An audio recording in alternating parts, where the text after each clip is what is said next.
meeting to order. It is 5:37 on the 18th of April. I call the meeting to order.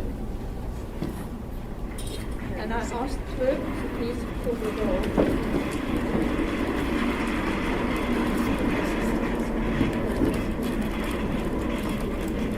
Ms. Ireland? Present. Mr. Lehman? Here. Mr. Treadwell? Here.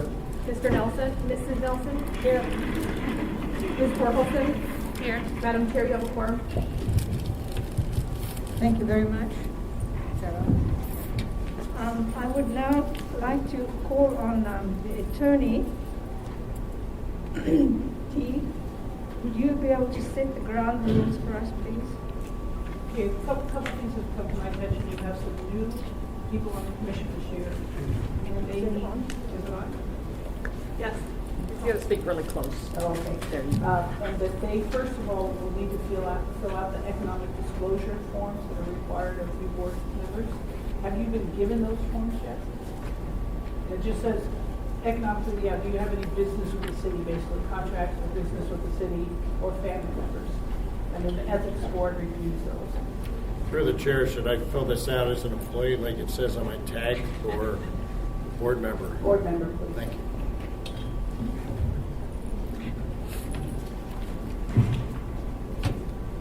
And it's probably worthwhile to take 2 minutes and have them do that unless anybody thinks it's going to be that much more time consuming.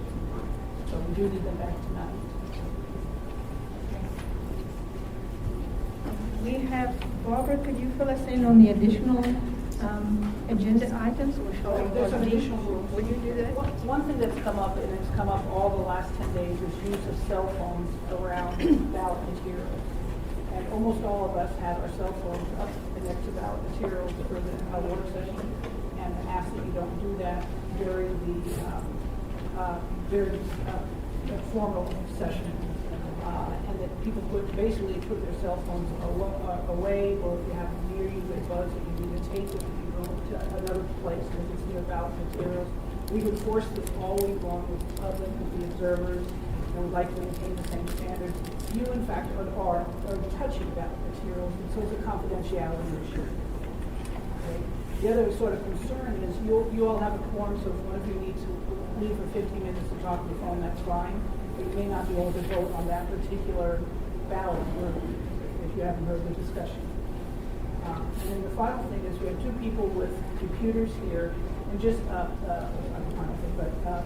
simple disclosure that you may or may not have photo capabilities, but that you're not using those capabilities. So Jessica, if you wouldn't mind. Sure. I have a computer here. I access the code through it. It does have a camera in it. The camera's turned off, and it will not be turned on for the duration of the meeting. I have a computer here. I am not using the camera. Okay, thank you. And then the final rule is for any board or commission members acting in an adjudicatory capacity, and you will be signing certain rights tonight, that as those come up, if you have been involved in those specific matters, that you've had discussions with persons, that you've taken opinions. Now, this again is very specific. It's not what you think about overall policies, but you've had discussions and experience with that one voter, that one adjudication. You need to disclose that, and for the commission to rule on whether they think you have a conflict. And let's see how that goes, because that's very specific. Sorry, I'm talking John. Oh, sorry. And that actually, I believe, is the end of this. Voters or observers. Right. Oh, or I guess you're right, or observers, yeah, that if you've had involvement in that, or you. But Barbara, but are they really adjudicating? They're offering their opinions and their comments on the commission's adjudication.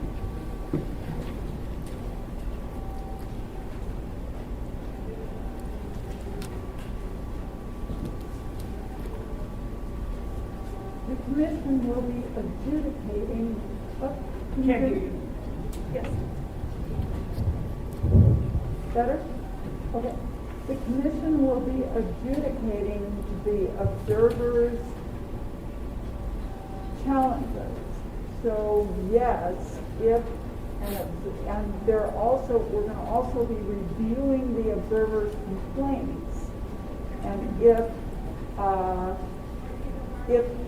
a commissioner, so the thing is we may be making some policy decisions, or the commission may be making some policy recommendations, giving me and Jamie direction, like take this to the prosecutor, or we want you to draft up a code change for this.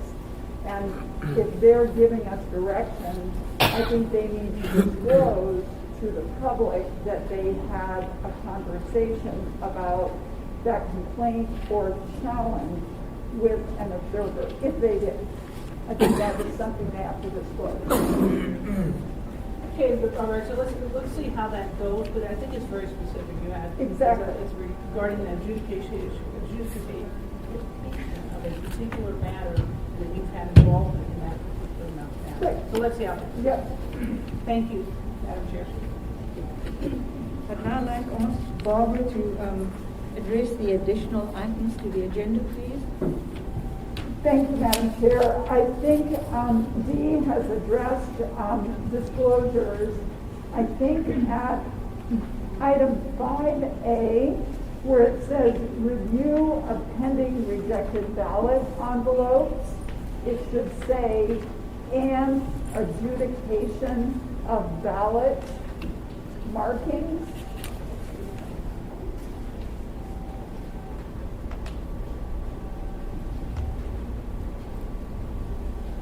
And then, Madam Chair, I think that B, we should have an addition at B, which says review of observer complaints.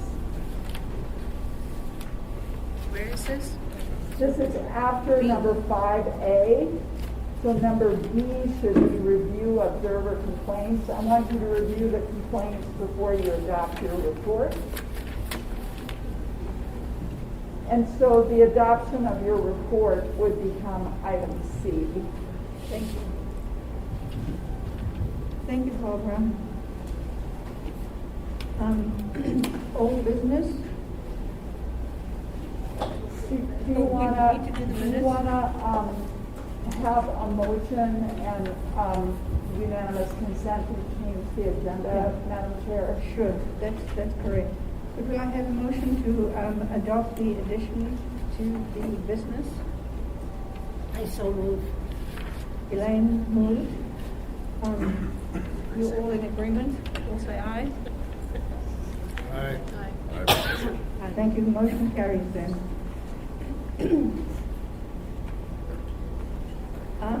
Under old business, can we table that Commissioner Guide discussion to another meeting? So I think moved. that will take too long. So moved, Madam Chairman. Thank you. Mead moved, Elaine seconded. All in favor? Aye. Thank you very much.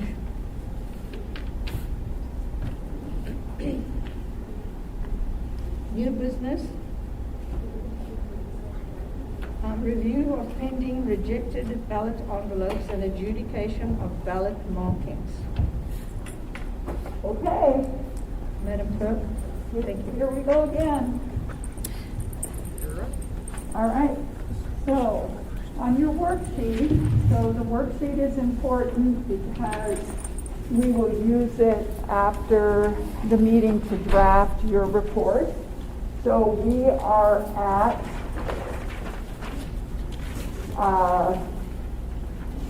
code number D, duplicate, and you have 7 duplicates.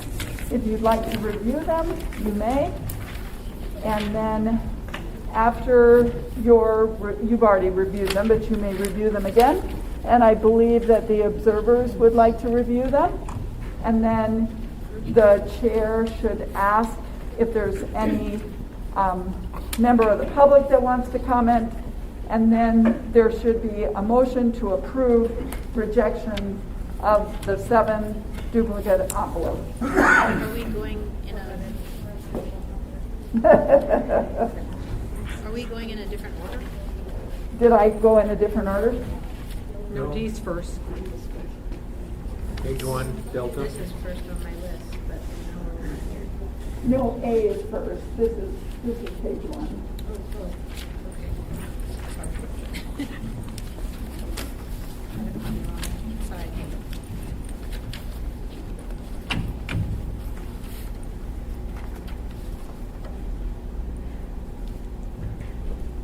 How do we do this? Do we have the motion so we have it before us, or we wait for the motion to act after we've discussed it?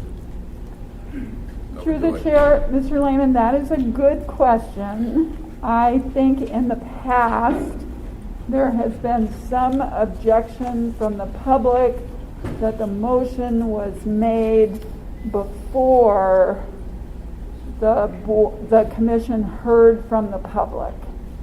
So I will leave that to you. Of course, if you made the motion, then the item is properly before you, and then you could amend the motion after you heard from the public. But I will leave that up to the commission. Quite frankly, I don't care. I think we can be somewhat informal when it comes to those rules, as long as we're in agreement. I'm fine to listen. Okay. I have an opinion already, but I'm willing to listen. on this category.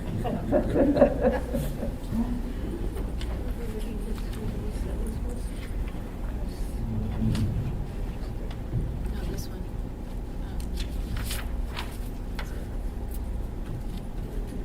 D. This one here. Okay. Starting. I would.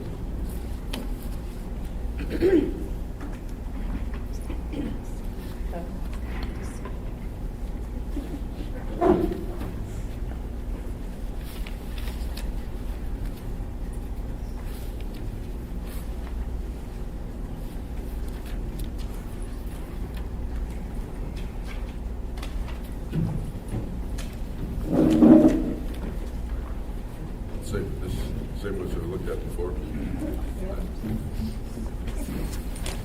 I was checking to make sure I don't want to end up saying I only got 6 back.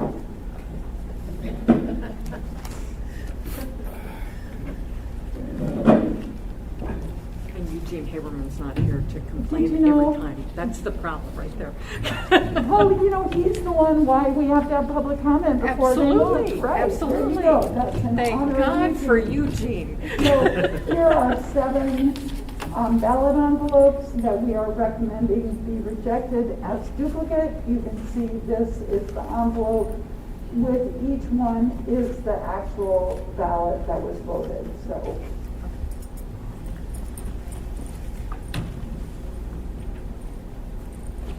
And it's going to be a very long night if you read that slip.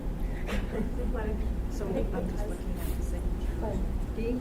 Well, this is the one that was I actually just wondered voted. if for This the is the public duplicate. and for the tapes, how are we handling it with the observers? Were they in teams or they each independent?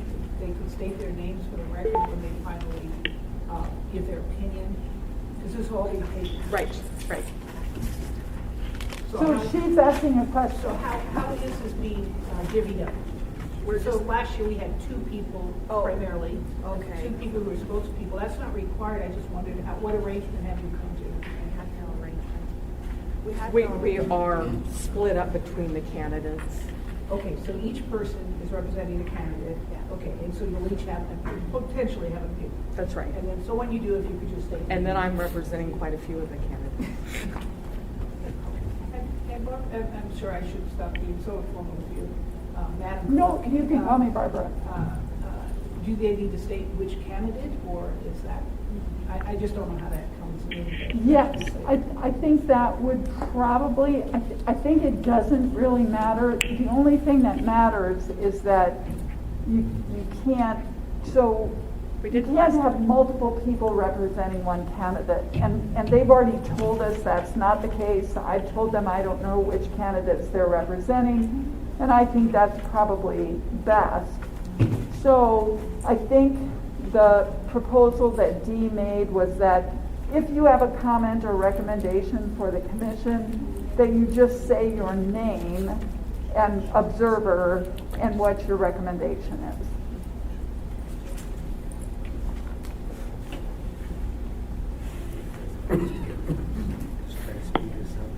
Yeah, I can.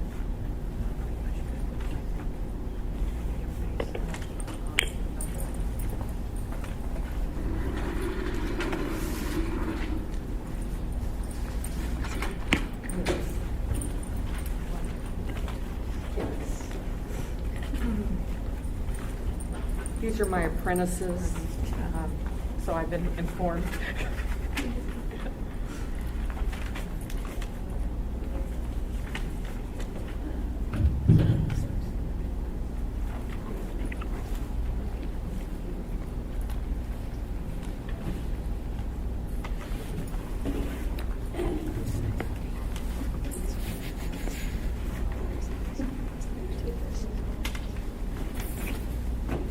Okay, there are 7.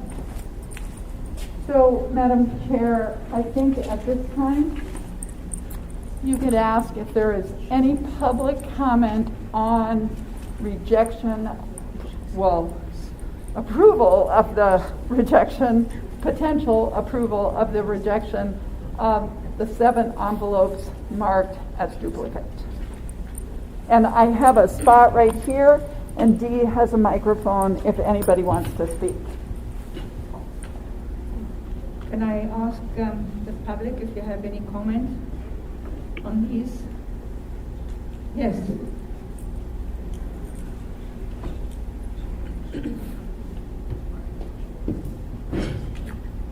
Madam Chair, I think it would be important for the public and those that might be listening online to know that there are 5 observers here, and I don't know if their names need to go on record or anything for the minutes. I'm just pointing that out. It seems that maybe most people know who the observers are. I know I don't. Thank you. Can you put your name on the record, please? I'm sorry. Joyce Anderson, member of the public. Thank you, Joyce. Former commissioner. I don't know if I have a mic that'll reach that far, but I'm going to try. Can I borrow that one? Is that all right with you, Madam Chair? Yeah. Joan Henry. Brenda Hasty. Cecilia Donaldson. Dave Weir. Peggy Rotan.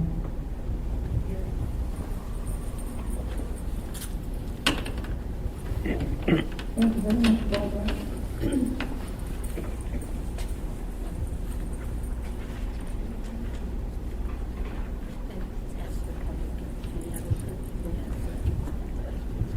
Public observers, do you have any questions or observations that you'd like to share with us, please? We're accepting the duplicate. You're accepting? Thank you very much. So, Madam Chair, I'm going to suggest that as they review them, they need to tell you if they have any objection. Otherwise, we're going to be here till, yeah. So let's just, Okay, I move to accept the recommendation of staff to reject those ballots. thank you, Barbara. Second is by me. And call question, yes? Everybody in favor? Aye. Yeah. Aye. Thank you very much. So we can move on to the next item. ballot, this is category E, reject code E. Ballot return envelope empty or contained other materials.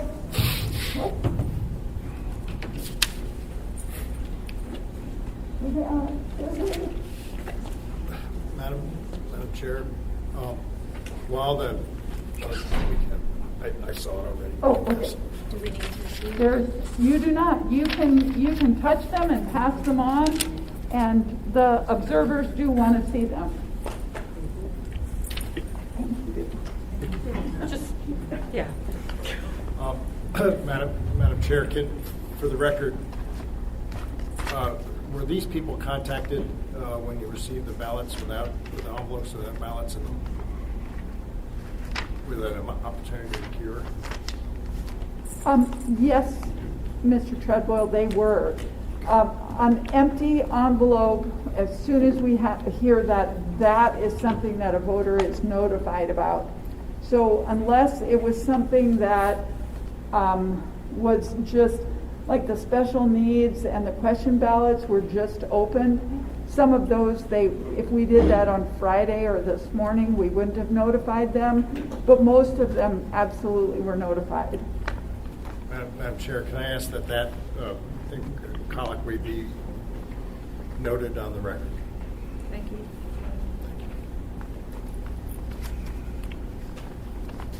Okay, there's 5. One's just a photocopy of an envelope, but it's still 5.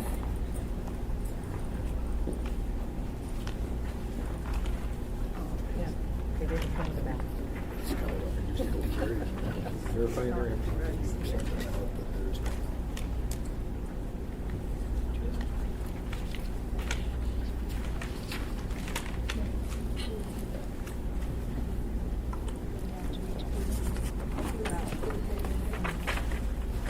Okay, I have 5.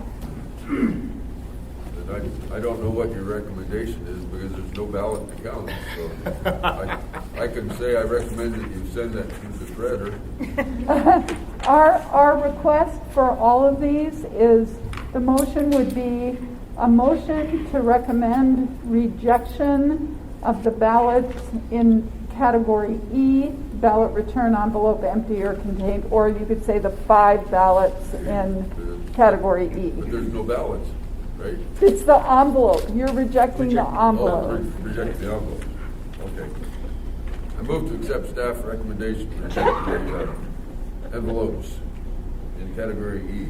Oh, yeah. I second. Wayne, second. All in favor? Aye. Aye. Motion carried. Thank you. Madam Chair, Sir. could I ask that on the minutes you note that we were told in workshop that these people would be recorded as having voted, even though their votes are rejected? I hope we use these. The reason why I'm doing the interventions for the minutes for the other commissioners is so that we kind of have a working list for our recommendations for the assembly later on. Thank you.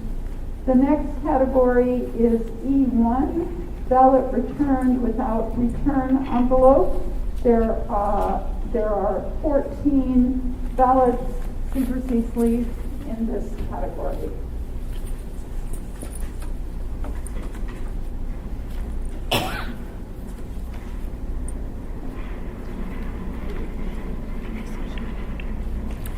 So it's returned without a secrecy sleeve, right? It's returned without an envelope. They can have a secrecy sleeve. It's an envelope. The envelope is what's important because they have to sign the voter declaration. So we have no way to know who we're rejecting. That is correct. We have no idea who to record who is voting. Madam Chair, I'm going to jump ahead of the observers. Make the motion right now that we reject these ballots that we don't know who they came from. Thank you. Can I ask if they have any objection? The observers are going to I don't have. agree with that completely. We don't need to see them either. Okay. Take a look at it. So I second Lee's motion. Thank you. We still need to vote. And we need to vote. Aye. Everybody in favor? Aye. Aye. Thank you. Motion carried. Or, what you might do is ask if there's any objection, and that way just reverse it the other way. Yeah. Okay.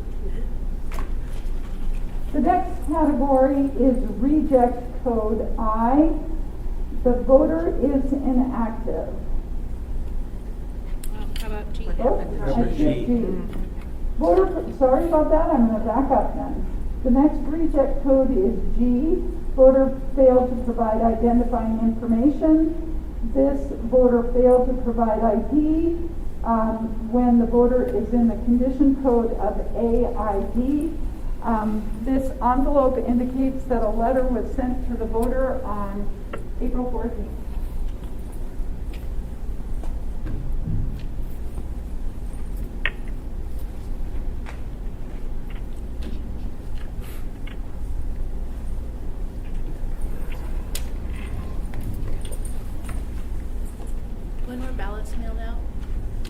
March 14th.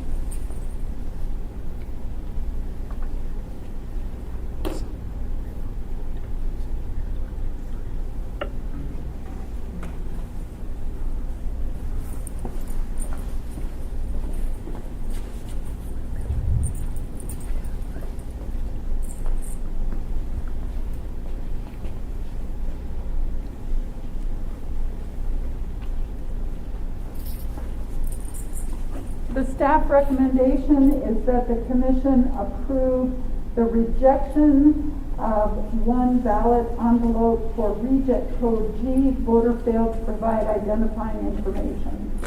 So moved. I second. Elaine second. All in favor? Aye. Motion carries. And Madam Chair, can the clerk confirm that a letter did go out to this person? Yes, on the envelope, Mr. Treadwell, you could see that the letter went out to this person on April 14th. Okay, that's noted in the minutes. Thank you. Could I just ask why it didn't go out sooner? Is that maybe the soonest you processed and got to it? That's just 4 days ago, and it was Easter weekend. I'm Hasn't just received it. thinking if we knew about it earlier, I don't know. So the code requires us to send the cure letter within 3 days of processing. So it could be that this was just processed. That would be the understanding. We have been processing every day. You know, it's not been many, but we told you we got 100 cures on Friday. We've done the question ballots, the special needs ballots. I do not know what posture it was in, but yes, some of them are at this part of the election before they get the cure letter. And again, if voters sign up for ballot tracts, they will get it right away. And if mailed on the 14th, they should have received it by today and could have come into cure by 5 o'clock. So, okay. So commissioners, the next category is reject code I. Voter is inactive. This has been used when the voter status and condition are code because they are inactive. If the voter has asked to cancel their registration, this was the situation where our voter list went out and our ballots went out before we received information from the state that this voter canceled her voter registration. We canceled the ballot. She voted it anyway. We contacted the state this afternoon. The state said, this ballot, that you can do whatever you want, but she said they would not count it because the voter would still have to reapply and complete a brand new application to reactivate her voter registration.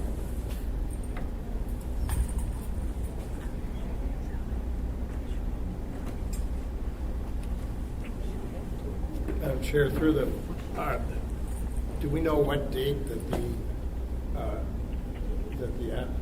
the person canceled their voter registration? It was before March 6th. So it was before we sent it out, but we didn't get the updated list from the state. Exactly. Okay. Was it postmarked Anchorage? It was postmarked Alaska Frontier, so. What Alaska Frontier is. 995. Yeah, that's the Oh, phone 9, number. there it is. 21 March.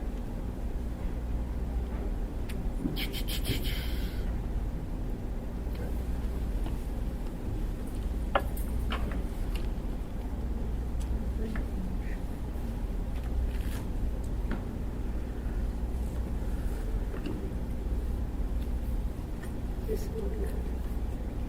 How did she request removal?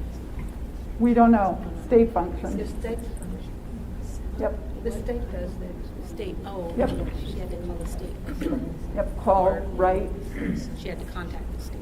with maybe, I don't know if you can online cancel your registration. I don't know about that. I have a comment on this. This one troubles me a little bit. I think we might have put out a little bit of effort to help cure this. This is probably an elderly person who just made a mistake, and it appears that way to me anyway. And The signature, Hmm? the signature doesn't look all. It's a nice signature, so only old people write nicely anymore, right? No, I don't know, I don't. Well, you know. D, I just wondered for the record, Jamie, are you picking up when Commissioner Lisa speaks? Because we can barely hear you over here, but as long as you're picking it up, or is it the microphone in the middle of the room? There's a microphone right next to her. So that microphone is picking up for the recording. Okay. Because I know the conversation, but. I'll try to speak louder. My mother tells me that all the time. So the staff is recommending that the commission approve reject code I, one voter who is inactive. Recommend we approve? Yes, Reject. approve the rejection. Oh, okay. Has to be motion has to be in the positive, so you approve the rejection. Okay.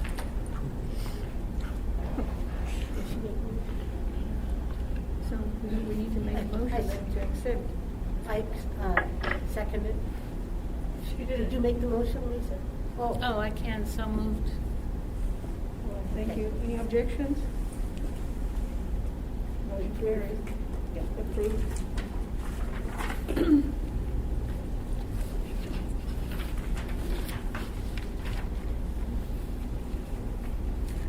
So the next category is reject code M, multiple ballots in one envelope.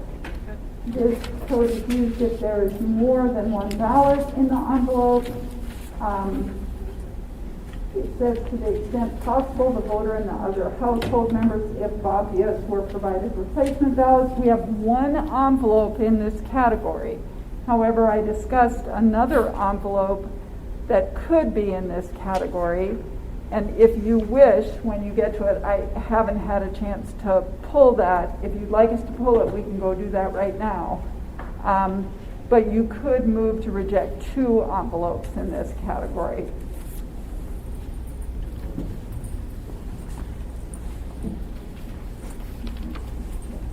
R. I have a question on R.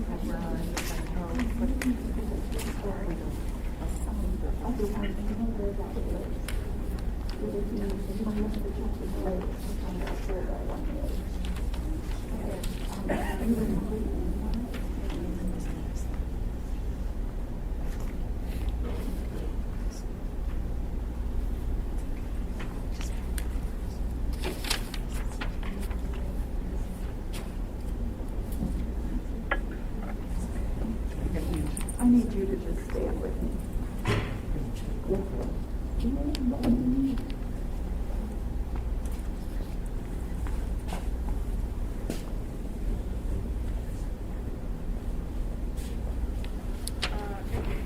Can't remember, so the question on this one was two ballots. One of the observer liaisons recommended that if we open the envelope, in the past we've never even opened the envelopes, but the observer liaison said, well, why don't you open the envelope and see how they voted? And if they both voted the same, you can give the one voter credit for voting. And we did that. So and that's both why ballots were the same, yes, and one signed it. correct. Okay. I wrote notes, So but you counted one ballot. Yes.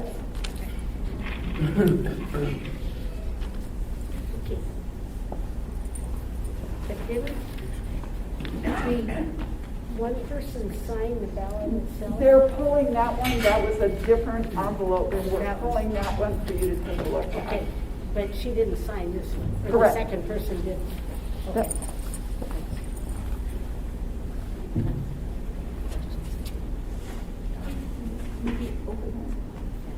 he opened it for this, they have to look at that ballot. Oh, thank you. Was there a cure letter sent out for this one? No, well, there was a cure letter. There was a cure letter sent for both of these. Whenever we receive it, the voter whose envelope it is got a letter that said there were 2 envelopes in here. 2 ballots. Thank you, that this won't count. But now we're going to count it because our observer liaison said if they're the same, why can't you count it? So then this is the second one that you asked me about. And so here is the note that we got on this ballot, and then we made a copy and put it there. And so, but the voter did not sign the declaration. So it to some degree is the same as the other one. So, sent in my mother's envelope last. We thought it said lost. Lost. Okay.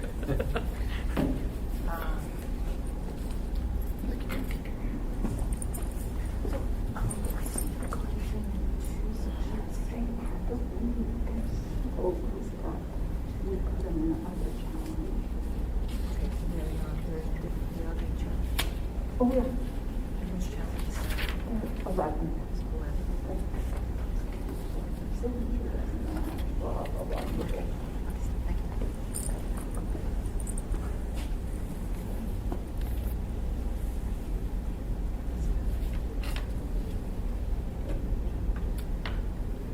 So this ES.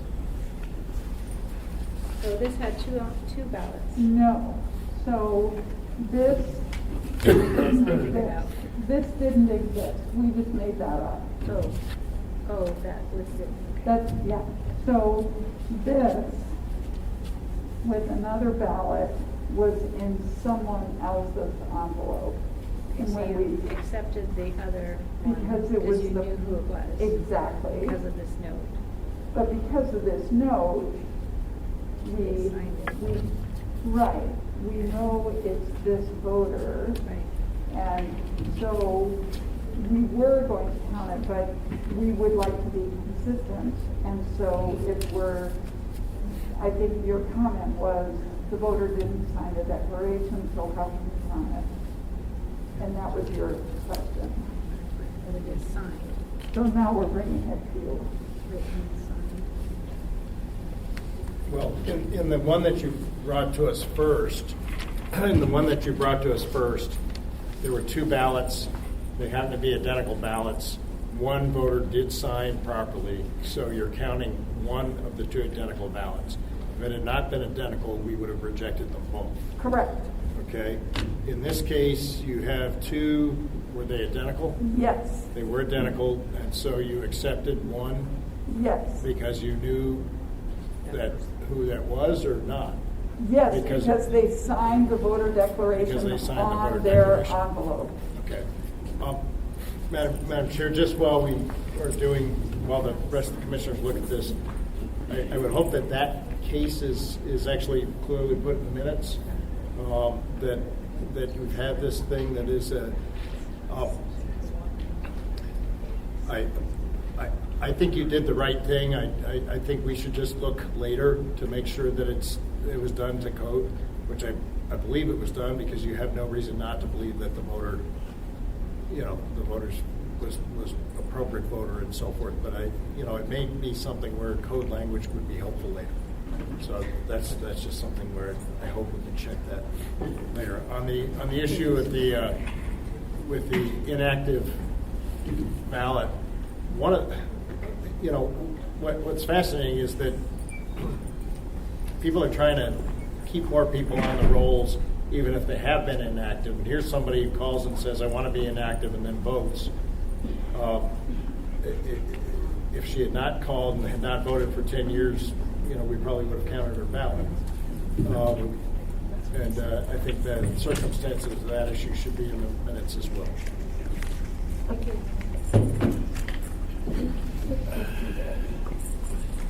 No. this one is clear.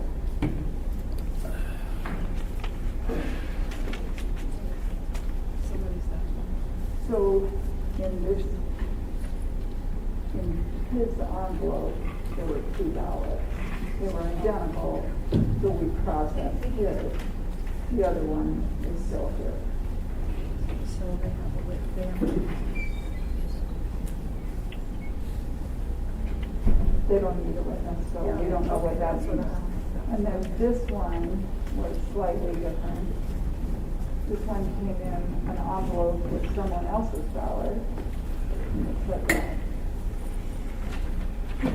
And the ballots were identical, so we processed his and then created this envelope for this one. But the commission said they're exactly the same thing. So why are you treating it differently? So we're bringing it here to the commission. Okay?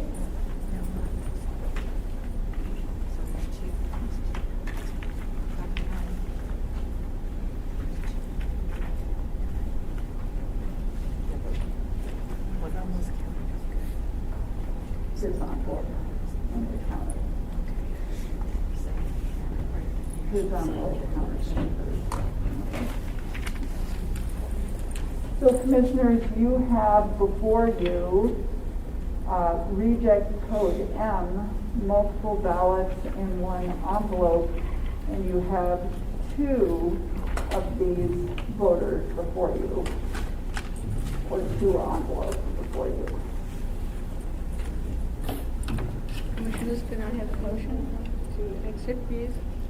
Madam Chair, I move that the commission approve the staff recommendation to count one of the 2 ballots in each of the envelopes because they were identical and because one envelope was, the envelope was properly executed for one voter. Can I have a second, please? I'll second. Thank you very much. Well, just a clarification, said one, the one with the signature on the ballot, that would be the second. In this case, we would be accepting 2 ballots, both ballots in one envelope, and then only one ballot in the other. With the approval of the seconder, I'd be happy to put my motion differently. I move we approve the rejection of the ballot that did not have a matching envelope.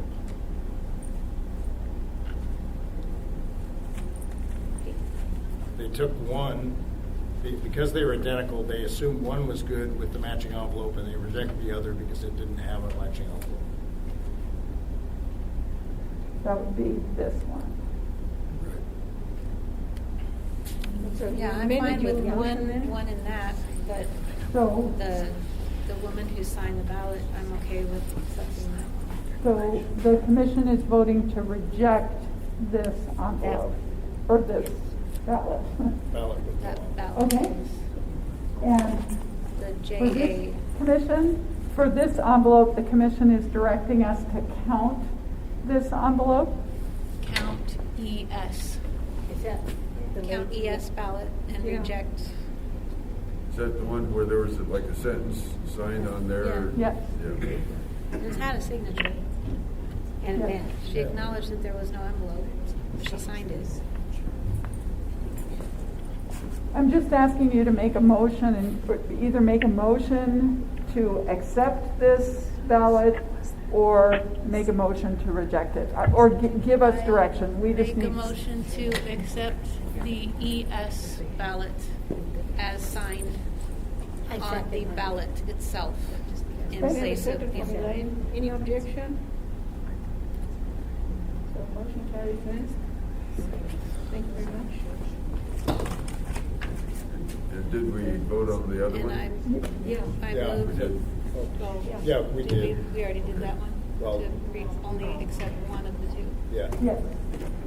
Okay, the next category is MOA, voter registered outside of MOA. There are 24 envelopes in this category.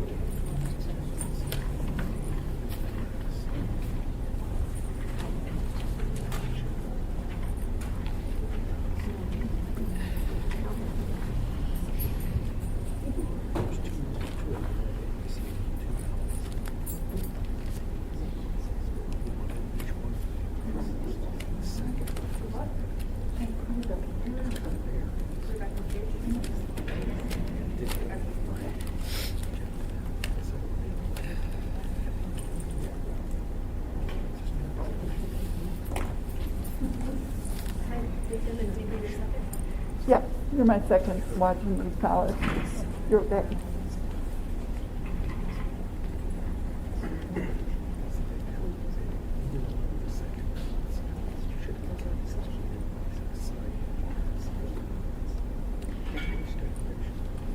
Well, they're looking through, I'm trying to think of how this, that I thought would fix, like the permanent fund dividend applications, the state, I believe, automatically changes the voter registration.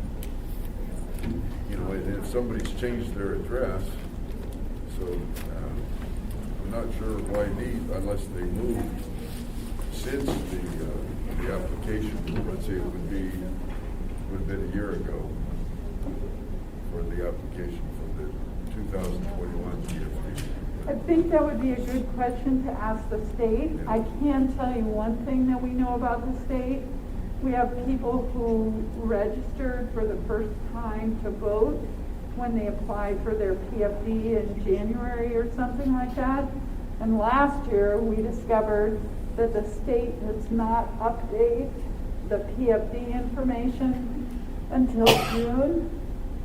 So people who thought they had registered to vote before the last April municipal election found out they hadn't. So even if those people put that address on their PFD, it would not have been updated for this election, and it probably won't be updated for our June election. So we think this is good to get this done.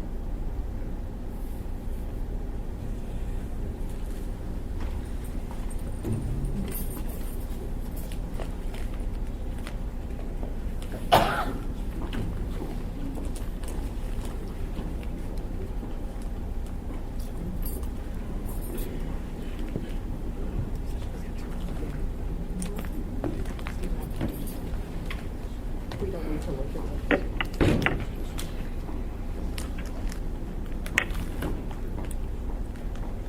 So, okay? Okay. Yeah.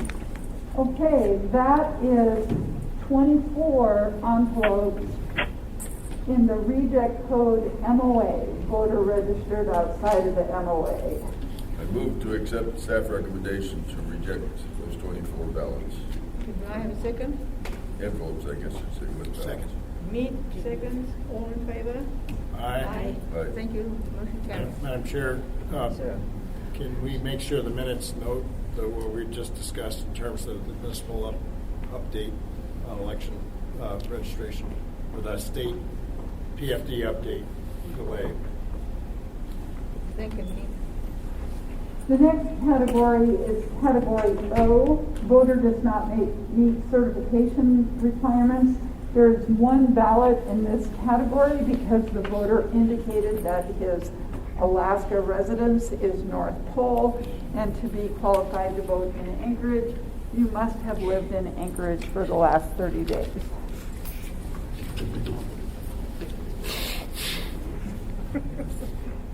And declare it as your residence. Right. That would help. Yeah. Well, you couldn't live here for that long. Some people have mailing addresses different than their residence. We don't need to look at that one. Madam Chair, for the record, was a letter of cure sent to that voter? No, through the chair, a letter was not sent to this voter because this voter voted a question ballot at a vote center. The voter got a notice that said notice to question voter and said that his ballot might not count. So there is one envelope in the reject code O. Voter does not meet certification requirements. Can I ask just a quick question on that? I assume the election worker looks at that to make sure all the blanks are filled out. If that election worker sees that the residency is in North Pole and they're trying to vote in the muni election, does that voter poll worker have a right to speak up and say, you are residing in North Pole. So, Yes, they certainly can, but I think if you went to the vote centers on election day, they are sufficiently busy that they are focused on completing their sections of the document, and so this one, I didn't even read that, but it looks like they probably knew he wasn't registered in Anchorage, and so no, they're not going to argue with the voters. Sorry. that's okay. So again, that is reject code O, voter does not meet certification requirements, one voter in that category. I move that we approve that, the rejection of that ballot. Second? Oh, second. Second, thank you, Lisa. All in favor? Aye. Aye. Thank you. Okay, the next category is R, voter return ballot envelope and asked to be moved from the voter roll. As you can see from this envelope, the voter is asked to be removed and signed it.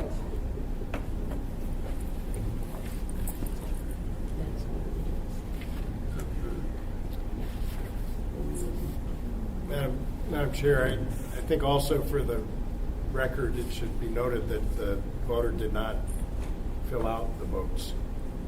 Well, then fill out the ballot. What? Thank you, Lisa.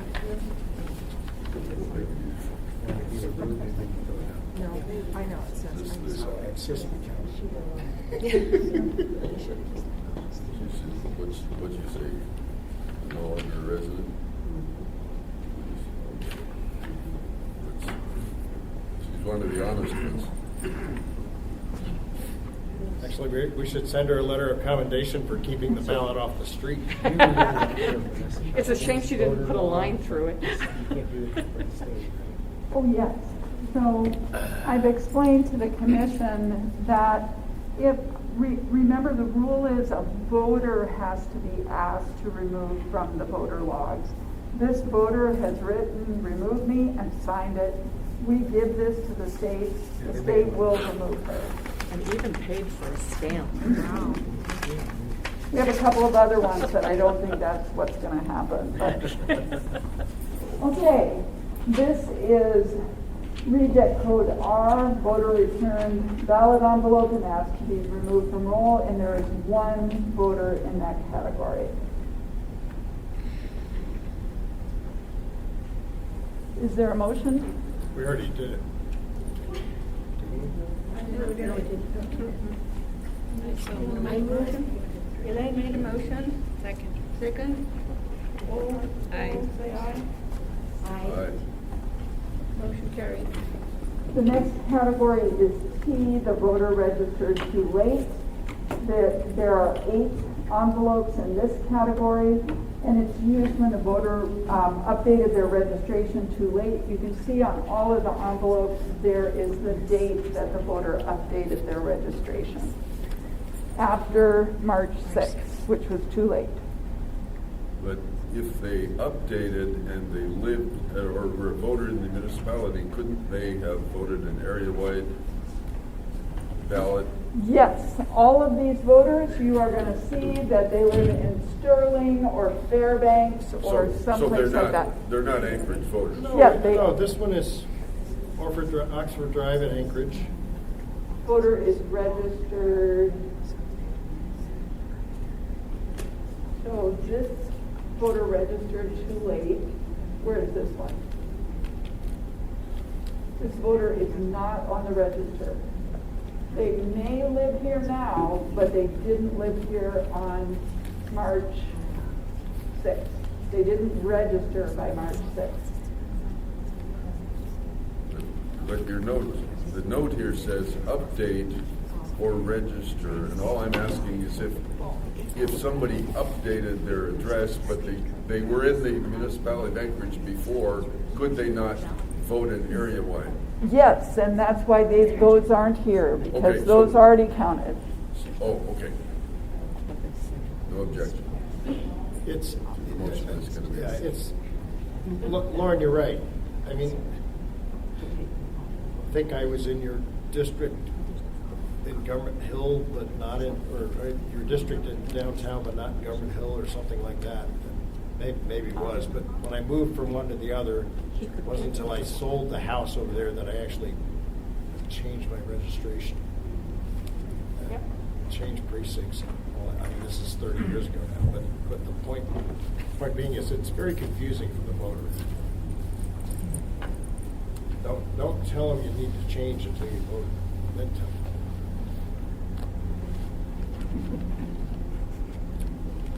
But don't lie.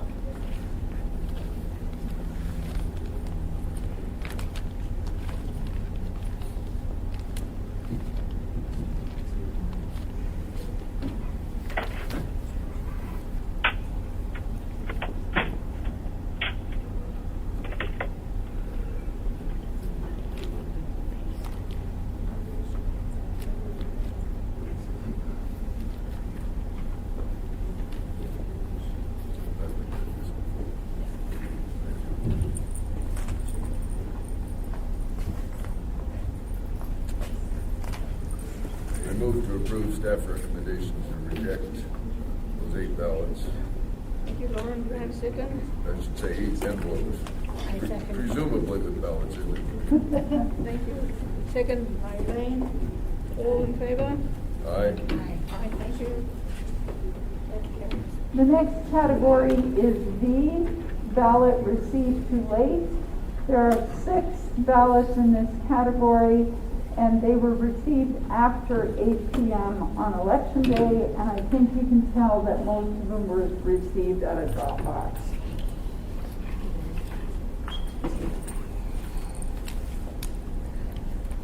Are we pretty confident on the time, we synchronized the time so the workers had their watches or clocks set within a second or two of real time?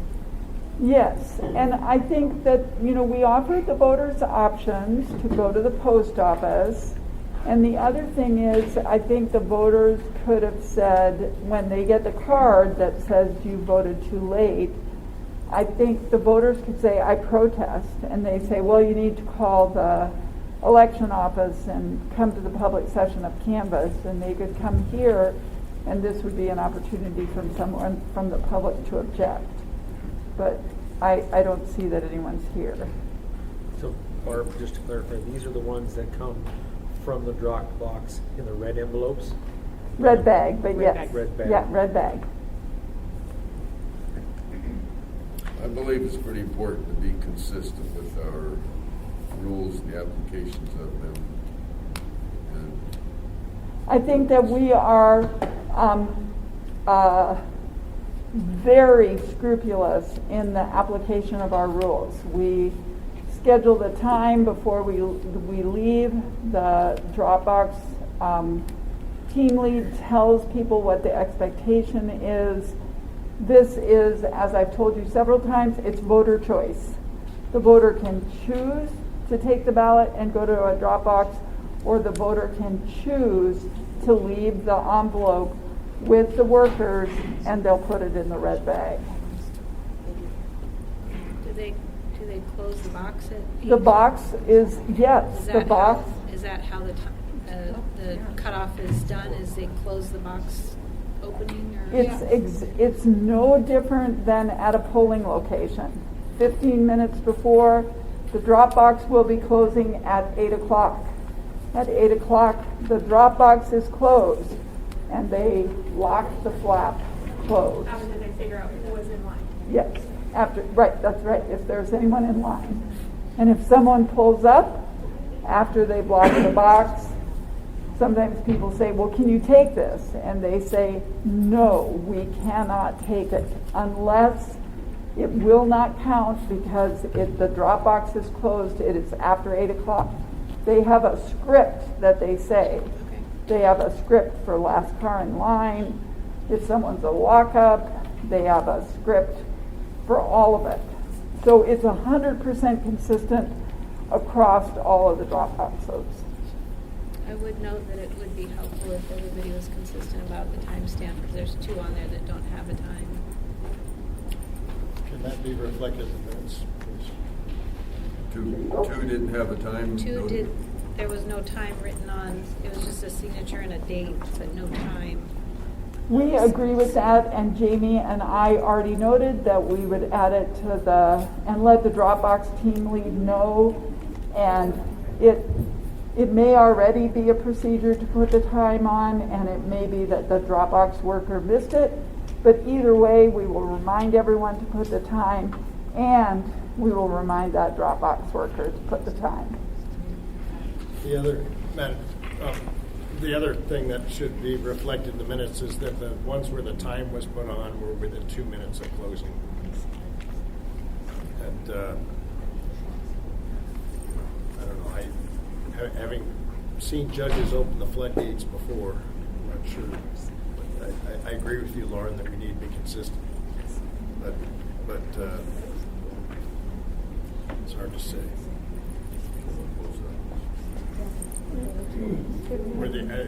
These people were not sent a cure letter. No, because they were notified at the Dropbox.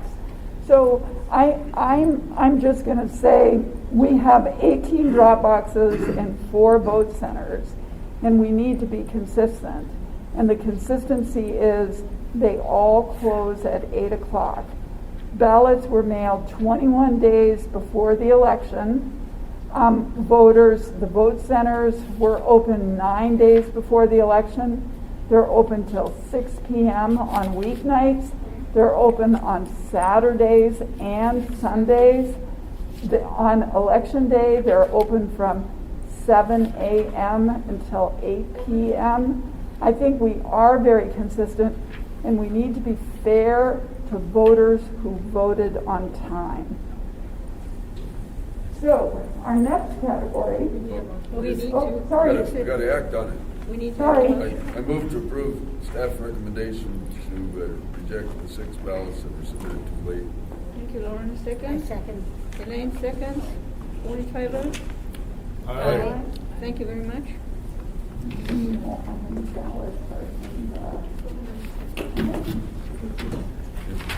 What's our agreement with the observers? If you have any objections, you'll speak up and let us know. Well, the one thing I'd like to say about that is that, yes, they may have been mailed out on that day, but we don't know when they received the ballots. Say that again? The ballots may have been mailed on a certain day, but we don't know when the voters received the ballot. Some people. How many ballots do we send out, Barbara? 210,000. So how are we going to trace 210,000? I'm just saying that, we're talking about being consistent. We don't know when they received the ballots. We have a whole bunch of ballots that were undeliverable. So, that's just an observation. You're talking about times, and you're saying they had all of this time to get that ballot in, but we don't know that for a fact. That's a valid point. Although they did have a chance to go to post office. Or go to a vote center. So the next category is W, and again, you didn't get the pleasure of seeing this category before, and I'm sure you were happy not to do it twice. This is ballot postmarked after Election Day. And Jamie, how many do we have the pleasure of reviewing here? 402. 402 envelopes. What about code X? Did I? Yeah. Codes used when determined the voter is not It's registered. on the There's next 6. page. Sorry, I'm on W. That's on W page. is on page 2 and X is on page 3. Oh, whoops. So, There isn't a number in there? Yeah, I didn't have a number. Sorry. so these are in packs of 25. I believe that the procedure for reviewing these is we have one worker who reviews them, and then they swap, and another worker reviews them. For all of the ones that are difficult to see, they have a magnifying glass back there, and they use that to determine what the postmark is. And I am not sure if the observers reviewed this with them. Oops, there's 2 observers here that nodded their heads that they reviewed this process with our workers. And how many are there? 402. So, Madam Chair, I'll pass this case along, but the reason I picked it up is one was an FPO address, but the postmark was 13 April, so that's quite a few days after the April 5th. But just going through that packet, I found one without a postmark at all. Oh, right here. Nope, that's received by the municipal clerk. There is no outbound postmark. I'm wondering. Oh, my fault. So there's 2 categories in here. So let me see what category you have. So this is 6 right here, and the 6 are, maybe not. I was thinking, we have a category for no postmark, but that is not it. And there were 0. Okay, so W1. We're on double action. Added. No postage. So, this one needs to be 5, and this one is going in a different category. 5 for W1. No, it's 401 for W, and 1, it looks like 1 for W1. Well, that was just by opening up one Yep. of these 10 rubber bands.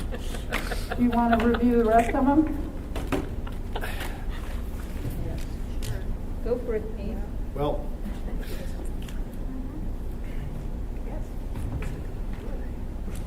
6 April, St. Paul, Minnesota.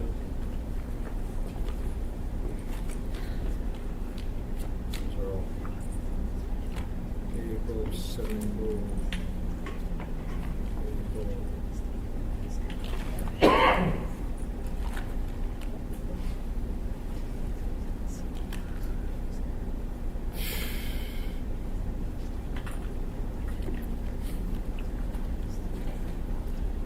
So, Madam Chair, I'm not going to review all the ballots here. I trust that they've done this, but I guess I will tell you that there's quite a number that are postmarked on the 6th, which quite well could mean, by the way the post office works, they were mailed on the 5th, but they didn't know what was going to happen.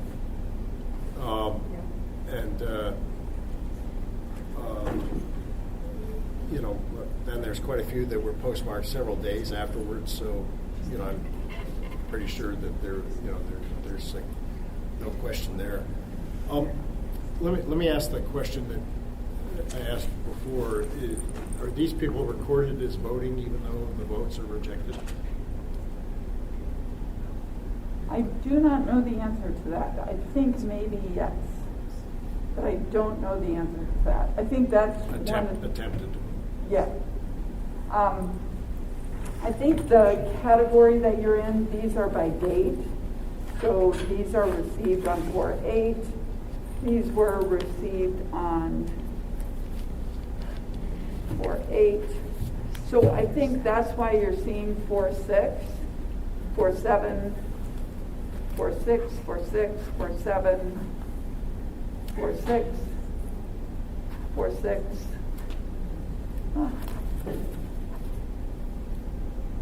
April 12th, April 6th. But they're not all consistent on the date that they're received.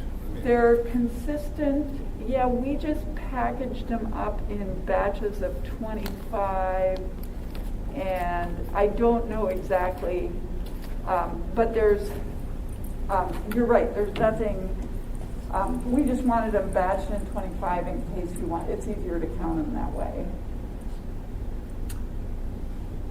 Let me ask a question on your policy. If you receive an envelope by the day after the election, would you when you receive it and count it, notwithstanding whatever the postmark might say, because it's the day after, which means it had to have been mailed the day before.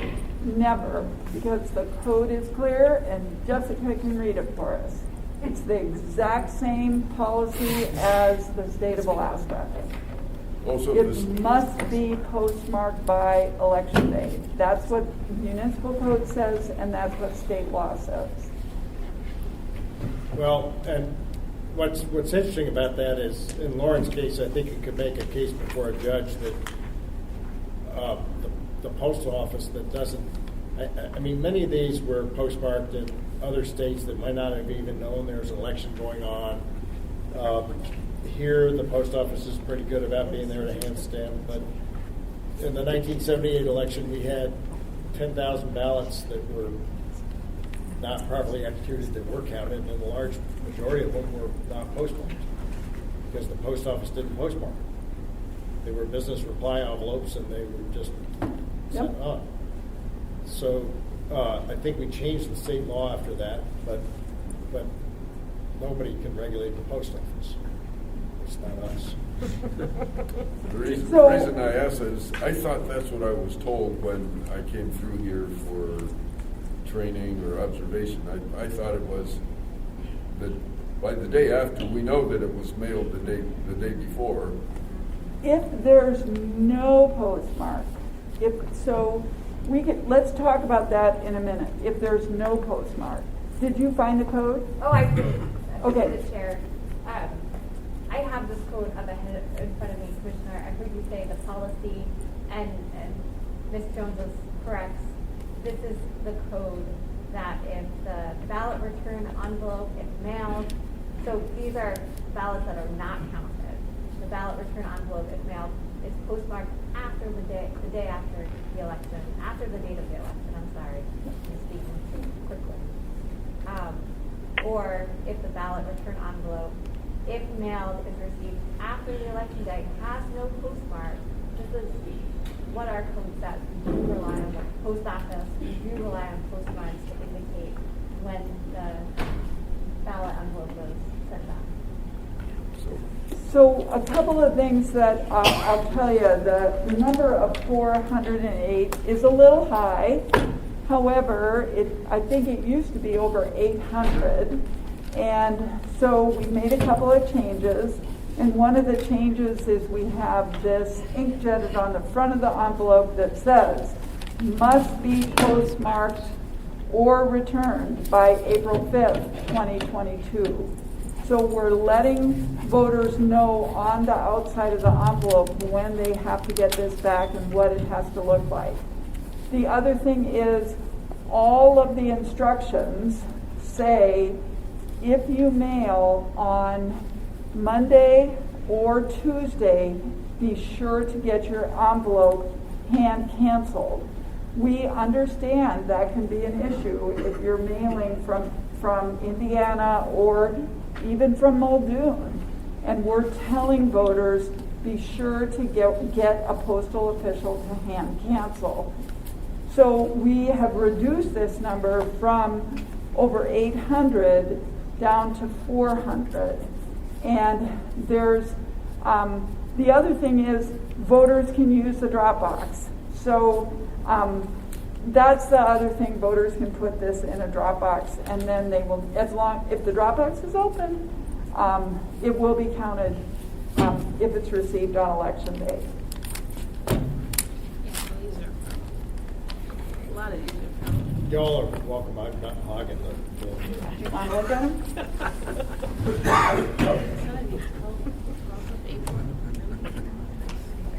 Spread the wealth. I just want to see the 4 sections. I don't care about the April 18th ones. That guy missed it by 2 weeks. Yeah, so, Madam Chair, for the minutes on this, I think Lauren's point about getting something that's received on the 6th without a postmark, is a prima facie issue that we should at least consider in our report. The second issue is there's quite a few, of what appear just by the handwriting, by the stamps, by the effort of ballots that are postmarked on the 6th, where the voter may not have had much control over that. And I'm not suggesting that we should accept them now. I'm just saying that we ought to look a little bit more closely as a commission on the post office procedures. Good luck on controlling the post office. Yeah, I know.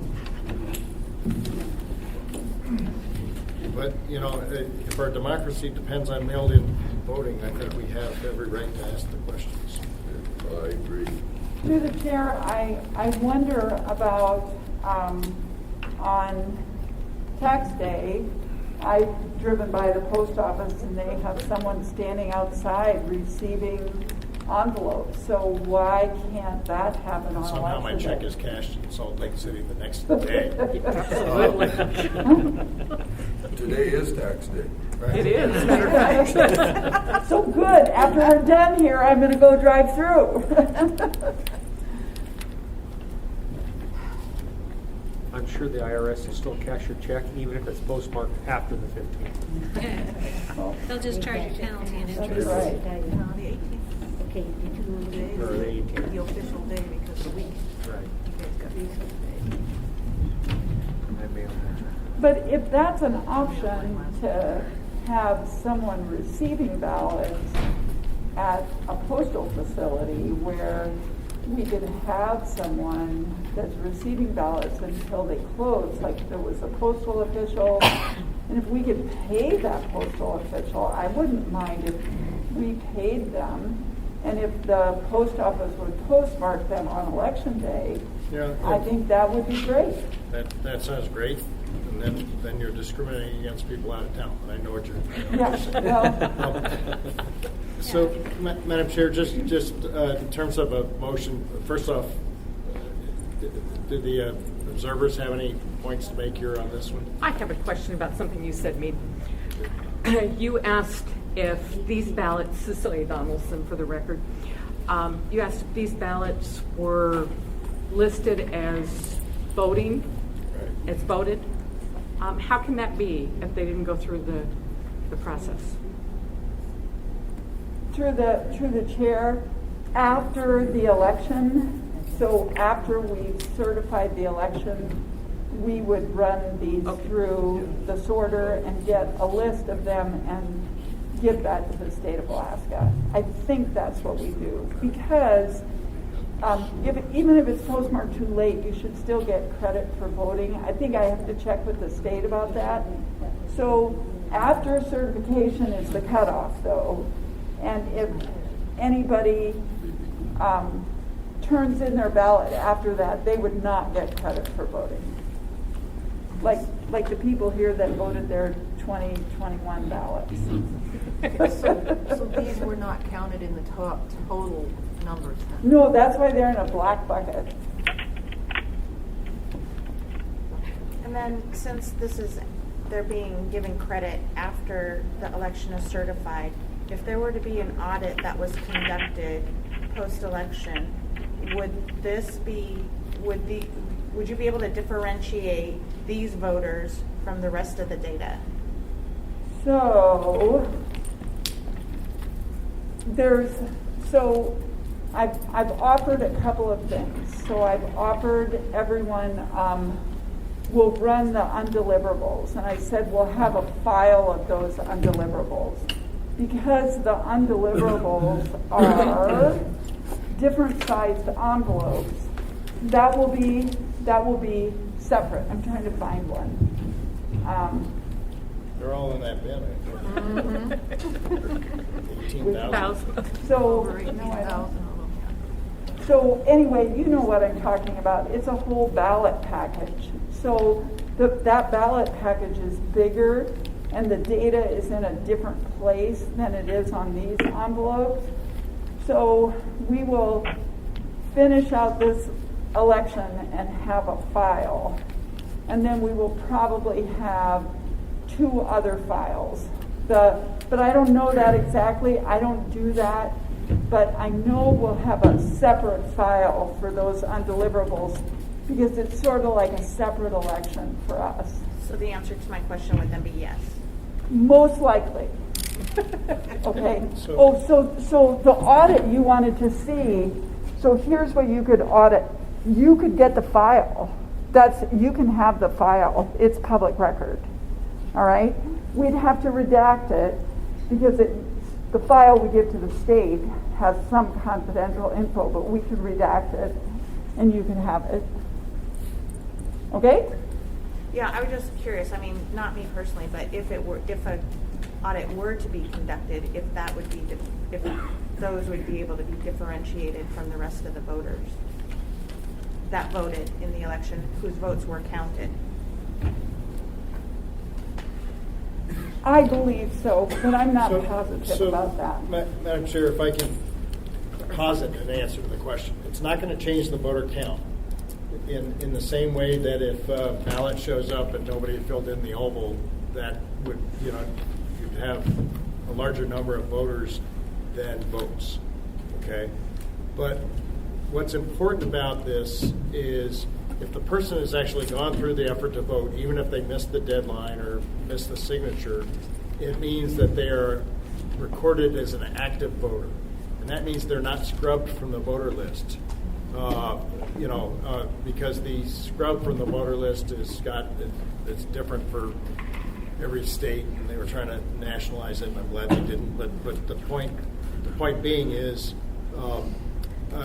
that person obviously was thinking about voting, was going through the motions, bought a 55-cent stamp, even if the post office messed up. Yeah. So that's what it is. So we're not going to scrub them from the voter rolls at the state level. But those didn't vote. I think that the point, but that is exactly the point that I'm making, is basically these people are going to get credit in the state of Alaska voter registration database for voting in this election.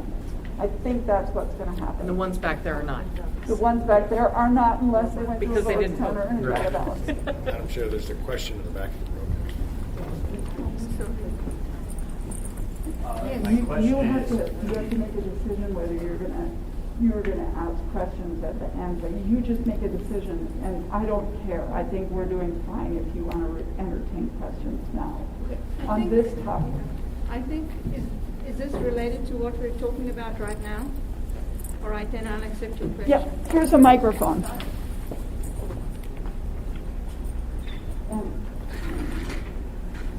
I think it's on.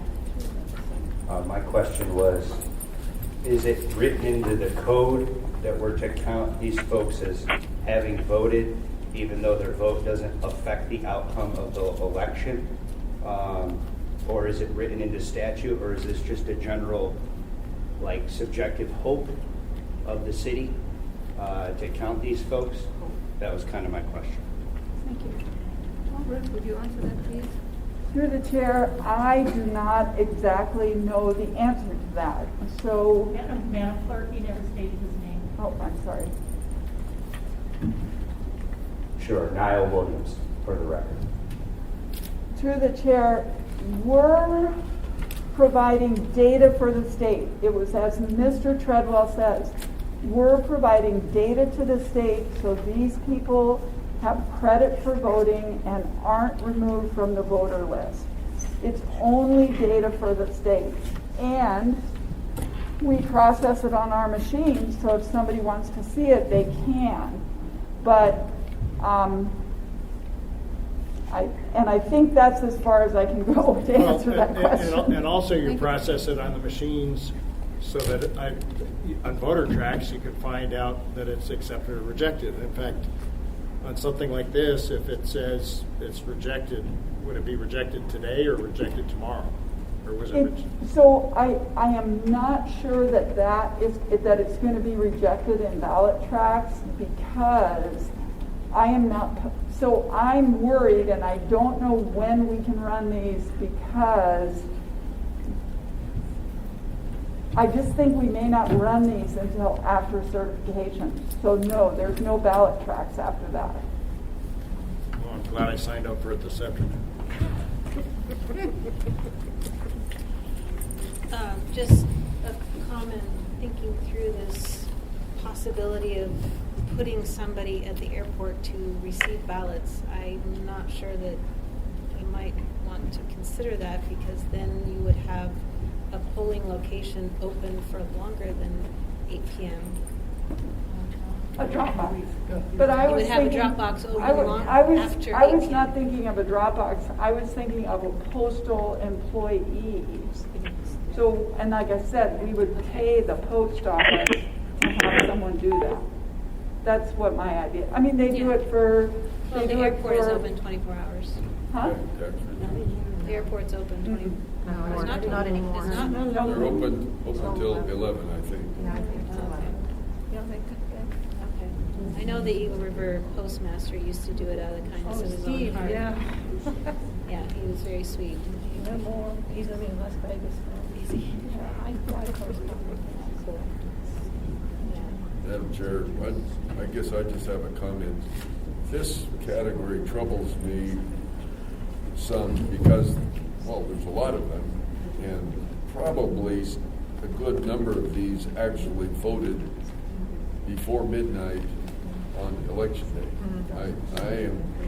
I'm guessing that, but we really have no way of proving that, and code requires us to, to follow certain rules.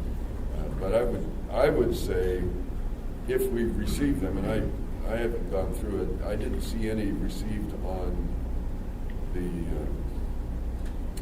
on the 6th, the day after election day. I'm not sure I saw any that are in this category that would receive that early, but that one would really cause me some concern.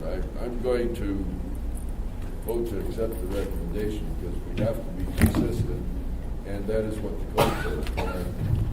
I'm still troubled Well, by this. I think if you drop it off in Eagle River on the 5th, it goes into Anchorage. So yeah, technically you could drop it off at, what's that? By 5 o'clock. By 5 o'clock, right.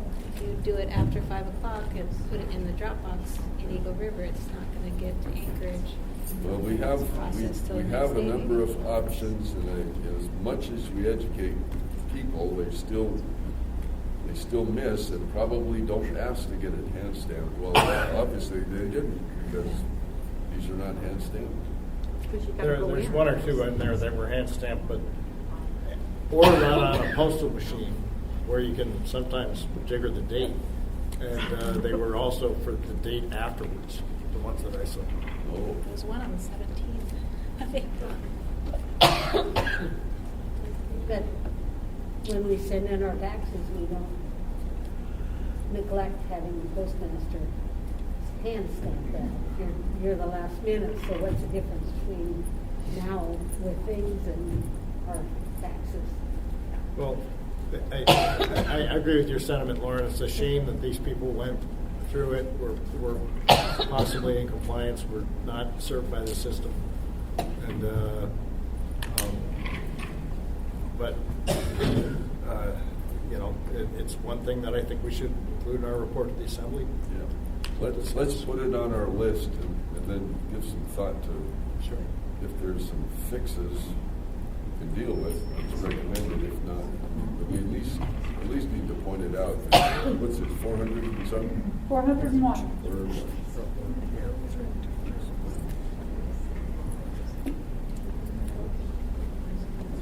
So, is there a motion now? Madam Chair, I would move that we accept the staff recommendation to reject the 401 ballots postmarked after the 5th of April. Have a second? Second by Lisa. All in favor? Aye. Thank you. Motion carried.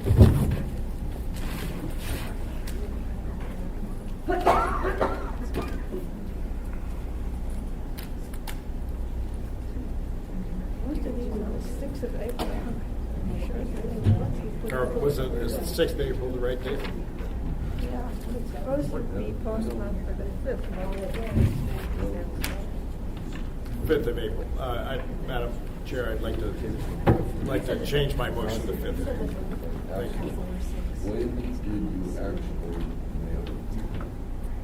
Now, some of the people will lie. But maybe may tell the truth. And it'd be kind of interesting. It might help us in our response. I'm not sure how to change it.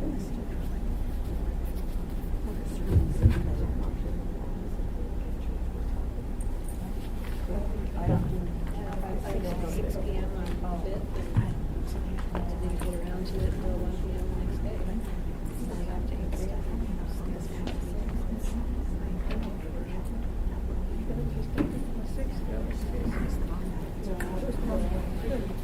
I always go in and my postmaster stamps it 3 times. Catch it. Just for good measure. Just in case you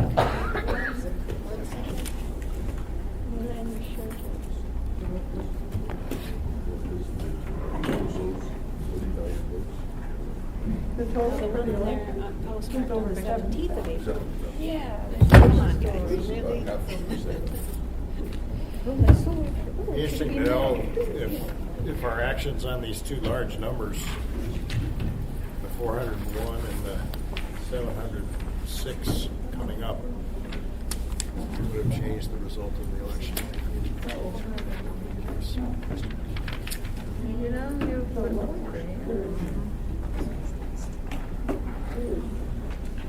100. Anybody win by less than 4 votes? Oh, that's what the problem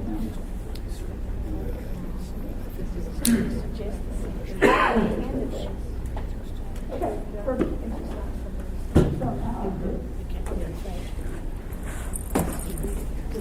Need a magnifying glass?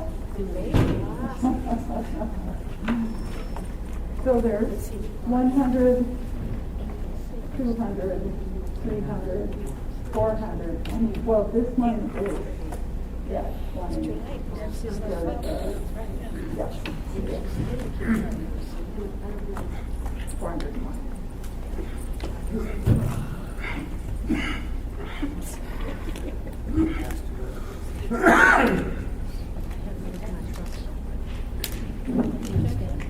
Oh, yeah, I did the last year.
Order two, and somebody did, we voted on. No, I just got a new one right there.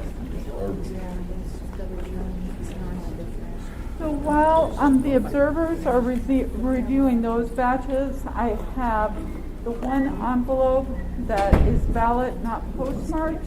This is going to be category W1. You can see it was received on April 18th. April 18th? Correct. But it's sent from Bluff, Vermont.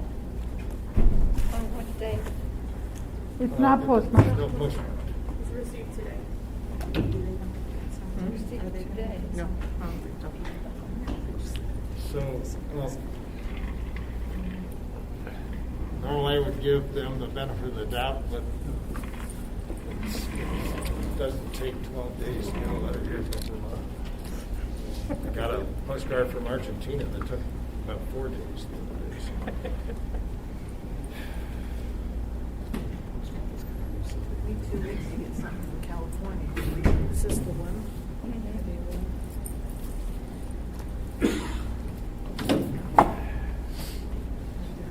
If I make comment now, or should I do the chair?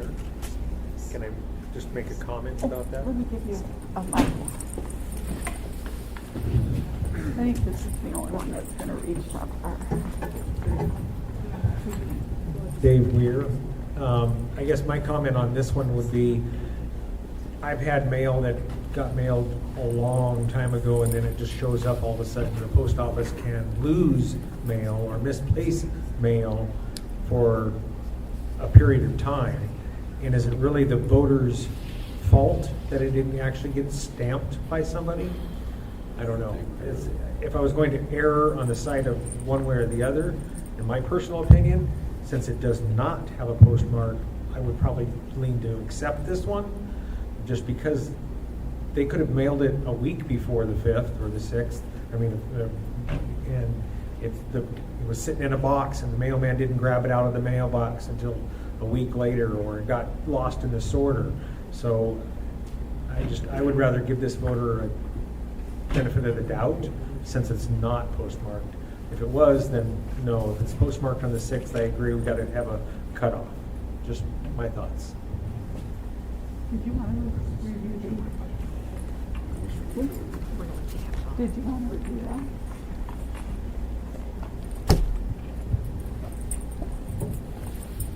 What's the name of that town in Vermont? Barry? Bluff, is it Bluff? Bluff, Vermont.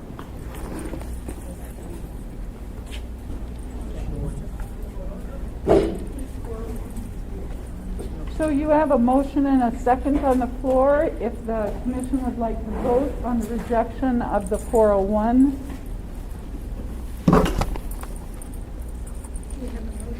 Yes, you have a motion and a second on the floor. You just need to vote. 401? I thought we already passed 401. We already did. Nope, you just moved and seconded. You didn't vote. Oh, I wrote that we passed it. Well, we'll do what we tell others not to do and vote twice. Yeah, look at that one. Okay, thanks. The motion carries. Okay, the category that you just reviewed was W1, no postmark but received after Election Day.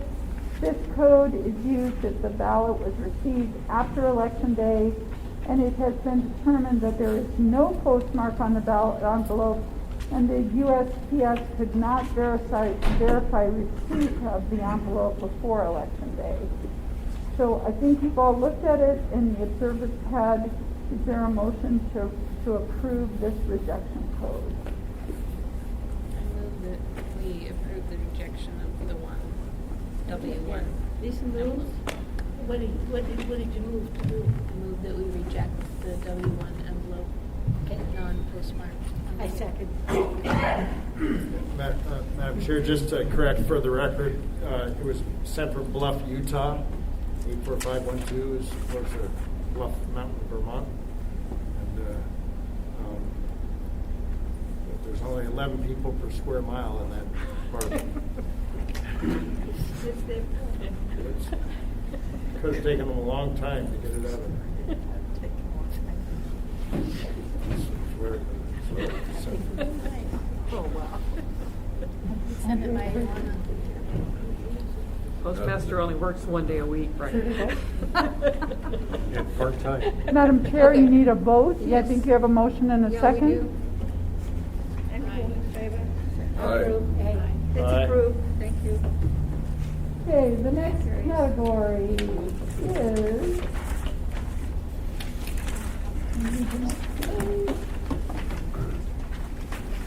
reject code X, voter not registered. This code is used Are when there it none is in- determined that the voter is not registered to vote. The 6th ballot envelopes in this category. These voters went to a vote center. They were not found in the database when the envelopes came to the election center. We also could not find them in the database. They are not registered in the state of Alaska. They will be registered when we provide this information to the state, either earlier this week or later this week. We had no 0 and W-2? Correct. I didn't. There was nothing written there.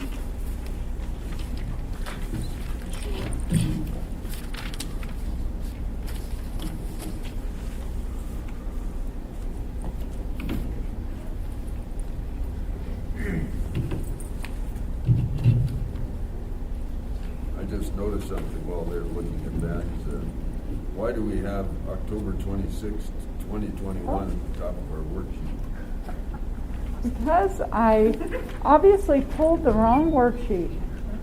She was just checking to see how observant You want to see? Thank you. It took this long for me to notice. Yeah. Well, fortunately, it's just a worksheet, and Jamie is taking notes from the worksheet, and then we'll update your Canvas report. The information on it is good, though. The Canvas report, though, will have the right dates.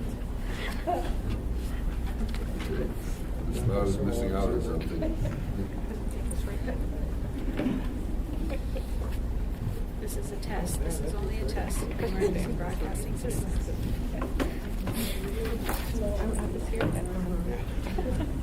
That was the only thing I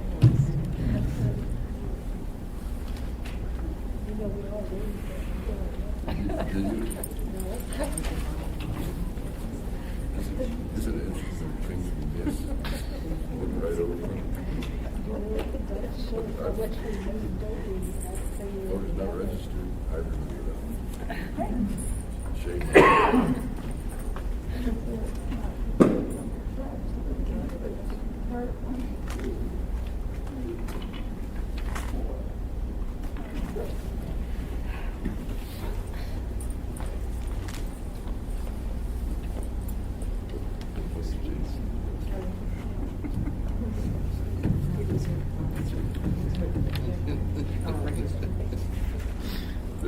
No, don't even joke. Yeah, it's 70 election. Will Thomas rejected.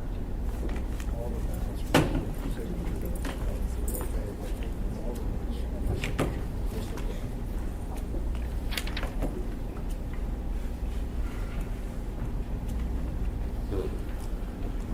my protest, I'm sorry, I got my name in this.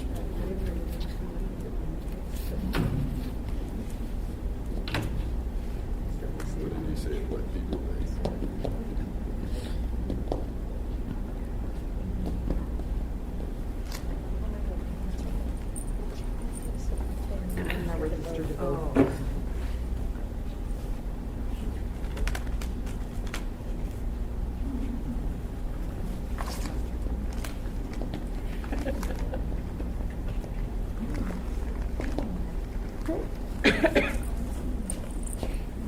So, the staff recommends approval of the rejection code X for 6 voters who are not registered.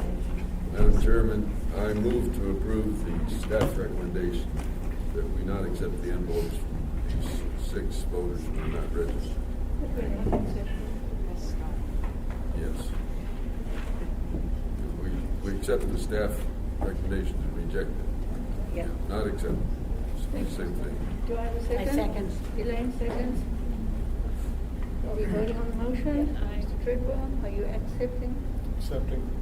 Aye. Aye. Aye. Passes, thank you. The next category is reject code Z. Voter failed to sign the ballot return envelope.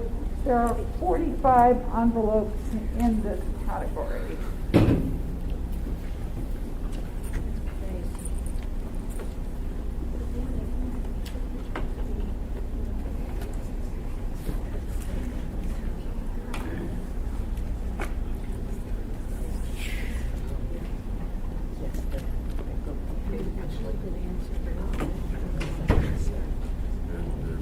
9 they all were given opportunity to cure.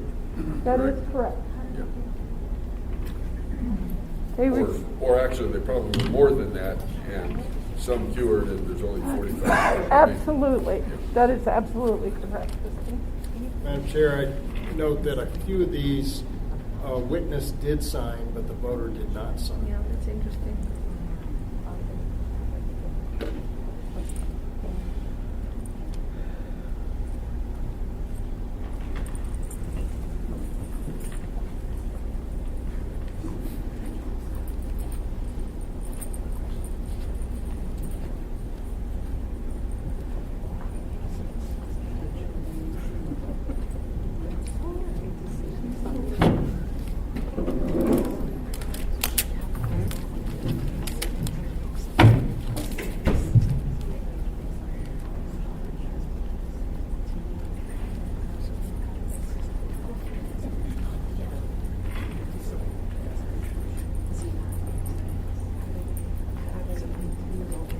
Like that old Peanuts cartoon.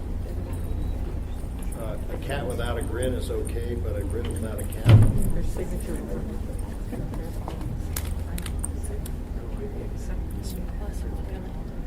What that word was from? I don't know. Cheshire It's Cat. Cheshire. I don't know. Unless you're on LSD or mushrooms or something.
Lauren's gonna get his exercise. Yeah.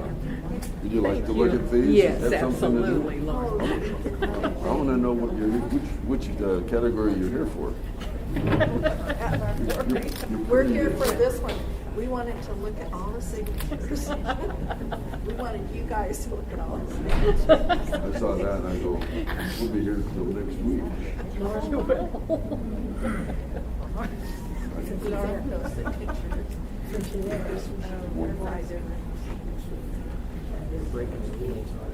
What? I tell you, it's sad that this happens, but I somewhat recently had a check returned from the bank because I didn't sign it. I didn't sign it. Whoops. I've written myself a check and forgot to sign. So it's quite possible to do that. Oh, yeah. I saw one here, and I know they're very different, but the husband dutifully signed as a witness, which he didn't need to do, but his wife, the voter, didn't sign it. And mark an X there, right? There was a witness. We need to educate her.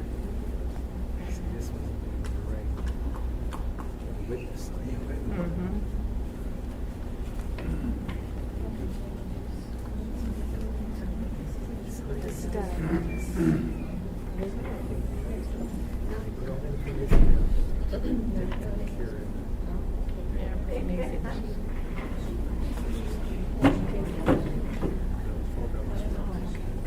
Barbara, I had a suggestion on possible workaround specification. Okay, just a second.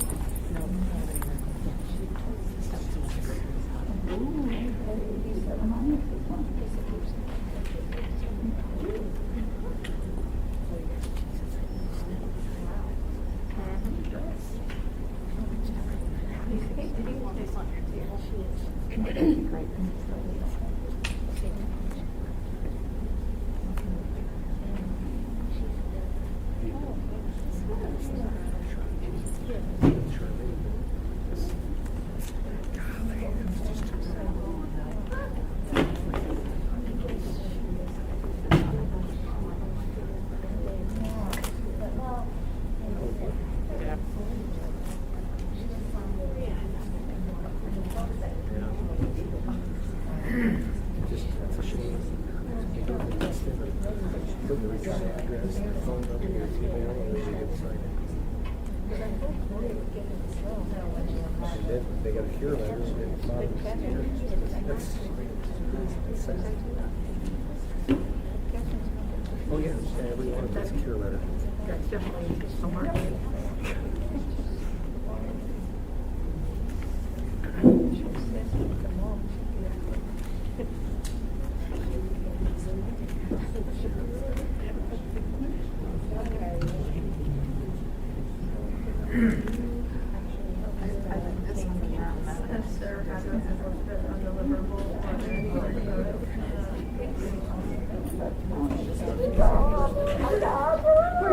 Where's the one?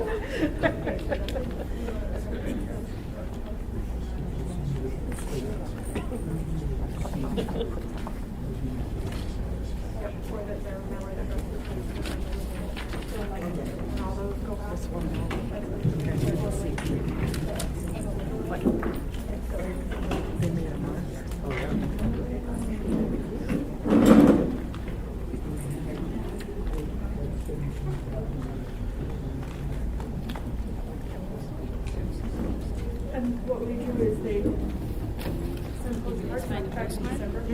No, we found a mark. And they do the same thing. On the backside. They just got it first.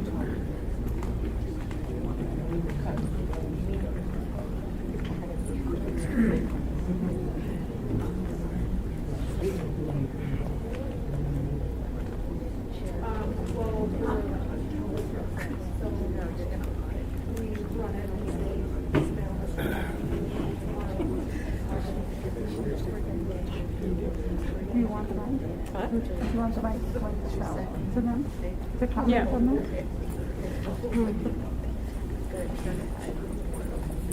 This ballot has, I'm sorry. Cecilia Donaldson. This one ballot has a mark and is also witnessed.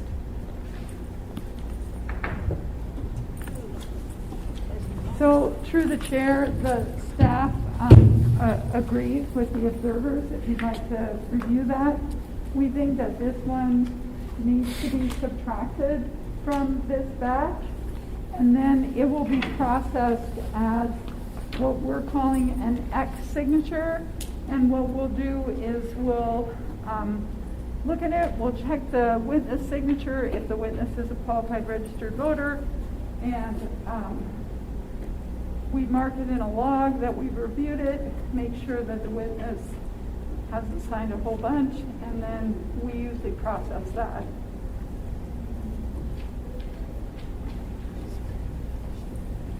But this will probably be processed tomorrow, so if there's no objection. So was there already a motion on this, Jamie? No. So we're looking for, staff recommends approval of rejection code Z, voter failed to sign ballot envelope, and we show now there were 44 envelopes.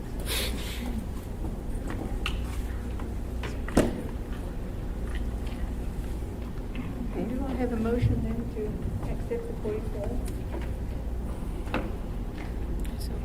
Accept the rejection of the 4. Yeah. Yeah, Lisa So moved. Okay, Lisa moved and then me second. All in favor? Aye. Thank you. Motion carries. Okay. The next rejection code is our largest. It is D1. No signature match on ballot return envelope. This code is used if the signature on the ballot return envelope doesn't match the signature in the state of Alaska voter registration database. All of these voters were sent a cure letter. And I just checked a couple of statistics for you. We have 706 this year. We had 70,000 votes in this election. Last year, we had 850 50 rejects in this category, but there was only 75,000 votes. So it looks like the number is around 1%, but it's less this year than it was last year.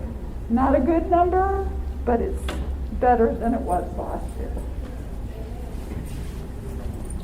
Can you tell us what the number of preliminary rejects were and how many of those were cured? Was it about that same number that got cured, or is it a lot more? No, it's a lot more. I'm just checking. I think I have some statistics over here.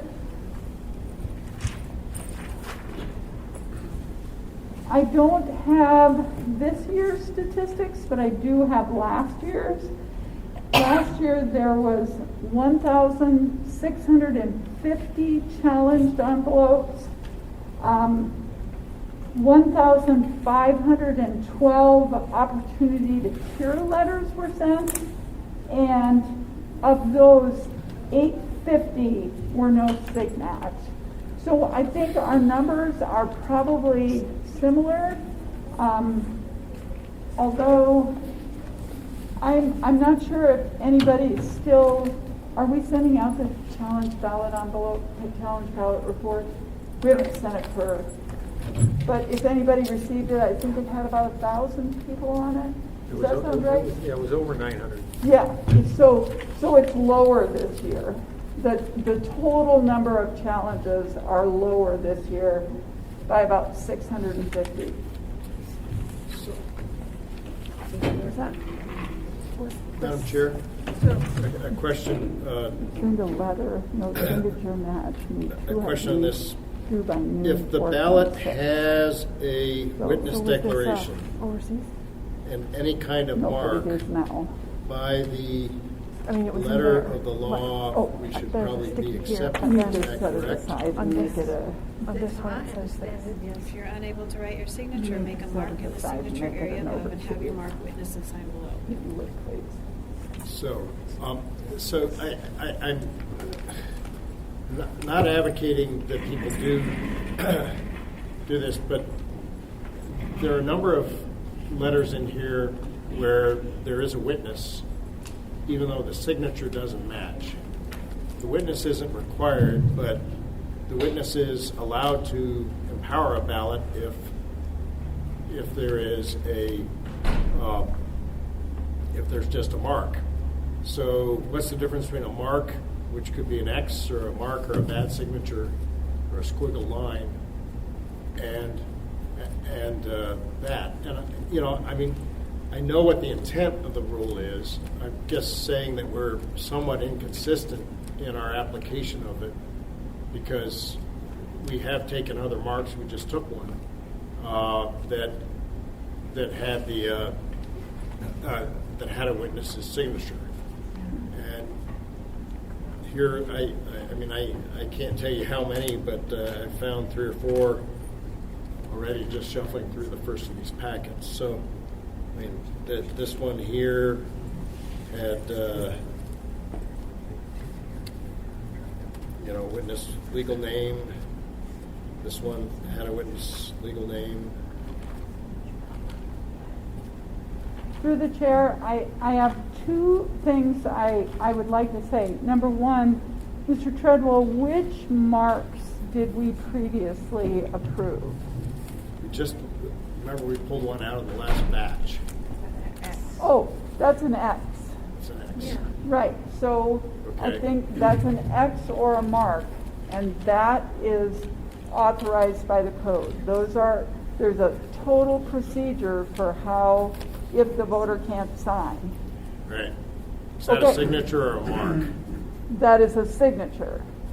So now let's talk about, if you want to, this is a total flip. It would be a total flip of the MOA system that uses the reference signature on file. And what it means, and I'm not the policymaker, I just implement what y'all decide. So if it means that the voter signs and a witness says, hey, this is it, we don't have any way of knowing if that voter's a qualified registered voter, if they're 18, if they're anything about that witness. So that, in my humble opinion, is how you commit fraud. You take all of the ballots in the trash at the airport and you sign anything you want on them and witness them. And by this criteria, they would all count. I do not think that is a good idea. Here's one that's witnessed. The voter happens to be one of the top election lawyers in the state. So he got a letter, or she got a letter. Former staffer to Senator Stevens, counsel to the Republican Party.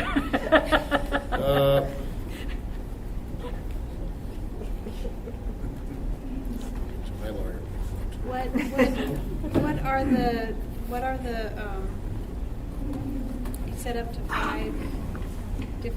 you set up to 5 different signatures for verification that right. Can So be used? we get 5 different up to 5 From different what signatures sources? from the state of Alaska voter registration database. It could be your PFD. It could be your voter registration. It could be DMV. We saw one that said someone was registering their trailer at DMV. That came through. It could be your last vote by mail ballot with us. It could be an application for an absentee ballot with the state.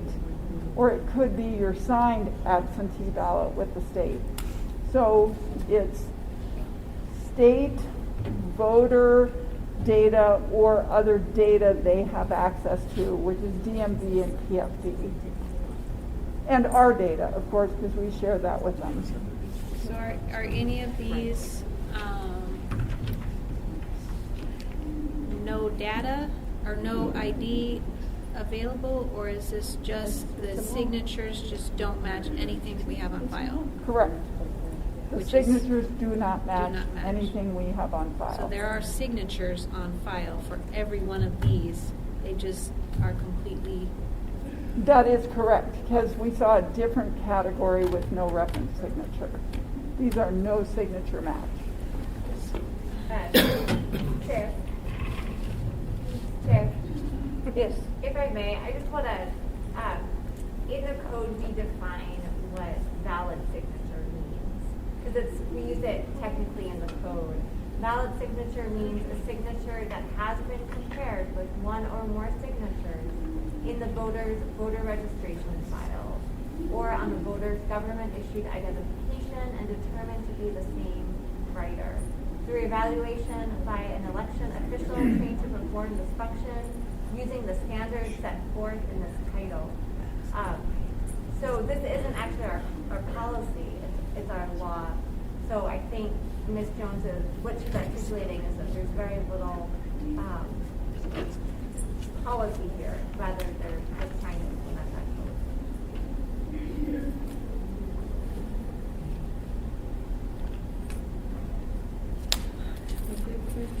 So, Madam Chair, this is just kind of the conundrum that we have here is this. About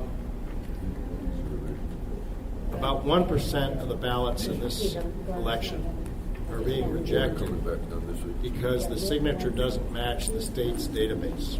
I'm not saying that's illegal. I'm saying that's the way what the law says. I haven't checked the results to see which ballot measures or things were less than 1%, but I've certainly been involved in a lot of elections that have been decided on 1%. And I'm kind of surprised, on the letters that went out.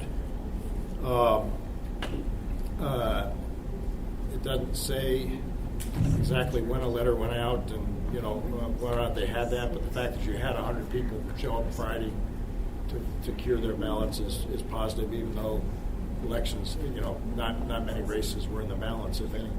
So, this is a problem. This is a giant problem with mail-in ballots, and I'm not. It's not that I want to disenfranchise people by doing this, but if this is our measure to protect against fraud, it's just not a very watertight measure, and it's not helping us, and it's disenfranchising a lot of people who probably voted with a belief that they would be counted. I mean, you know, as I mentioned, just coincidentally, when I see a lawyer who I've known and worked with, actually on election cases since the late 70s, you know, I presume he knew his ballot was going to be counted. It wasn't. And you know, if I were to say, okay, should we call these people? Should we ask them to supply a signature? Should we do that? No, none of those things are required under statute, and none of those things are, you know, I mean, election.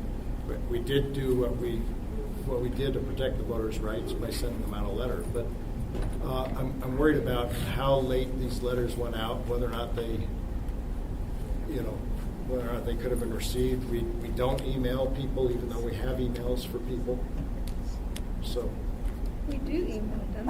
I don't think number one, we may have an email on the ballot envelope, but we don't get, the state of Alaska doesn't provide emails to us for voters. So we don't have emails for voters. And the state of Alaska actually has them. Yeah, they just don't give them to us. So number one, if we have time, we do contact voters. I would like to recommend that next year the public session of canvass is on the third Friday after the election, which would be this coming Friday.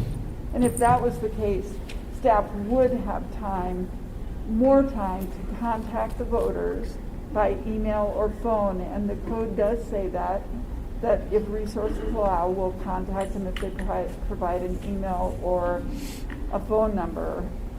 It also would give them more time to cure, which would also be good. So they'd have an extra 5 days to cure. And if they signed up for ballot tracks, they would have known that their ballot was challenged. And the challenge, most of the ballots came in last Monday, Tuesday, Wednesday. And I think we processed like 4,000, 5,000, 6,000, 7,000 ballots a day, each of Tuesday, Wednesday, Thursday, Friday. So they would have gotten we would have known when they were challenged earlier. So I think there are some options in place to protect voters who did sign their envelope and it's no match. But there's also something in place to protect people from voting ballots that aren't theirs. And it's a balance. And I think our voter turnout numbers, we have a record last year and another record this year. And that's part of the trade-off. What's the span of time for signatures? I only ask because my daughter, who's 19, her signature has significantly changed between 18 and 19. No longer dots her eyes with hearts. Yeah, I mean, really, it was very blocky, kid-like, and now she's done that little artistic, and you can't read what it is unless you know who she is. But it is significant. So if the casual observer would think the current one, it's like there's no question this is totally fraud because this has nothing to do, no resemblance to what she was doing a year ago. So that's, I mean, when you're 18, you're kind of finding your own little style. You know, how many of these are 18-year-olds who, went from blocky kid-like thing to, oh, well, I'm going to be cool. So I know, through the chair, I know that Dee has some kids that have had that experience. The other thing is Jessica can read this provision of the code, and I talked to Peggy about it today. She had a signature challenge, and we recognize even Lauren recognized one of these envelopes and said it looks like an older person because of the way that they had written. And that's part of our signature verification training. People who use the Palmer method of penmanship, you can tell what generation they belong to. And as their signature gets shaky or something like that, we recognize that when we're making a signature match. The signature that Peggy and I reviewed today was very interesting. It was a person who wrote first name only. And I pointed out that this person was an immature writer or an inexperienced writer. The letters were very purposeful, and it was first name only. But we together looked at some of the characteristics of that signature, and I let her know from our training it was a match. Now, Dee, could you say something about what you told your kids? Yeah, one of my kids was the last year's public canvas for the signature, and they all write terribly, is what you're saying. I got all of them together this year and I got all of them together this year and say, bring me your last state ID and copy it exactly. I don't care if you've matured, if you're smarter than you were last year, copy it exactly. And their first names and all sorts of silliness. And so they're not on the list this year so far. I'm Peggy, and I'd like to ask, what kind of training, how detailed and how long do they study to identify these, be able to validate these signatures? Well, the training is 2 hours, and most of the people have taken the training multiple years. The training is taught by forensic document examiners, and I think the most interesting thing about the training is that I'm going to report to the commission. We've got ballot adjudication challenges. I have 0 observer signature challenges. So out of all of the signatures that the staff reviewed, the observers filed a number of challenges, and all of those have been resolved. We either agreed that the signature was not a match and sent them a letter, or the challenge was withdrawn. So I think that says something good about the staff's training. I think some of you have figured out how signature verification works. I think most people, like these kids, are learning. Sign your official signature. Don't sign your car's grocery store signature. This matters. So I don't know if that's a partial, but a little further answer than what you asked. Well, and just 2 hours of training doesn't seem like a lot of training to have elections in the balance. That's just my opinion. I think that the fact that observers did not challenge signatures demonstrates that it does work. So there were observers looking at each of these rejected. Well, they haven't had a chance to look at them yet, but the way the system is set up is there's 5 signature verification computers, and there's spots for, 5, maybe 6. No, 6 observers. 6 observers. 3 in the back, 3 in the yeah. Right. 6. So I think you're going to see one of the complaints that was, well, maybe not. But the observers spend most of their time either at signature verification or adjudication. So whenever people were signature verifying, there usually was an observer there. Is that right? Pretty close. Right. So, whenever they were observing, someone was watching. Yes.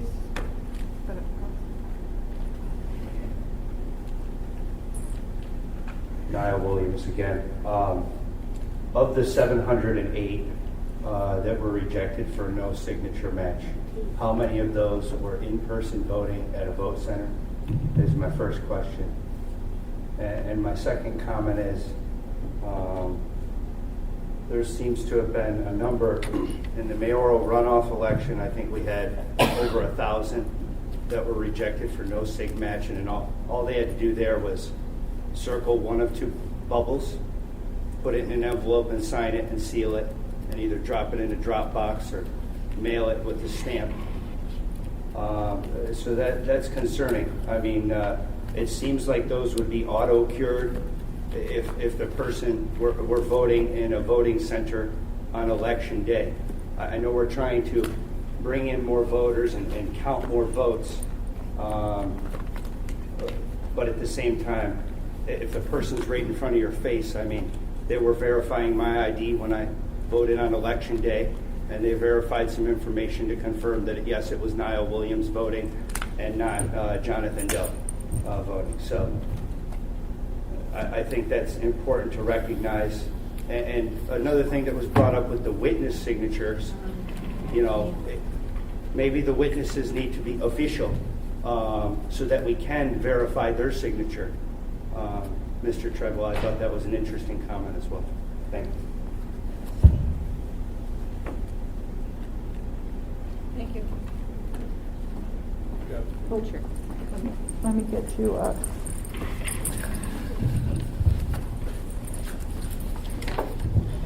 Thank you, Brenda Hasty. I'm just wondering if it's presumed that since the signatures are not accepted, there is no match through the database, the assumption is that it wasn't the voter that signed them. Will these ballots be forwarded to the prosecutor for follow-up? That's subject to this panel's recommendation. I would not recommend it, but I would recommend some, and frankly, the prosecutor would probably not be able to have an investigation of 700 folks. But I guess you're welcome to look at these too. I think most of these were legitimate ballots. I think the point that was just made that many of these were done in voting centers is actually kind of amazing. The issue with the witnesses is, you know, a lot of them have witnesses who were very specific in terms of how to get a hold of you. You know, not a lot of them, some of them. And we're rejecting ballots because of this technicality that is not necessarily the voter's problem. I mean, I'll tell you, I think the last time I signed a voter thing was probably when I registered when I was like 19 here. I've been a continuous voter since. Maybe I've... Do you want us to pull your reference signature? Well, you know, I actually missed that meeting, and I want to. So I want to look at it and see, and by the grace of God, whatever I signed my thing got accepted. But the point being is that I know that signatures change. I know that people don't remember what they were. You know, that one is a very old person who, obviously has Parkinson's or something like that on that signature. I'm just trying to figure out what to do here. In practical terms, Madam Chair, the only election that's likely to turn if we rejected the rejection of all these ballots, the only election that would even have a chance to turn would be the school board measure, which was essentially 50-50. It was less, it was about 1.9%.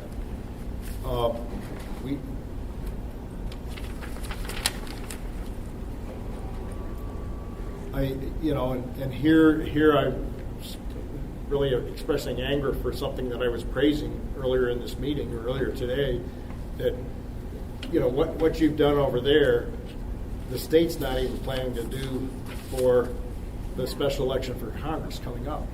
It's huge, and the fact that you still have a 1% reject rate is huge. And I think I'm at the conclusion. I think we can satisfy this election, but we got to fix it before the next one somehow. Whether it's giving people a place to sign. If you ever used another signature, I mean, it's like sometimes when you apply for a bank loan. What's your name? Well, what was your maiden name? What did you go by before? People that change their name when they get married is a special election. But people that change their name, they're not in this category. Right. But anyway, I don't know. I feel badly rejecting these voters, especially because it's not necessarily their fault. In fact, it's almost not their fault at all. They got them in on time and Some everything of else. them. Yeah. Let's be sure that it's some of them. My name is John Henry, and I was an observer here, and we've observed signatures here. And these have been rejected by two people that have independently looked at these signatures. And when we watch them run those signatures, they have several different signatures. And it's not just one signature. There's a bunch of signatures. And if two people have rejected them, as far as I'm concerned, they're rejected. People understand this is a vote, and they should pay attention to how they sign their votes. John, I don't doubt that. But we're at the beginning of a process where more and more elections are going to be done this way. We need to pay more attention to it.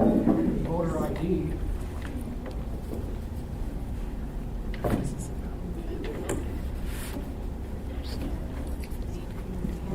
So are you done reviewing these? Yeah. Did you want to review these? And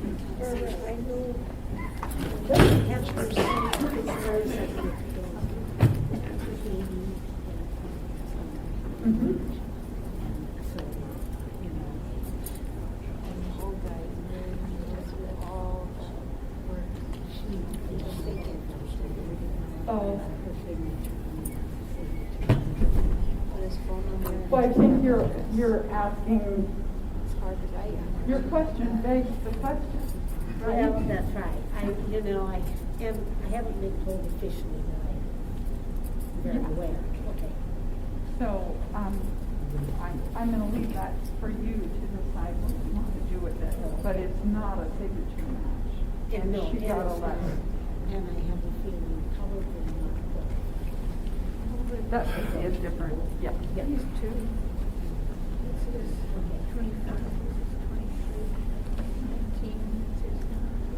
Oh, so are we off one on each? Somebody got. So somebody just mixed up one from here to here, right? All right. So it doesn't matter to us. Yeah.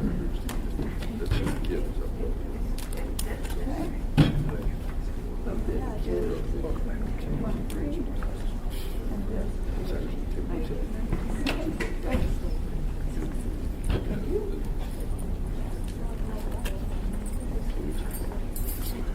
So, Madam Chair, I'm going to ask a question here and then see if we can move forward with the motion. When I sign up for, if I want to know if Lisa Torkelson voted, can I go on Voter Tracks and find out if her ballots come in? Well, through the chair, we produce a daily voted list. Okay. And the daily voted list is public. Most of the observers subscribe to it. And it's a report of all of the envelopes that passed through. So if Lisa voted and her envelope went through and was good, yes, she would be on the list. Yeah. If, in fact, Lisa went through and her ballot was challenged, she would be on the challenge ballot report, which is a different report. Is that a public record? It is a public record. On a daily basis or hourly basis? We tried to do it on a daily basis. We had a little problem with confidential information on it. when it took us a while to get started, but we produced it daily through the middle of the election, but it wasn't daily, but whenever anybody asked us for it, we gave it to them.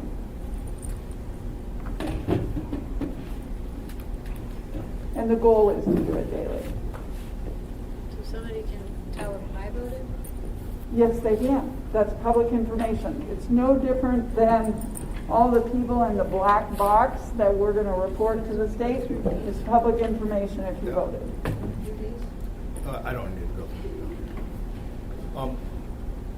I guess what I'm saying is I think a solution, the reason why I raised the question is when I was growing up and my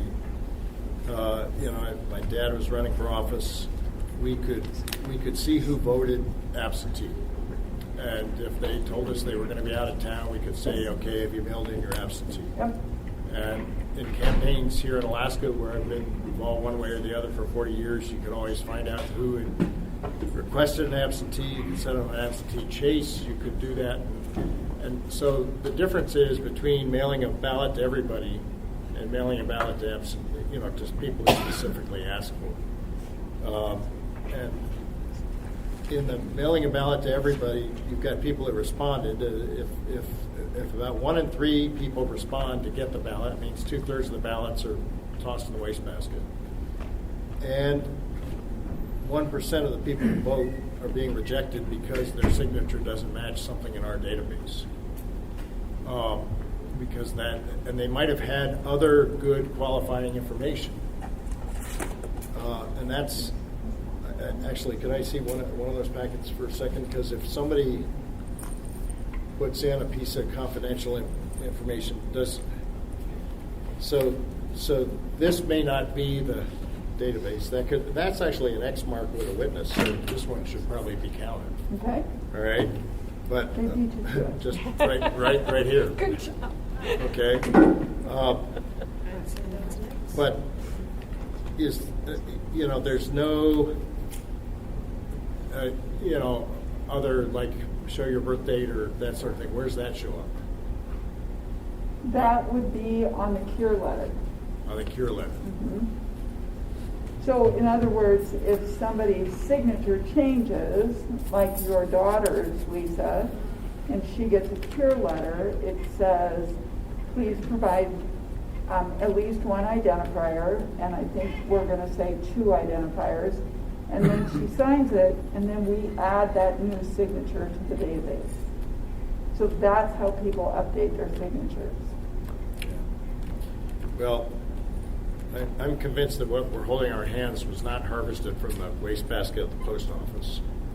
I'm convinced these were voters legitimately trying to do it, and that with total respect to, tell me your name again? John. Yeah, with total respect to what John said, who watched you do it. You guys did a good job. I have no doubt you did a good job. I'm just not sure it's fair to these voters to say no. And so I'm not sure you're going to have a unanimous thing, but I don't know what else to say. I mean, we have to fix the system, and I can sleep tonight knowing that this election did not turn on the unfixed system, and I don't know how to fix the system. But if you're going to have mail-in ballots, you got to have ways for people to be better identified. Like this one. Yes. That's not very good signature. It's not an X. This is an X. Yes. I don't know. Through the chair. And that's going to be as a mark. Through the chair. Say your name. Joan It's an Henry. L maybe, Observer. but L. I was wondering, the witness signature, is that also verified? Is that anybody could sign an as an ex-witness, but is the actual witness verified as a voter in the state of Alaska, a registered voter? It's not. So, we learned earlier today that the answer to that question is no. It's just a person. It may not be a real person either. And it's witnessed. That's quite possible. Thank you. And I'm a little concerned with the witnesses. I hear some. Yeah, when I register somebody to vote, I have to sign my name and my registrar number. Okay? There's an X. And we probably ought to have a higher standard for the witness. Yes. There needs to be something like witness, signature, Alaska driver's license number, or last 3 of your social, or last 4, or something. Or even a way to get a hold of the witness, because you can always get a hold of the voter, but if Mickey Mouse signs it, it might not left the address for somebody else. We need to give some thought. I agree with me, and I've looked through these stacks. I've found a few that are just very legitimate people. They're solid in our community. They've been here for a long time, raised their families, and we're rejecting them for the reason of this, the signature match. In this case, it's probably a young man who is trying to play with his signature and come up with something that he likes. And he put his vote at risk by doing that. Well, Madam Chair, I could either vote against this or vote for accepting this if we keep these out and we go to the Assembly and ask for a study on how to reduce this number. Because in my mind, and this is, you need a certified election. We need to move on there, and I'm convinced that you don't have this. The system we've got. I really want to praise you for the work that's been done on the signature verification, but I think it would be worthwhile maybe to send a second letter to this to the 1,500 people or votes we've thrown out, and say we're doing a study on why they were thrown out, and see if you can get some answers. I don't know if that's it. I just think as a matter of, I think we've got a policy problem here, not a counting problem. Well, at least we need them to either come in, show ID, and provide a new signature that can go into the database. Otherwise, they're going to have trouble the next time. Well, under state law, you have to have a witness or your ballot isn't counted. I didn't know until I learned today that you didn't have to have a witness on a ballot. My ballot would have been mailed probably 5 days before, but between the time it ran around my briefcase waiting for my assistant to sign it. And I guess all I'm saying is that it's a confusing measure, and we're rejecting close to 1% of the voters because of confusion. A lot of them have witnesses. A lot of them didn't know about the signature requirement. They, even just saying, "Did you do your signature at the same time?" And I'm not saying that they, John, I think you're right. I have got no argument with what was done. No, I just think we've got a hole in the bucket. That's all. I kind of think, we get a driver's license with our picture on it, we sign for it. Why can't we have a voter card with a picture on it and sign for it? Or a driver. And then when they come in and cure, and they have to come in and cure, they have a picture that validates who they are, either through their driver's license or something or another. My understanding is all these folks got a cure letter. I mean, how many cure letters are you going to send people out there to get them to vote or whatever it is? I mean, it just goes on and on and on. And so I think it's time to kind of quit babying these people and let them count for themselves. I suppose you have to tell somebody this is me. Brenda Hastings. The cure letters were sent out and people didn't respond to them. If the municipality continues with the voting process and there's no follow-up beyond rejecting these ballots, that either there's fraud or they're good signatures, but they're just sent to the black hole and there's no follow-up, then this will be continue to happen, right? if there's a process beyond that, if it's presumed fraud because the signatures didn't match, then there should be a process beyond that, that they go to the prosecutor's office for follow-up. If you need to create a special department for that, there should be something that happens to these ballots. Well, I guess I would say a 1% failure rate would be awful in the airline business. It would be awful in the medical business, and it's awful in a democracy. So we got to figure out something better. I think we're safe to say right now that the results of the election wouldn't have changed and we can certify it, but I think we got to work on this further, just as you said. Niall Williams again. Through the chair to Ms. Jones, I'd like to have a number as to how many were cured successfully for signature match with the follow-up of the elections team. I don't think necessarily a signature not matching is an element of fraud in and of itself. When I came to file for running for office, I had to get my form notarized. And when I did that, I presented my U.S. passport card, and I raised my right hand, and I swore or affirmed in front of the person. So that kind of might cure the whole witness issue and any potential ID issue. I mean, if someone needs a witness, make them get it notarized. They have 21 days to do so. Drive down to the election center, catch an anchor rides, whatever you need to do. But again, signature match, we have 708. That's about 1%. That's sickening. It really is. It's a shame. So maybe we should publish the list on the municipality's Facebook group with names and addresses so we can go tar and feather these people for bringing shame to our constitutional republic. It's close to next. Half an X.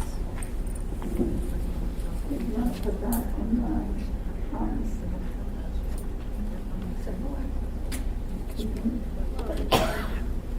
How do you define a mark? I think I go back to that. Make a mark in the signature area and a witness. There's a mark. There's a witness. The mark doesn't look like an X, but it doesn't say make an X. It says make a mark. So the definition, there is no definition of mark. So We know what the intent was, but the practice is what I know. So, are you done with it?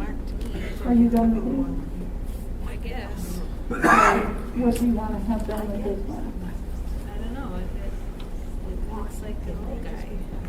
It looks like a mark. It was Or witness. potential witness? And they even put their phone number on here. Okay, so what do you want to do with it? You can pull it out of the pack and have it count as a witness, or you can do it. But you have to tell us what to do. I personally think that it should be counted. Okay? So, I don't know. do you want me to pull it and count it? I don't want to be a little, but I mean, the people who took the time to do the witnesses, they made a mark and they had a witness. That's a yes. If somebody You want wants to pull it and count that? to talk me down, that's fine too. I'm open to suggestions, but Pull it and count it? there's some other. Do you want to pull that and count it? It's kind of the same one. What are we comparing The it to? phone number. Nothing, because we don't have anything to compare it yet. Oh, you don't have a signature on file? It doesn't matter. Oh, you're talking about this one? Yep.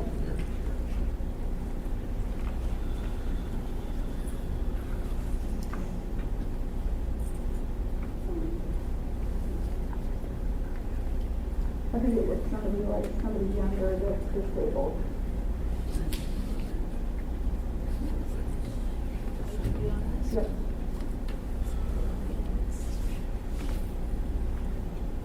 Well, I think my point is, no matter what we do, all 700, we're not going to change it. Through the chair. So, Cecilia Donaldson. do you have another one? With in-person voting and people ordering absentee I'm trying to move ballots. us on here, folks. Yeah, we're not I don't asking- want You to wanna belabor pull the it? point if, you know, it's not gonna change anything, so, you know, I don't wanna make extra work for nothing. Well, I just feel bad with people making, that mark is not defined, and there's a lot of marks with properly witnessed marks. Is there a definition of mark? I asked Jessica, and she said there was not. Okay, so there is not. So, it's up to you. I'm just trying to move us along here. I have no dog in this fight. I just don't want to be here till midnight. Or No, I get all that. So if you were to make a motion that says you would like to extract all that have a mark and a witness, even if the mark looks like a signature, and count those, it would not just be that category, but there was one other category where we had something like that, or where the signatures were rejected. Well, I forget. What was the one? Would this be the only category if that were the motion? This is this.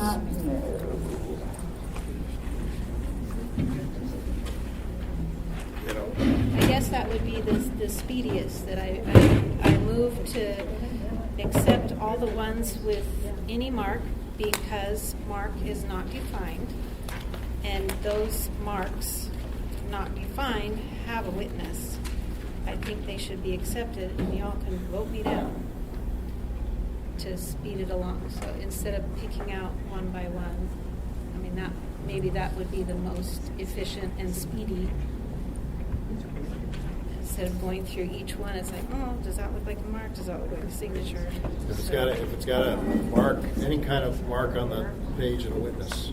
So I'll through the chair, I'm going to let you know the way that we process the witnesses is that the staff has an agreed upon meeting time with the observers. It's supposed to be 1:30 every day, but one time we asked them if we could do it at 9, and we try to do it around then.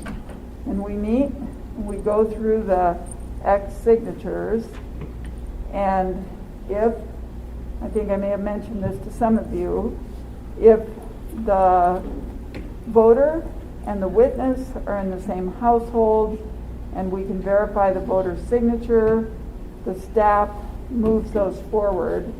And we have given verify the witness. the witness, right? And then there are a couple.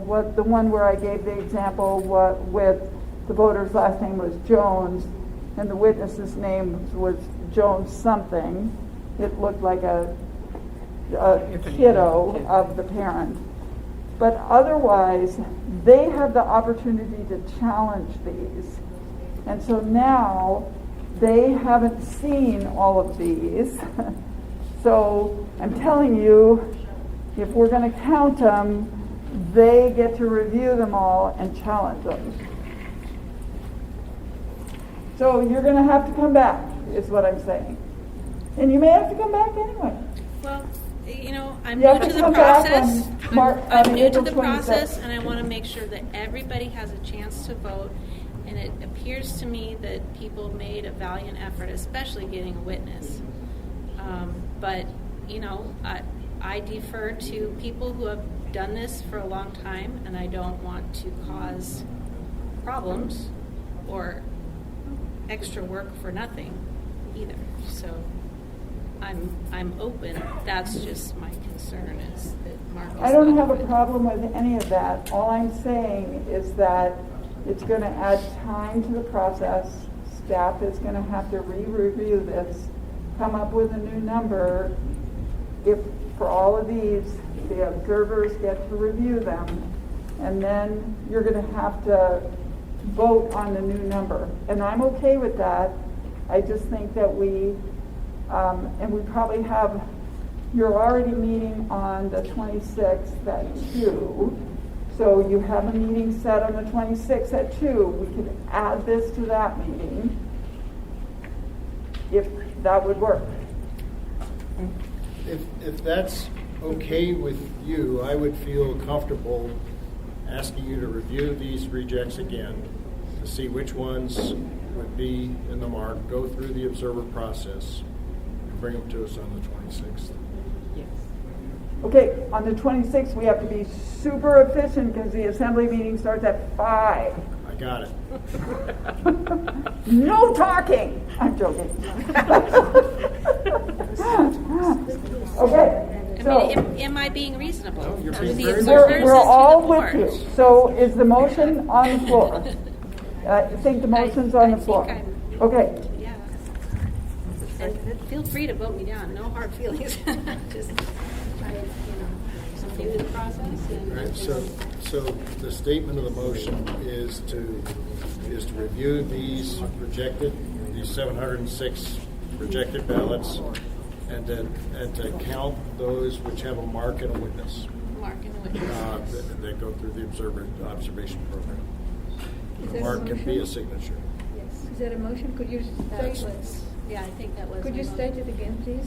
My motion is to accept the ballots, or not reject, accept or not reject the ballots with a mark, undefined mark, and a witness.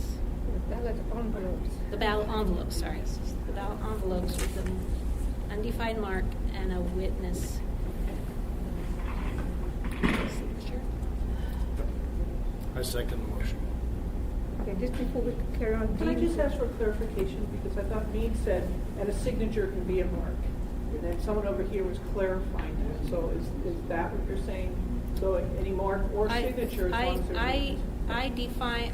I contend that mark is not defined, so all of those with witness signatures have a mark. Some look like signatures, but you can also define it as a mark, because Okay, so mark you is are not defined. including signature within the definition of the mark for the purpose of this motion? Any pin, Okay. pin squiggle. And or signature? Yeah. Right. Well, some look like squiggles. Do we have a second? I seconded the motion. Thank you, Meade. So are we in favor? Okay, well, we're asking them to redo the list and look at it, right? And they'll bring it back to us? Yep. Yeah. Yeah, I'm okay with that. All right, so then it passes. Motion passes.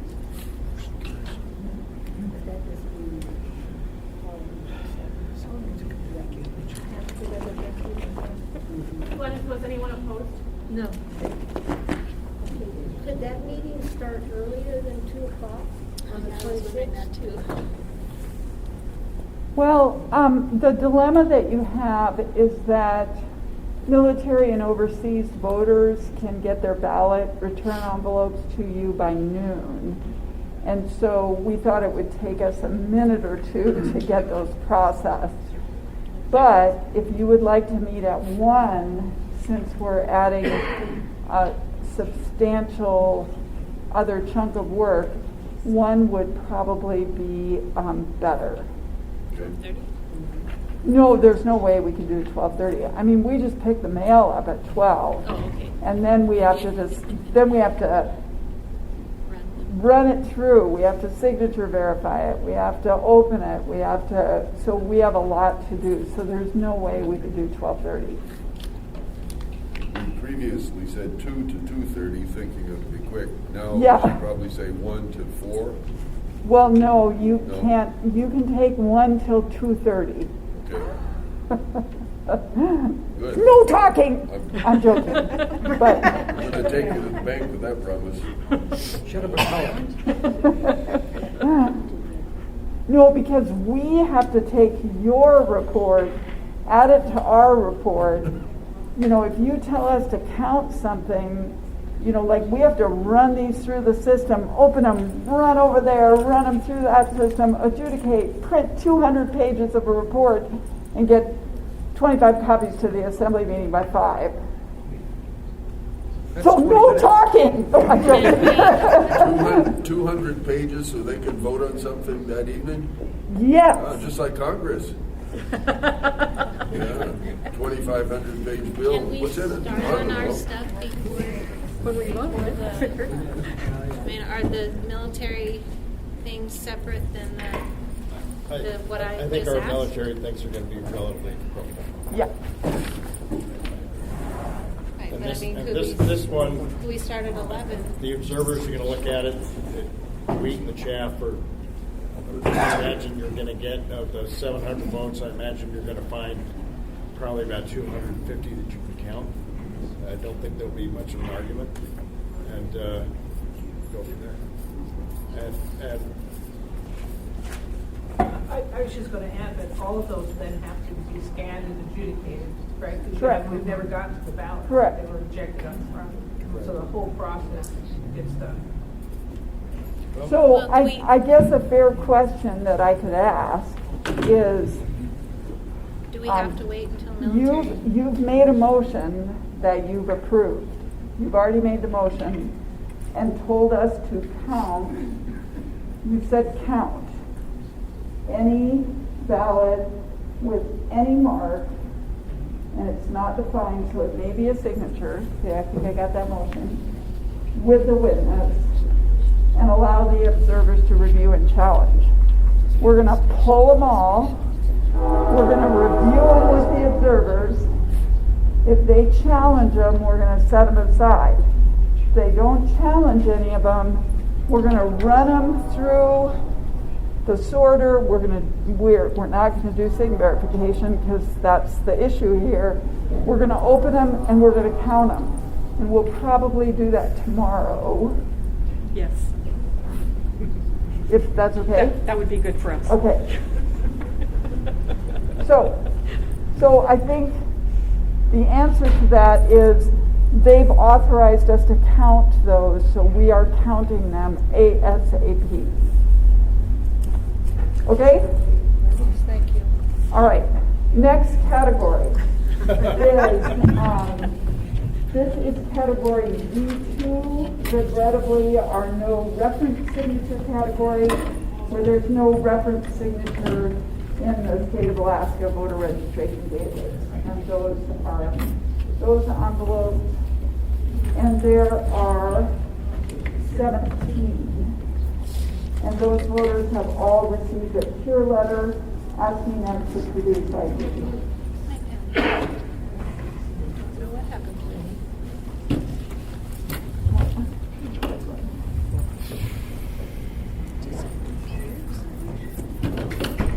I gave her.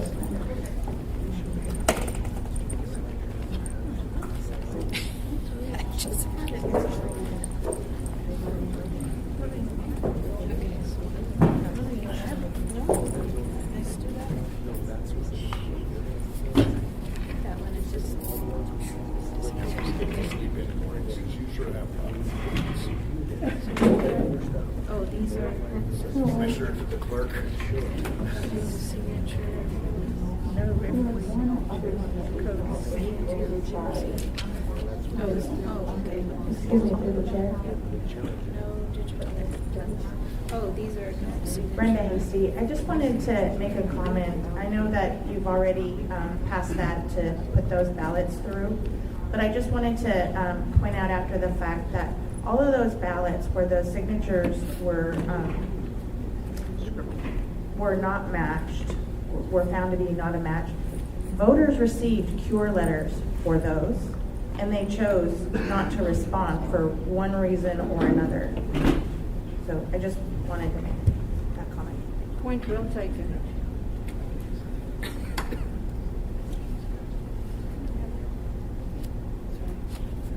Baby. Well, and I hear what you're saying. The statement was made the other, and frankly, as I said several times in this meeting, I'm very glad we have a signature verification process. On the other hand, we have a witness process that we don't tell people the witness isn't required. We tell them it's, but the law says it's only required if you make a mark, and you have that. And for any of you who want to challenge a ballot because you either think it's an indicia of fraud or you want to contact the witness, you've got two people you can talk to right now. Okay? And so that additional safety net, and these are not great safety nets. This is the giant problem I have with large mail-in elections. The fact is that it takes I've adjudicated, Lawrence adjudicated, the clerk has adjudicated in-person elections which have less of an error rate because people are looking people in the eye. And when you go to this, this is an imperfect system that's only being improved. The voters don't understand it. They don't understand the signature part. The witness part is erratic because the law doesn't say you have to have a witness at the city level, but at the state level, I think it does. I mean, there's all sorts of craziness here, and in my mind, I don't think it's right to disenfranchise these voters. And if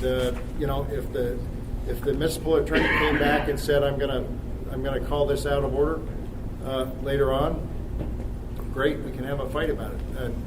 And it's not a fight of bad people versus good people. It's a fight of people trying to figure out what the right thing is to do to get the imperfections out of the system. We have a system that has gone to great lengths to enfranchise voters, and in our safety for it, we disenfranchise voters. Can I?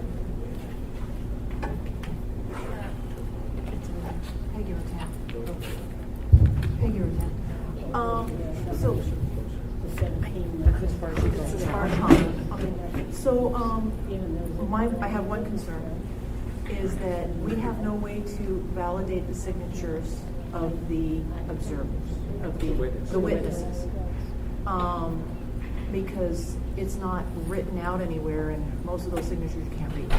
So I'm suggesting that for future elections, we have a line where they are required to handwrite their name or print there. It's there. It's a print and a signature. Okay, I did not realize that. Wonderful, thank you. That resolved my issue. But it has a place for a phone number, but not everybody puts in the phone number. Right. So I would like to say something. I understand that we're moving into a policy discussion about vote by mail, and I'll tell you, I don't care what y'all do.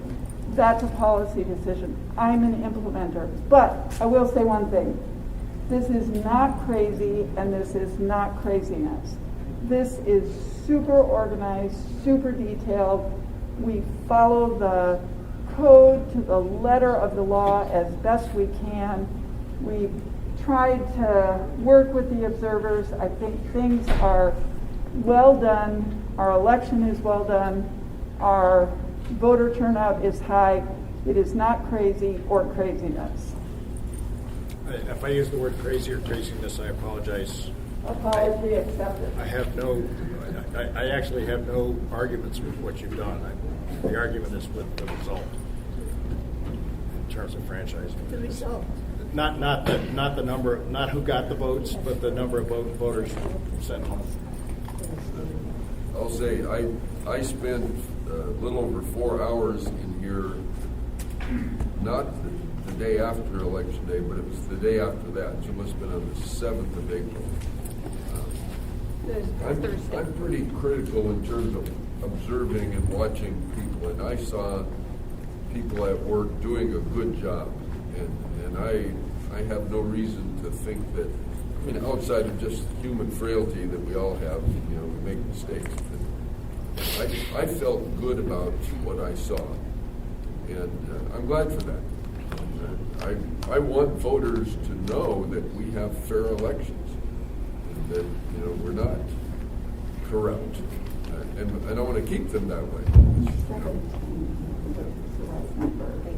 But I do agree with what we're saying about, as difficult as it is on signature match, I took the test and I got half of them right. Well, on the one where you had like 30 handwriting matched up with 30 over here, I got 100% on that one, but I got to spend quite a bit of time matching. But when they said, okay, look at this for 7 seconds and see if it's the same one, I only got half of those right. So it's tough. It's tough.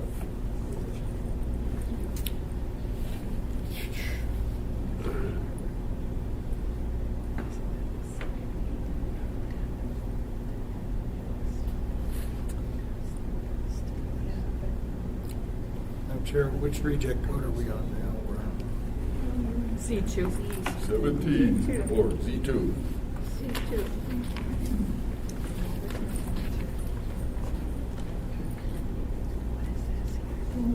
It shows that the and ask them for a reference signature. How could we not have a signature on file if they're a registered voter? This is the letter Because they- that we sent to them, asking them maybe for ID. sign up to vote online, but they're not, these are not ADI. So something fell through the database, somebody didn't scan their signature. I don't know. But again, this is a fault of our end to disenfranchise people, not a fault of their end. So I would at least hold it open to cure. I don't understand. I don't understand how we can't have a signature on file if we're a registered voter. That's a question I have to ask the state. I don't know the answer to that. I can tell you that in 2016 or 17, before the municipality adopted vote by mail, we got the signature file from the state and identified all of the voters that didn't have signatures, and we sent letters to all of them, and they sent their signatures back, and then we updated. And I think we had workers that worked at the state to update their database and add those signatures. So we did a signature drive in about 2017. So I do not know what this is. Like I said, this number has been 0 before. Well, Madam Chair, to ask the clerk, electronic signatures. there are just 17 of these. Is it impossible to extend the cure for them, say till next week as well, and just ask them to come get an ID or somehow do a signature drive on that? If you wanted to, staff could. I'm worried about.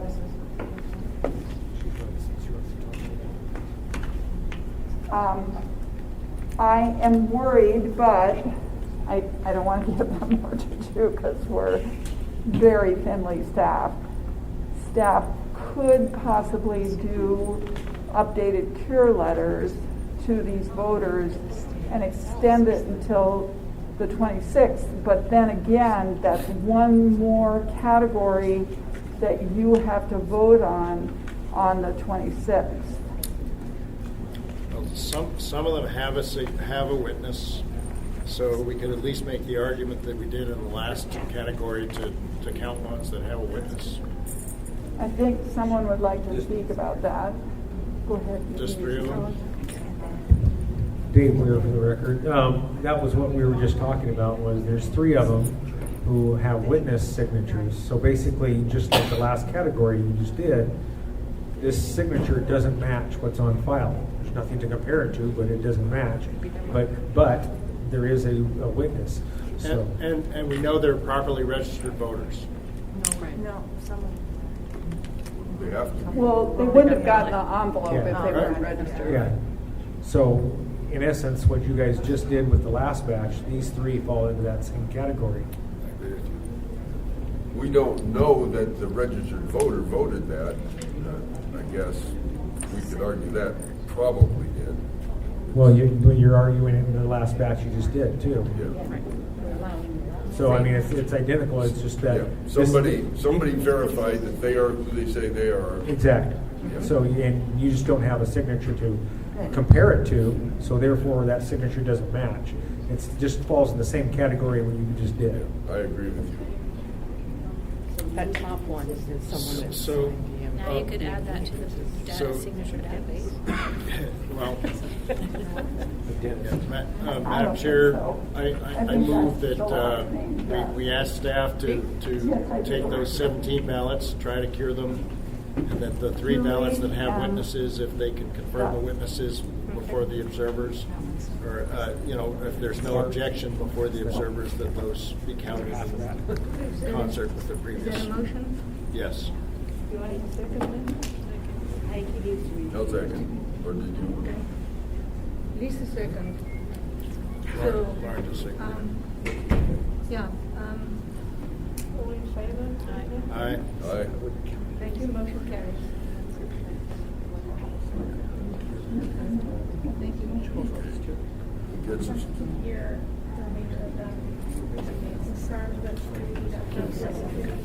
Brian Neal ballot and deliver after. Go through your process. Confirm or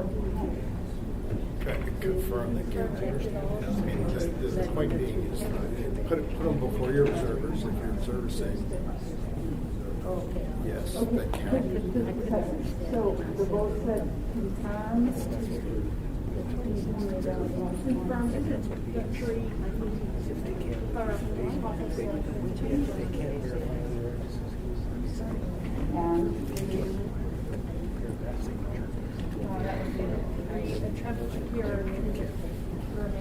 So they want us to send letters tomorrow to the remainder of the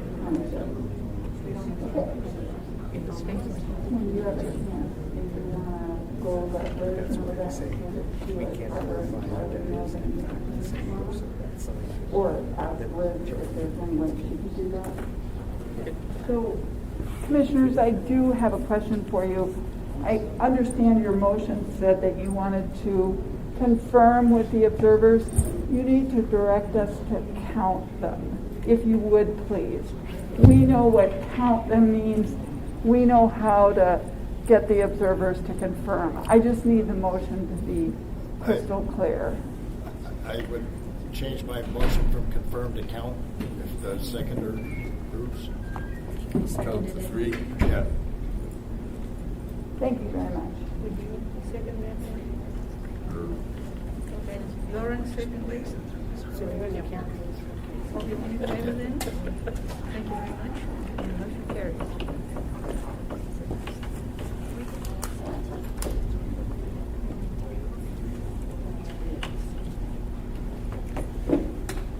The next category is ballot voted by someone other than the voter.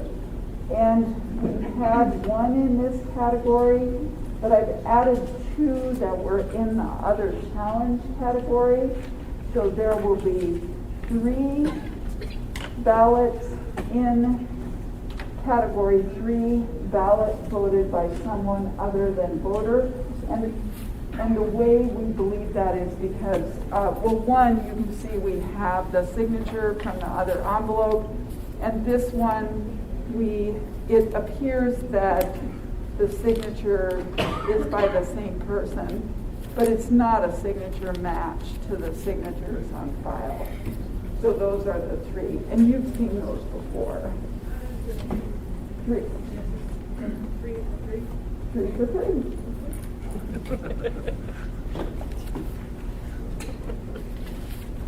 3 straight, you're out.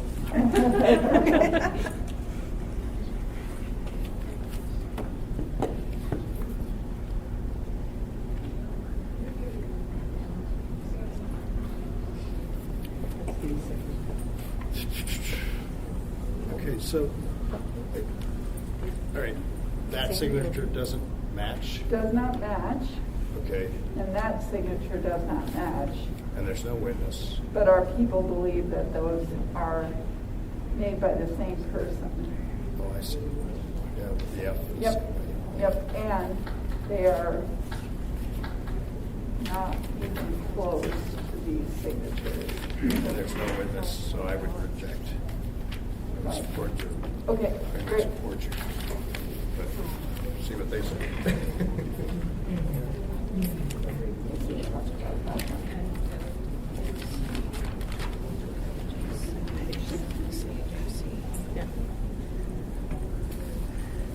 can give you an information card that says how to make sure your ballot's not rejected. I agree.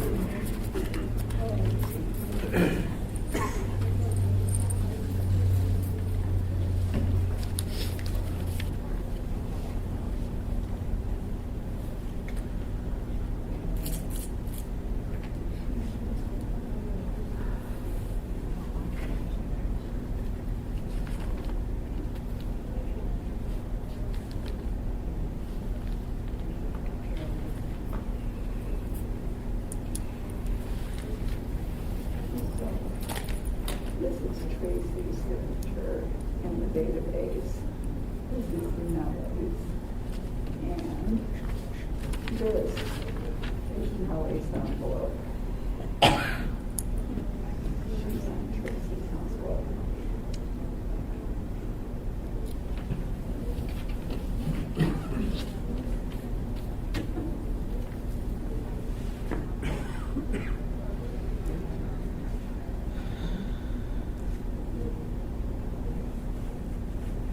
So nobody in this household, it doesn't look like anyone in the household's signature matches this, but it's not a match.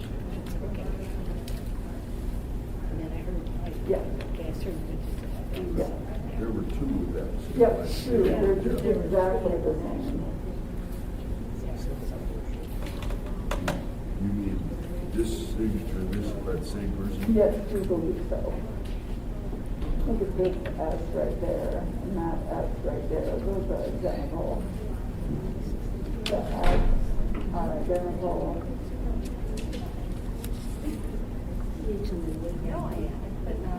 So it's been signed by the same person. And then here is his signature. And the thing about his signature is really unique. Look at how he does his S and his F at the end. But it's not his signature.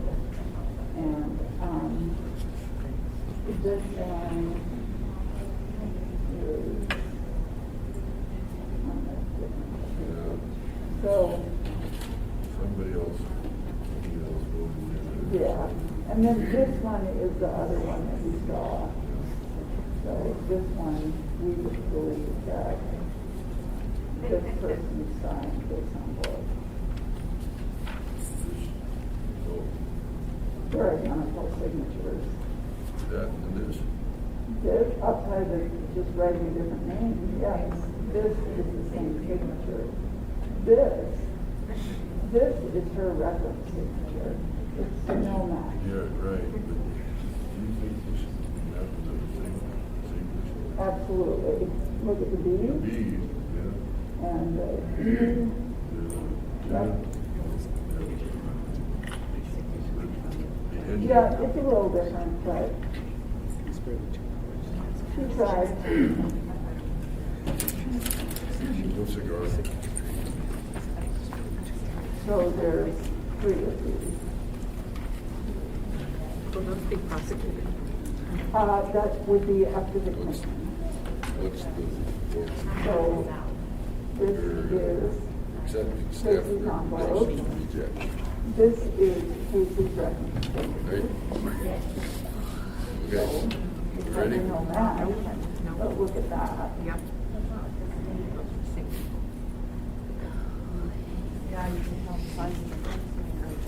Yeah. This one, these are all of the people at the household. But here, Do we have anything else after this? so This is. one example I did is, But look you're at the S here, is identical ballots, to we that can still do S. that. But look at his S. The challenge to communications, we still have So to we decide think this those. was signed by the same person. We don't know, it Ballot doesn't, we're marking. not sure if it's just household, but we just So we're not done. Did you want to see these things? No, I got it. Peggy, did you want to see these? Okay. Through the chair. Yes. Cecilia Donaldson. Will these ballots be prosecuted? Prosecute. The forgery? So Barbara, will you please? Through the chair, I'm not sure that either commission or I have the authority to prosecute. I mean, to be sent to. But the commission may ask the staff to refer these to the prosecutor. They have a meeting set up on June 1st with the municipal attorney and the prosecutor to discuss any ballots in executive session that they have so referred. But that is, you need to make a motion, so let me say where we're at. The staff recommends approval of reject code 3, ballot voted by someone or other than the voter, and there are 3 envelopes. I move to accept staff recommendation to reject those ballots as reject code 3. A second. Elaine, second. I agree, yes. And I vote yes. Carries unanimously, yes. Did you want to make a motion to direct staff to report those 3 envelopes to the municipal attorney and the prosecutor? I would say at least to begin an investigation and, to take, I think it's worth it. I so moved to send it to the municipal attorney for investigation. Madam Chair, I move to table the motion until we've had the executive session discussion. So that could be problematic for you because June 1st will be more than 30 days after the election, and we can destroy, everything can be shredded 30 days after certification. So it's not likely that we will still have everything. Will.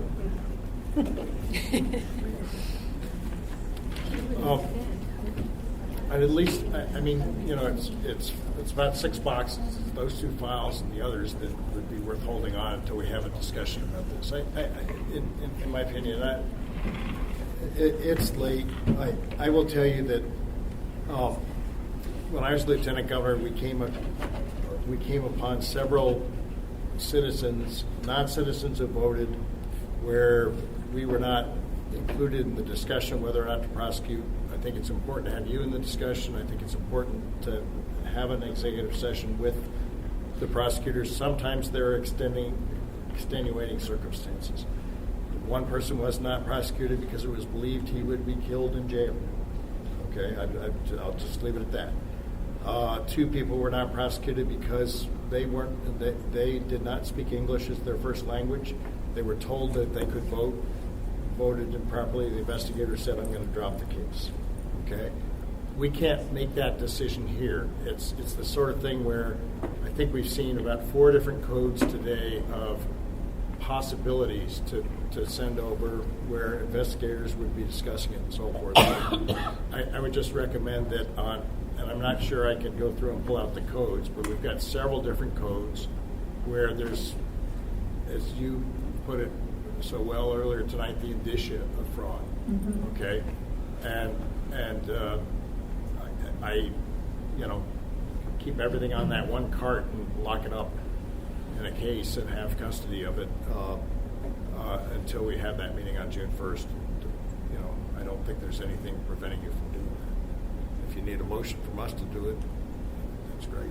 I would very much like a motion from you. So, Madam Chair, what I'd like to do is modify the motion with the approval of I can either amend the motion to say that the motion is that we ask the clerk to hold on in custody, in a chain of custody situation, the ballots that we would discuss with city prosecutors on June 1st. Do we have a second then? I have a second for the motion. Lisa seconds. Okay, are we all in favor? Yeah, well, I was gonna say, I think it accomplishes what I thought it should. I just was thinking, just begin the investigation. In other words, Right. have conversations and figure out what we're gonna do. I agree with that, and, you know, I'm happy to be part of the conversation even before June 1st. The point of it here is that, you know, from a public policy standpoint, abuses of mail-in ballots is something that we should pay close attention to.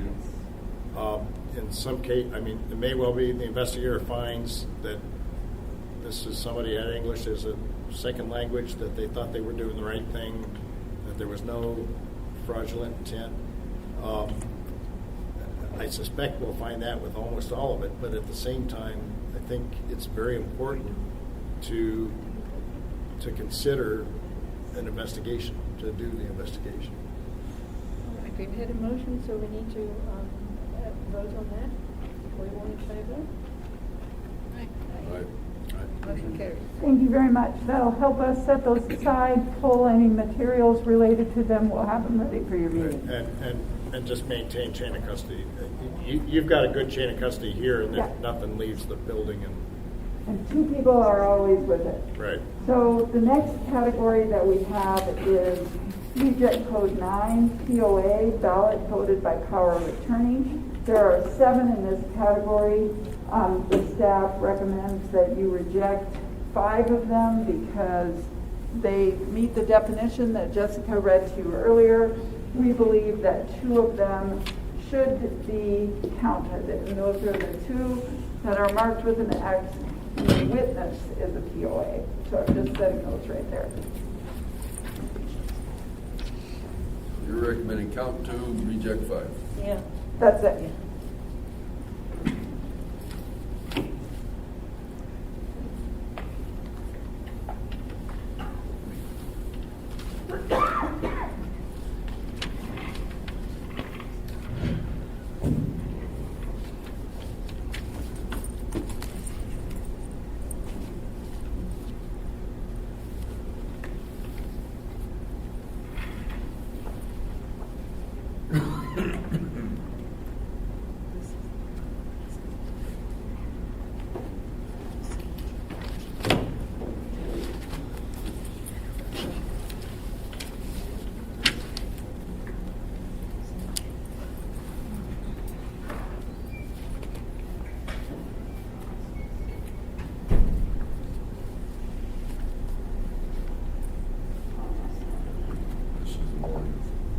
Yeah, we're recommending to honor those.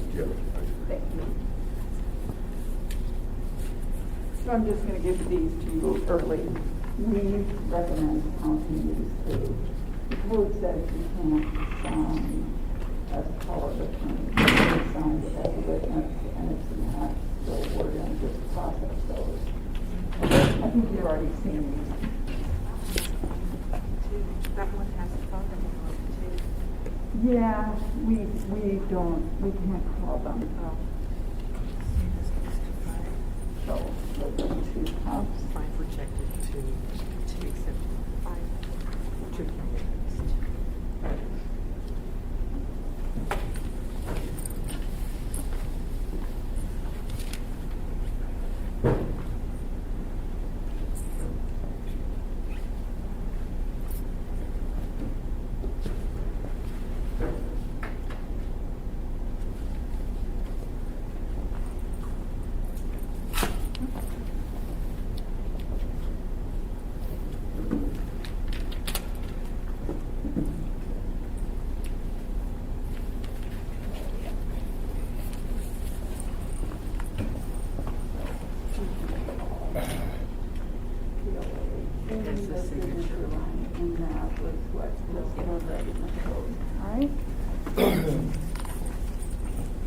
So the staff recommends approval. Your mic's not on. Oh, thank you.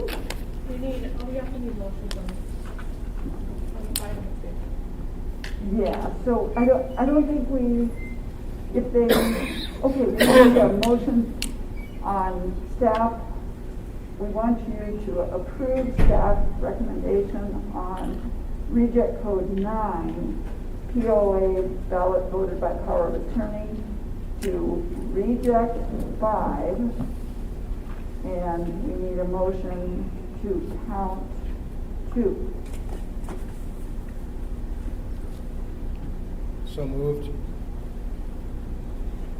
I second. All in favor then? Aye.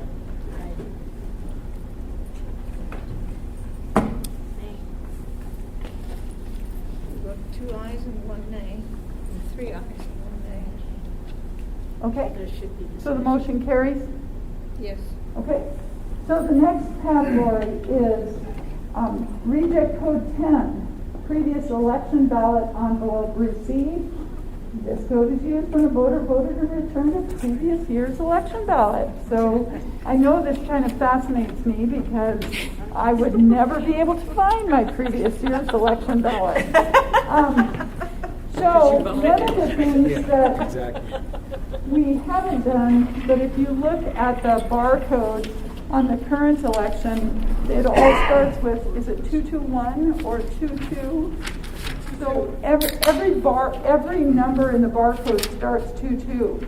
So you can just see these are 6, 6, 9, 9. So we know these, that's why they rejected, because the barcode didn't mean anything. And then one year when this happened, we told the commission, and the commission said, well, did you open them to make sure it was a previous year's election ballot? And we did, and one year we had 2 that were from the current year. So they got, anyway, I can't even fathom how that could possibly happen. But that's why they're open. So the envelopes are this year and the ballots are last year? So that's what happened before. The envelopes were the previous year, but the ballots were this year. Like I said, I can't. What is it No, this year? but These ones. are current envelopes and last year's ballots. Nope, old envelopes, because they've got a 6, 9, they don't have a 2, 2 on them. And we opened them to check their prior year's ballots. Well, wouldn't they go in T? Or, no, V? No, they Ballot were numbered- received too late? No, T is, they're 10, previous election ballot envelopes. There's 5 of them. I know, I'm just, You're trying to, what do you mean, T too late? they're received a little too late, like a year too late. Right, so this one, you've got a ballot in it. That's the that's the 2021 ballot. So that's the old ballot, but just received from Austria. Reject. Austria? This says no ballot DB, whatever that Must means. have gone by dog slip. Dropbox. When was it postmarked? It was postmarked last year. It's still previous. Well, that's what I'm wondering, if it's postmarked last year and Because finally I've seen the available. name, I don't want to see how they voted. It's none of my business. But This is an old one. You can see it's an old one. You're Yeah, gonna have this to is see Bill how they Evans' voted. election. Great.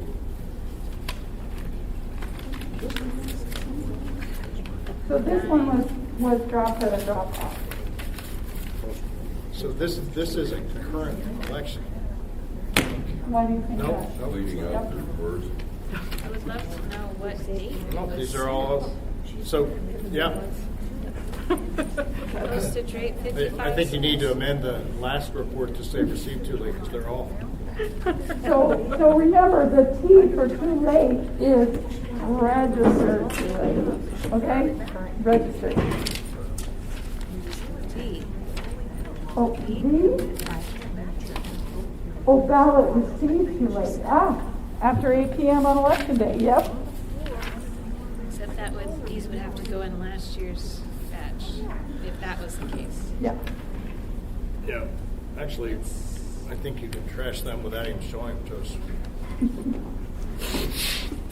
Well, Obviously, they didn't do their research. We ran them because- through the sorter because we didn't know. Yeah. You know what's interesting though is that we keep talking about ballots being that's an actual fail-safe that you may not be aware of, or I'd never thought of, is we've got lots of spare ballots. You can go pick up all the ballots you want in the wastebasket at the post office.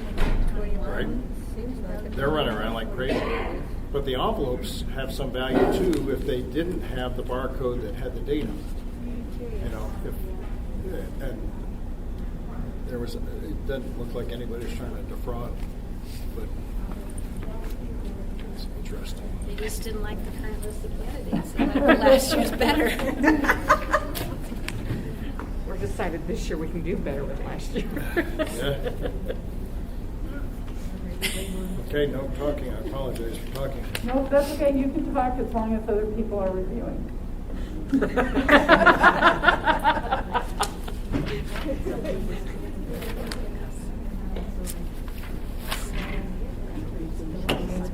Super voter stuff. Do we talk about this after the school?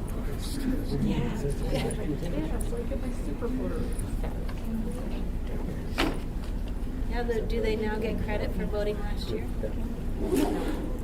Nope, I don't think the state wants that info. Do they get credit for voting this year? No, it's not. Yeah, good enough. Were these mailed or all drop off? Summer Dropbox. Some are mailed. So that one's mailed. From Austria, yeah. Wow. Do it take them a year to check the mail? Well, you can't, I can't tell. Oh, it looks like September of 21. So you know, it was probably because of COVID or something, their post office was. Yeah, it was just that, It just that one. was mailed. Just the one was mailed. That was one, but last year. So it took from September of 21 to get to us. That's Put what away came mine during when I election passed the time. deadline. Okay, Yeah. so there's 5 in that category. So you have, the staff recommends rejection of the 5 ballots in reject code 10 previous election code ballot envelope received. Madam Chair, I move to accept staff recommendation to reject the ballots and the envelopes in this category. Category 10. I'm sorry to cut you off. I to the procrastinators. Some serious procrastination. Carry. Okay, great. Next category, this is other challenges, and I'm going to change the number here. Let me count these before. I think we've moved 2 out of this category.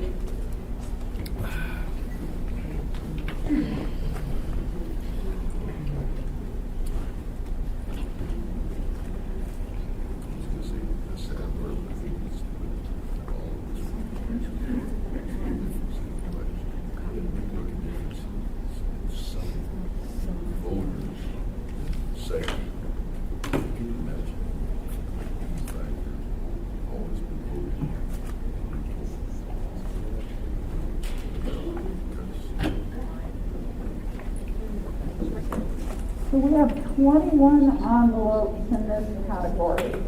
And I'd like to go through them group by group since they are all so different. So we'll start with these ones. I think we all, I'm going to wait on those. Could you make a copy of this, Jamie? Or it's those 2 pages. Could you make a copy of that? And for all the commissioners, and then we'll go on that one. So we'll start with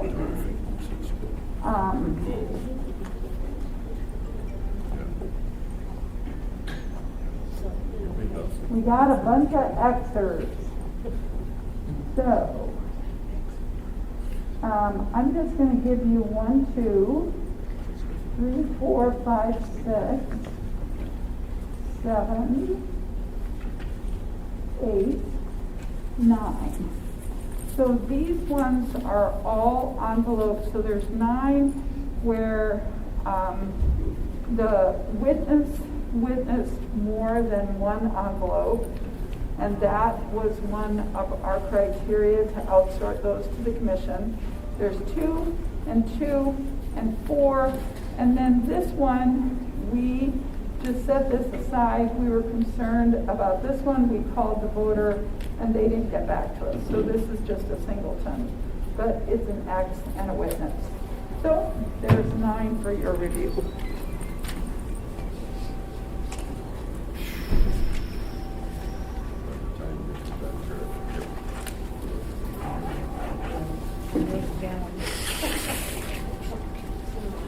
Because it's matched with that. You've got all these.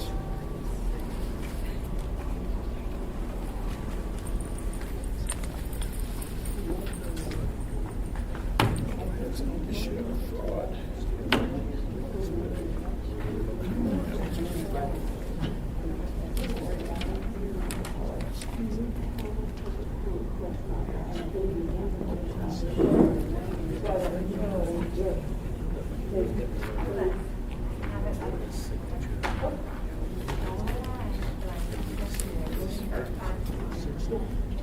The stack of white ones that were in the top here in a little minute.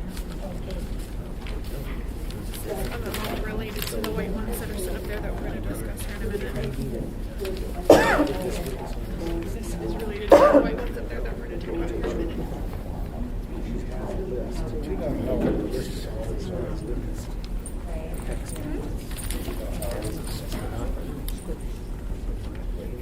Pretty clear that some has got the signature, but also looks like it's the same X. Petra.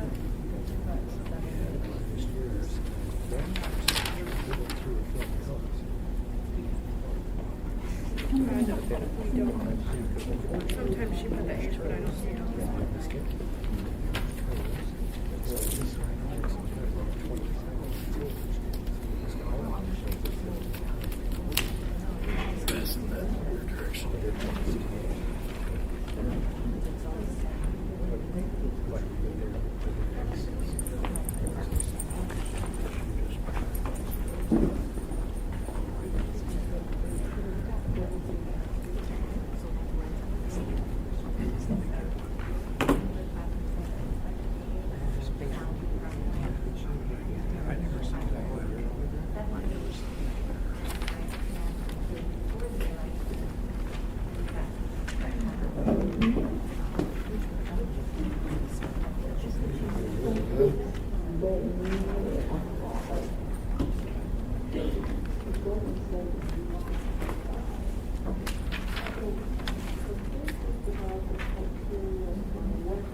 On these, was any cure letter sent? No, Okay. because, so I'm going to put myself on record. Okay, so we are in a dilemma about providing a cure letter in any circumstance where we believe that someone other than the voter voted the ballot. Because if we send someone a cure letter in that circumstance, we're saying, hey, here's how to fix we just about caught you, but here's how you fix it.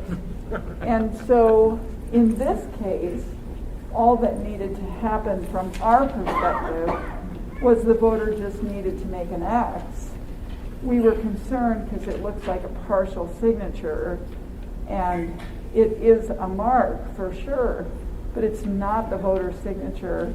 We believe it is very troubling that one person would witness 4 envelopes from one household that has valid signatures and who are not elderly or appear to be disabled people. So no, we would not send a cure letter in those circumstances because we believe it might encourage a different type of fraud.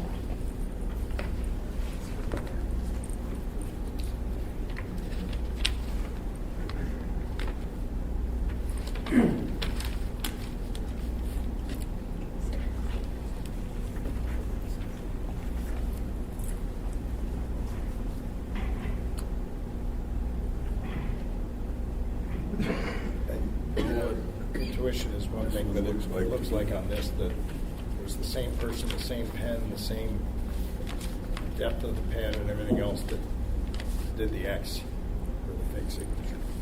So And that was your word, fake signature. what looks like the fake signature. Yes, right. And they don't match any of the signatures on that. No. Well, what was that, a special case? Just thinking.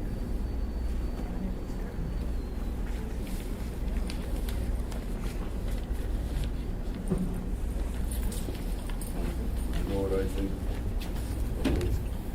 Yeah. I think this guy's first language is not English. I think this is European.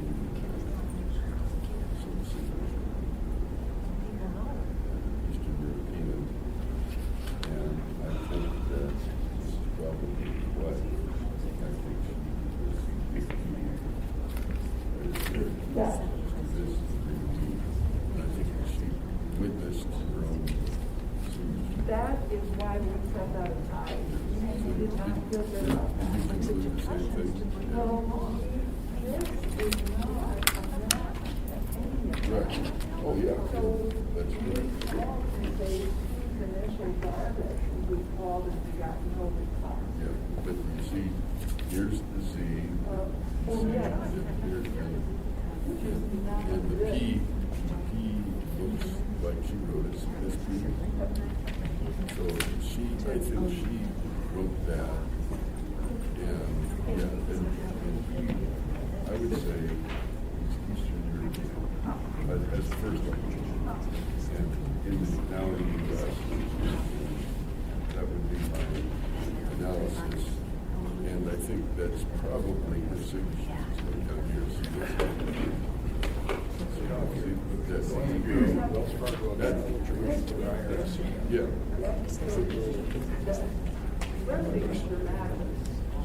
Right, but she didn't. But he should have signed something. I don't know what it was. And even could have called. I don't either, because I don't know if my passport from 3 months ago, like a year ago. Yeah, that's kind of how I just going to say this, we don't want to go bad. One side says you ought to have some new voter registration. No ID.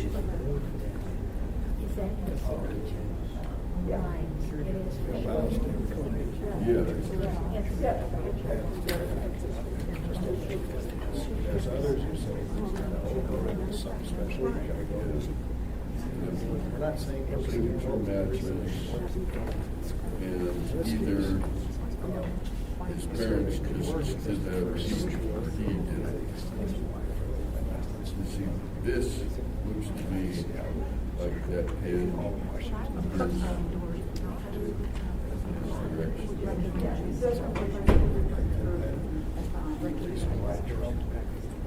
yeah, you shouldn't have done that.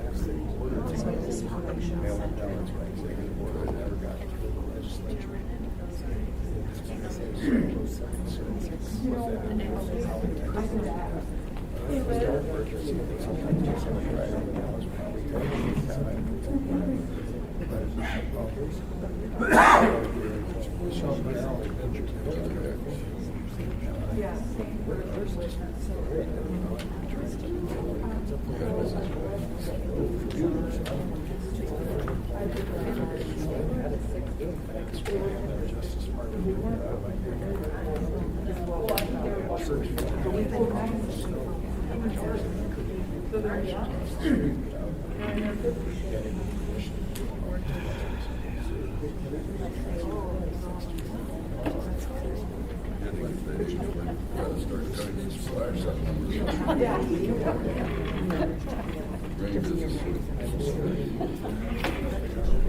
do sweat listening.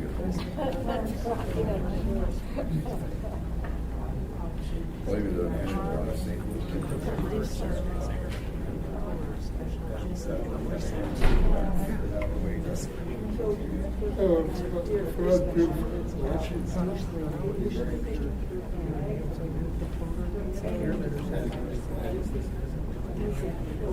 As much as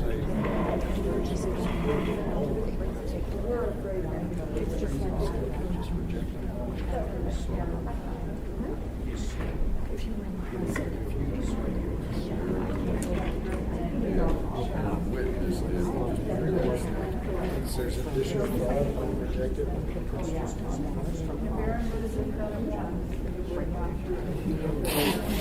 right, there was special needs. So we're saying that there's a case of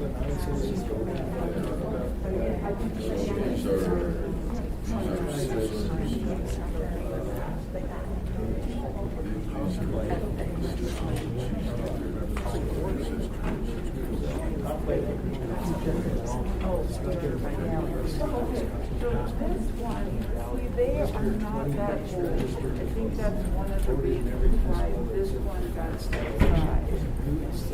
Well, I don't think they're very old. Yeah. Yeah. So that's pretty young. So they got all to have two people they can help system. 50-something years. Yeah, not even 60. yeah, where neither of them signed or us. So I think we should. This one, Yeah, they might still work. unfortunately. So what's going on here? Amanda signed. Yeah, she faked this.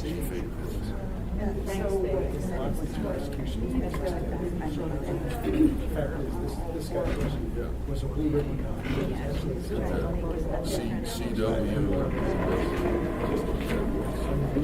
That one is clearly same person.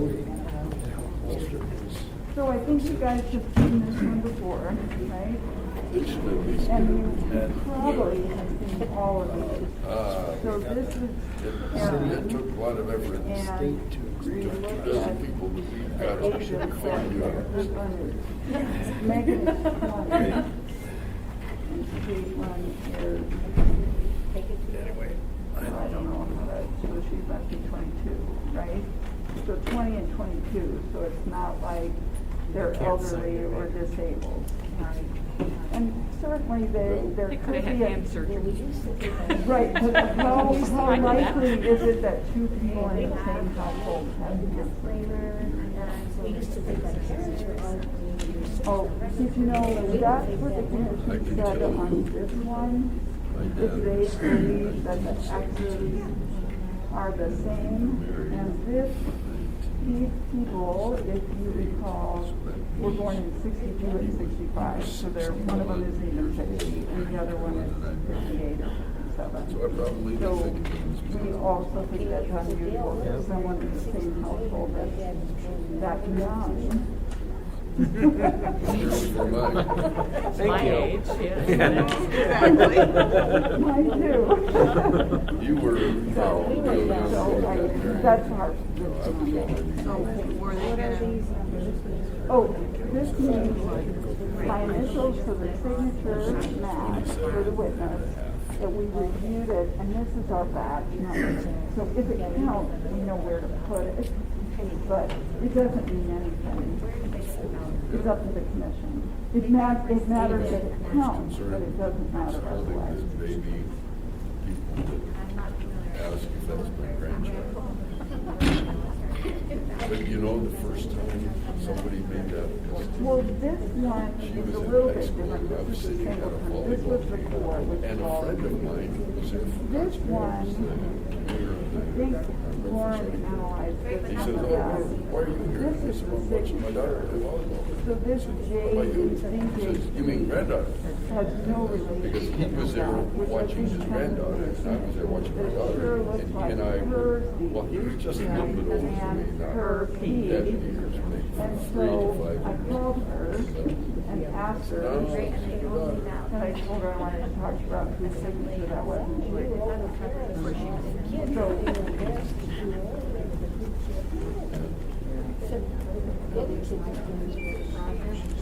My parents were older. And most Every single one of them. If you guys have an opinion about these and want to tell the commission what you close think. friends who broke up as friends. Then you should say that.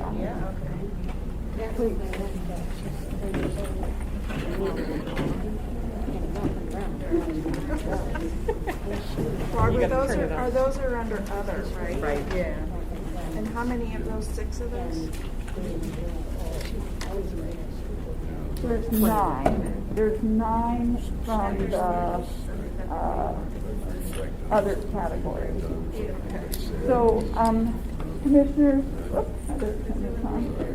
Commissioners, you just reviewed 9 envelopes from the other categories where we reviewed some similarities that they appeared to be voted by someone other than the voter, I guess I could say. And there were 9 of those. And I think Peggy had something to say to you? Yeah, this is Peggy Rotan. I'd like to see them pursue the possibility of a fraud investigation.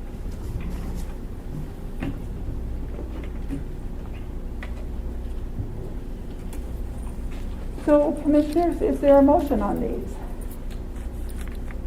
I move to accept staff recommendation. Listen, we had split Reject, direction, right? yeah, there's Reject 9 in this category. Okay, but what about the other 2? We'll get to those in a minute. Oh, okay. So just do these? Yeah. Yeah, that we reject these 9 envelopes for the reasons stated. Ballot voted by someone other than voters.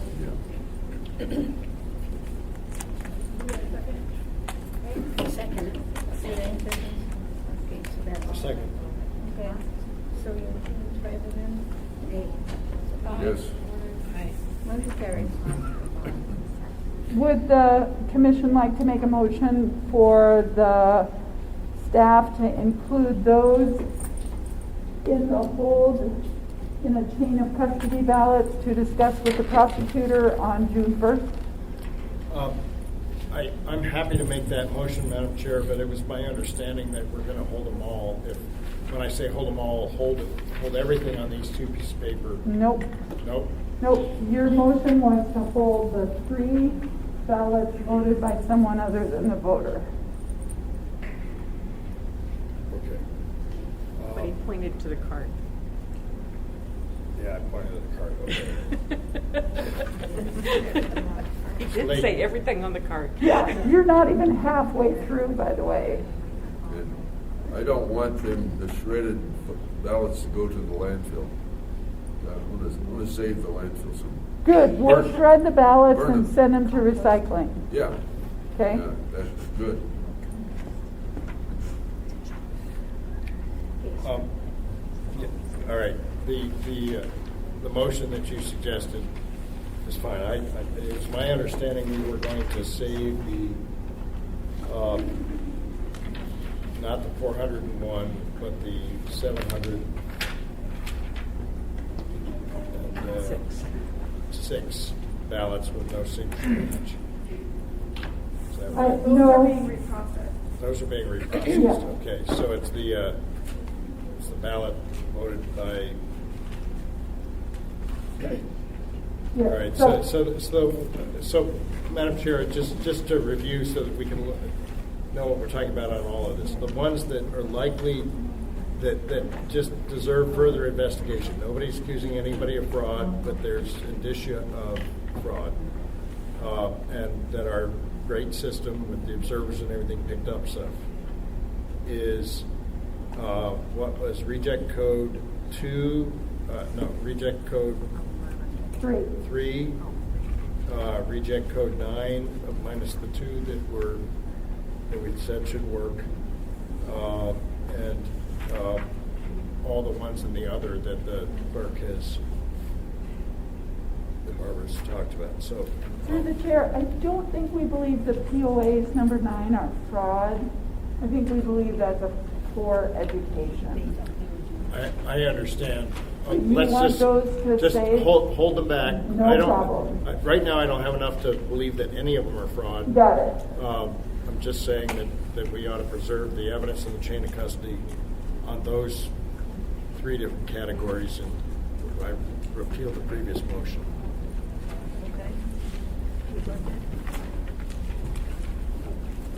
I hope Jamie's got it, but I think we got it. And we can come back to the recording if we don't got We're it. holding 3 You're holding. that are under the ballot voted. You're holding by reject someone code who 3, voted. reject code 9, and reject code 11. Minus We're whatever. holding 5 from reject code 9, 3 from reject code 3, and 9 from reject code 11. And maybe others from reject code 11. Yeah, I would just destroy nothing from those 3 codes until we're through that. Well, that's good. Did you vote on that? I need a second. Second. Is that a motion then? Yep. Yes. Motion. What's the motion to It's, keep the ballots? It's to keep the ballots from being shredded of those 3 categories. 3, 9, and 11. 3, 9, 11. Keep them in chain of custody. Second. Felisa seconds. All in favor? I'm okay with that. Motion Okay. carries. Next, two very simple ones. We just have no place else to send them. Stop sending and no longer lives here. They ended up in our stuff. We have to put them here for our chain of custody, but we can't tell the state this because the state doesn't care because the voter didn't sign it. Can we send them a letter? Who? The state can send them a letter, and the state should That's send right. them a letter. But we can't, yeah, so that's why it's in a different category than voter asked to cancel The registration. lieutenant governor can send every 18-year-old a birthday card. We can send them.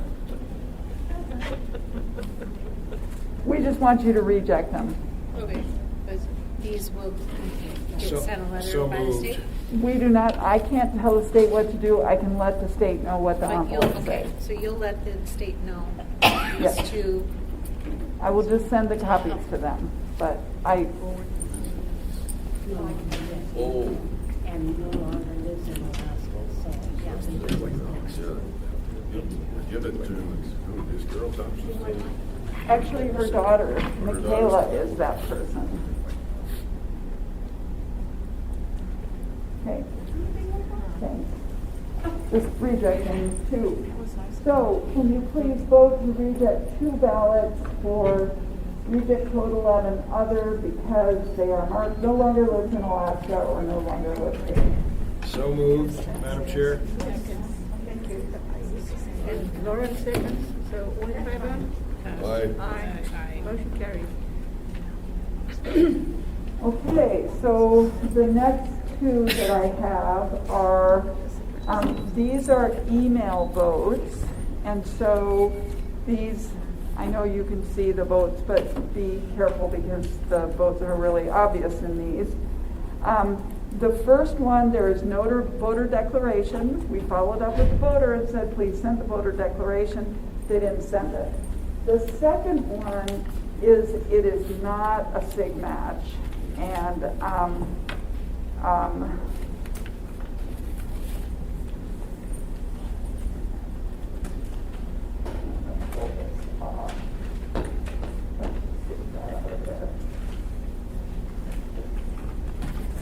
I'm pulling the ballot out of there because it's just so obvious. And this one, you can just check. We tried as hard as we could to make this a SIG match, but we couldn't.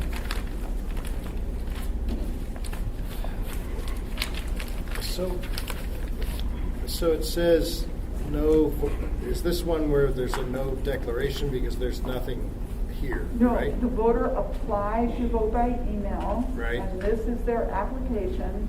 It's a signature match, but then when the voter returned it, the code says, and Jessica can check this for us, that the voter has to return the voted ballot and the voter declaration that says, I'm voting by email, this is my ballot, and they have a witness.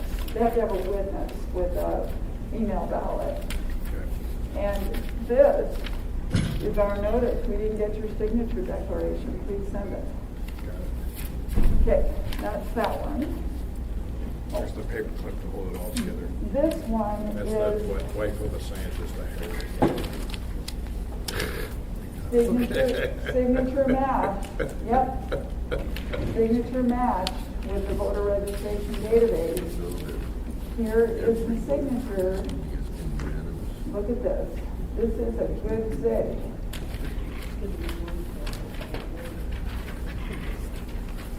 This is not the same sig.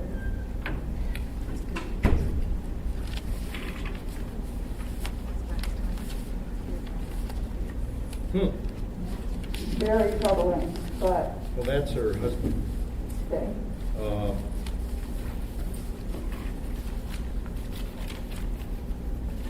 I have no problem if you want to overrule me on that one, but that. That's Lauren serves with her. Well, I think everybody will get to see it. So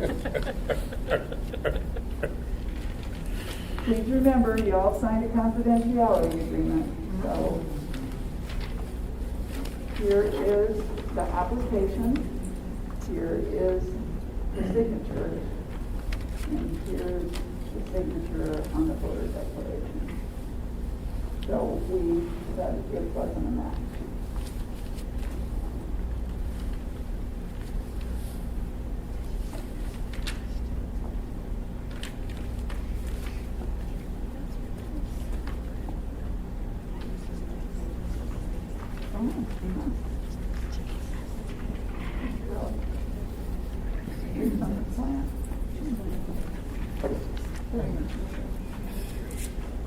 The word case is, it looks a little bit like Miriam Clemens.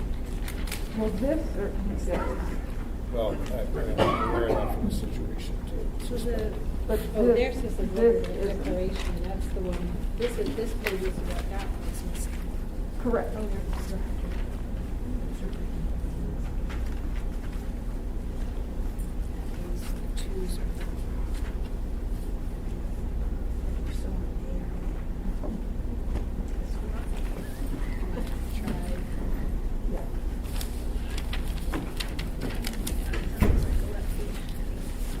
So here's the application, here's the signature on file, we said it matched. This is the signature. Please return the voter declaration.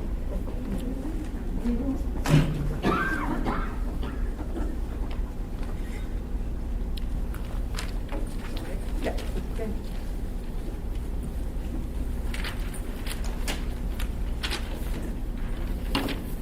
Okay.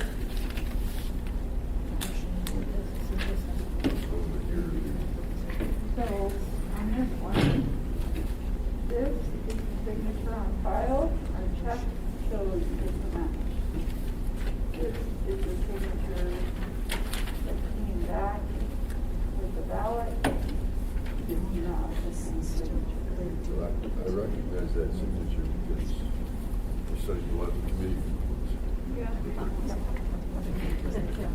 So our position is this is not a signature match and no signature on this one. Okay? Do you want to include that in the possible investigation file?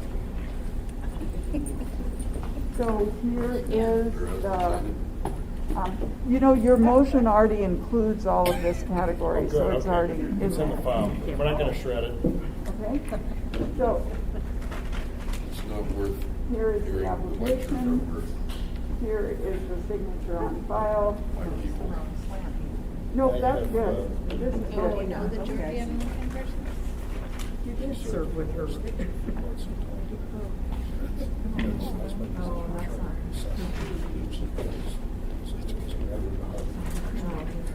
That's the way. So it doesn't match. And then this one, there's just no voter declaration. And we asked them to send the voter declaration, and they didn't do that. Paul Bearer with her cousins. So, commissioners, I would like to ask you to approve staff's recommendation to reject 2 email ballots due to lack of a voter signature and a no signature.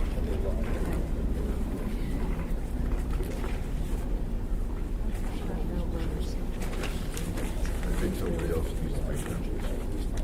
Yeah, I think that's a good idea. Does somebody want to make that motion? Okay, I move that we take the clerk's, reject 2 email ballots because of lack of signature and no signature. Thank you.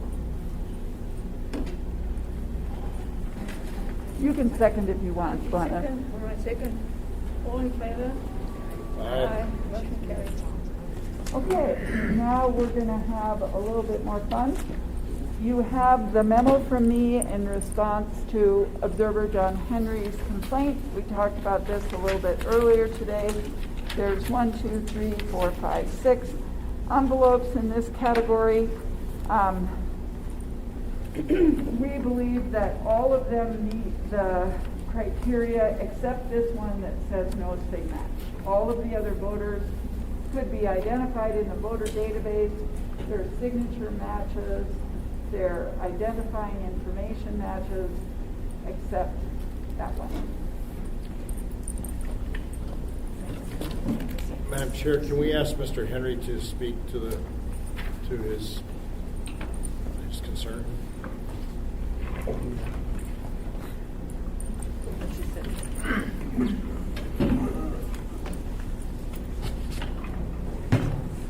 My wife Joan and I were at the vote center downtown. I believe it's. You gotta turn it off. My name is John Henry. My wife and I were down at the vote center in the Hill Building, and while we were sitting there, we noticed that this gentleman came in and gave the election center gal a list or said request, and she handed 14 ballots, handed 14 these special requests.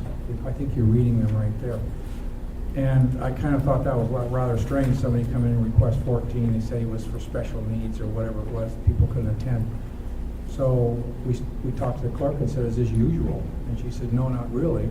And how many had they gotten before? And they said they had 3 of them, and they've all been single requests. So we challenged it right then and there and said, this doesn't seem right. And then we had to leave, and we had a rep still there. And we were concerned that they might go to a mailbox and drop them off, or they might drop them at some other vote center. You couldn't track them anymore, but they did go back to the center there.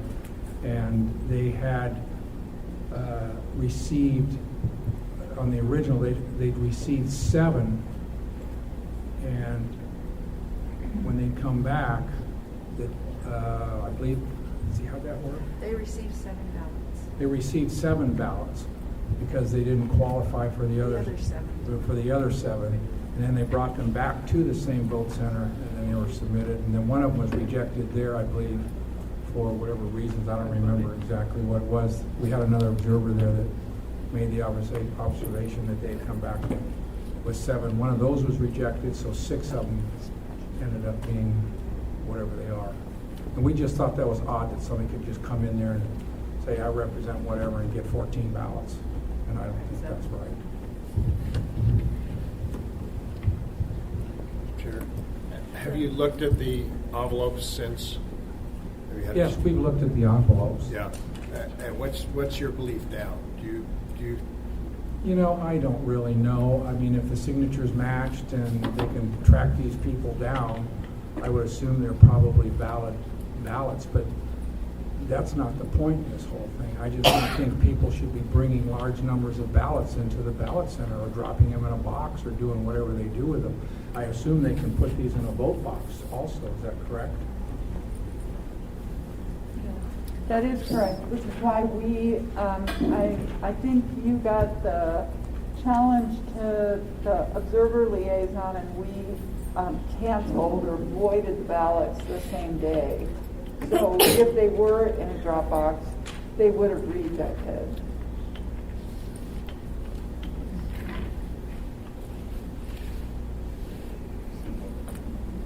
So we agree with Mr. Henry, and because of that, we've instituted the new policy where you can't request more than 2 special needs ballots from a vote center. And I also mentioned, Ralph, did you have any of those 2 binders right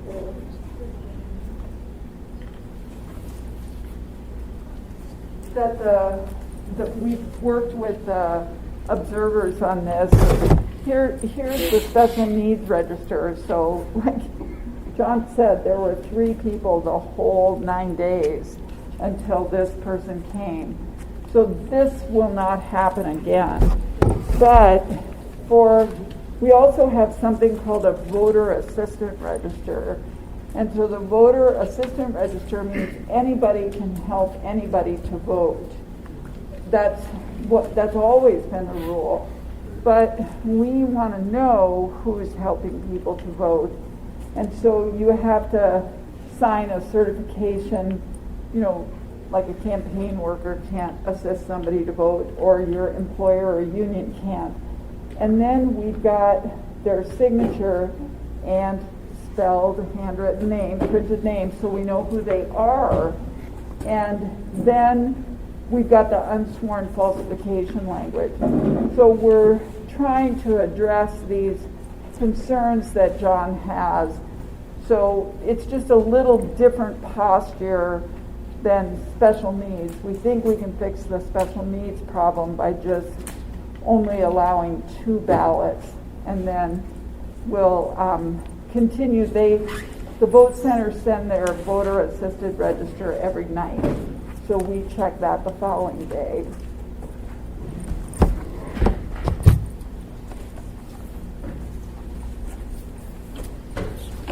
Madam Chair, I would move to accept the properly executed ballots and to support the rejection of the improperly executed ballots as defined by the clerk. Do we have a second on that? I'll second. Seconded by Mr. Lehman. Are we all in favor? Aye. We say aye. Aye. Motion carries. Thank you. And Madam Chair, for the minutes, Jamie, can you just have the minutes say that on this issue, 1, we want to thank the observer for bringing this to us, but 2, I've visited many of the senior shut-in facilities, private. Sometimes they look just like another house in your neighborhood, and they've got 6 people who can't get out of bed, and 1 person who can come get ballots if they didn't get mailed, if a family member didn't receive it. I know others who have gone and helped their parents fill out ballots in Pioneer Homes and other things like that, and I'm sure you deal with that all the time. And I'm not sure how what came up here, relates to what happened out there, but let's just put it on the list to talk about. Okay, we can do that. So did they vote on that motion? Yes. Okay, so now, of course, I'm sorry, John, go ahead. Through the chair, John Henry, I just wanted to make a comment also that this man came from the API and he went all the way down to City Hall to get these special needs ballots. He could have also gone to the Lusac Library, which would have been straight down 36th Avenue. So for him to go all the way to City Hall was kind of like a red flag to me. So that's. I think it's totally, thank you, is what I'm saying.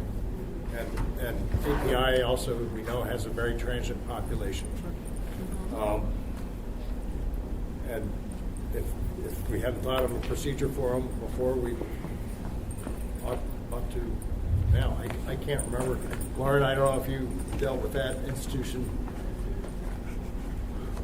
on elections when you were lieutenant governor. I don't remember doing it. I don't recall. I have visited it many, many years ago, but I don't recall having to deal with it. Yeah. Thank you. Okay, so, I don't want you all to fall asleep, so, since we're about halfway done. So now you get these two really interesting ones, and Jessica's going to need to help us with this. We put these in questioned envelopes because this has two voters in it, and I'm just going to say Tom and Jen. That's not the real names, but I'm just trying to get so that we can talk about this. Did not apply for an email ballot, and so they have an email ballot, and they have a voter declaration, and they voted them and returned them, but they didn't apply. And we checked signature.